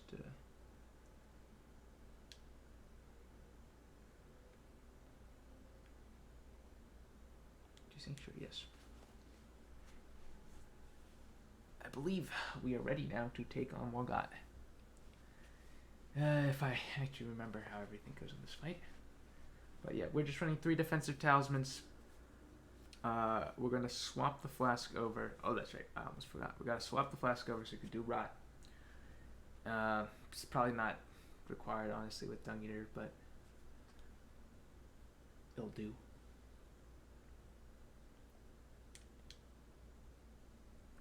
Okay. Mixed Wonders Physic. It's a little spooky going over to the Faith Knot. We lose that on our shield. Oh, wait. Oh, we went to the wrong race. Queen's Bedside Chamber. Bed Chamber. There we go. Okay. Time to trivialize Morgott. It should be way easier than last time. Shouldn't take an hour of attempts. Should take about 1 attempt if I don't goof it. It really shouldn't take more. If I do more than that, I should be ashamed of myself. Genuinely.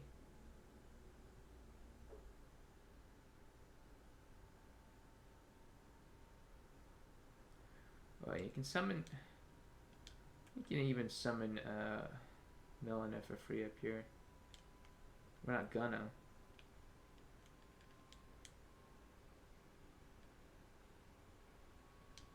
Also, the first time Morgott will aggressively appear before us.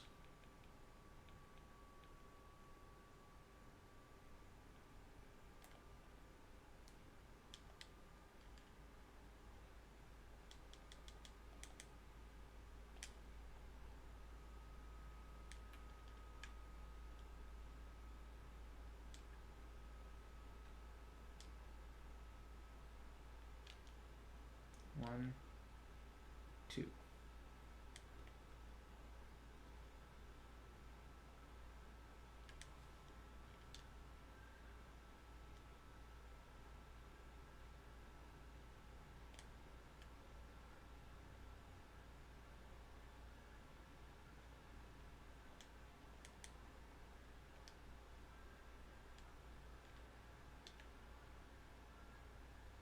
Oh gosh. He phase transition. Holy crap.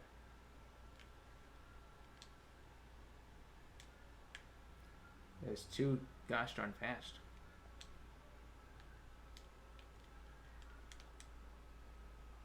But yeah, looks like we're going to miss out on a very well designed fight. Due to the fact that we've completely trivialized it with the maxed out summon. Status effects, all that. That was holy damage he was taking, dude. Golly. So yeah. That's how easy it is with Dungy Boy. Gosh. It's a joke. I didn't even get to transfix him twice. I didn't even repost him once. It was that easy.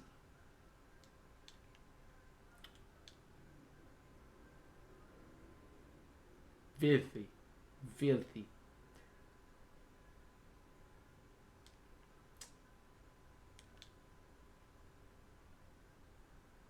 And now we need to talk to Melania. Or sorry, Melina. Melania. Little ahead of ourselves.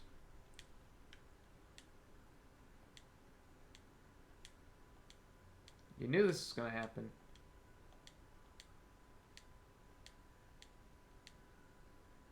Oh. Leave. Got nothing to say to you. So yeah, basically, guys, I can no-hit Morgott. If you need any help.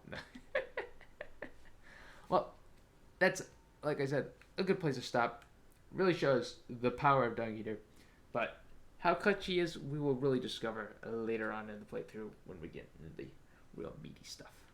But as it is, this is like we got to the mountaintops. Most people at this point have, everything figured out. 4 talisman slots, blah blah blah, whatever. And yeah, thanks for watching. Take care. Have a wonderful evening, and see you around for the continuance of this. About only 10 hours in, huh? All right. Bye bye.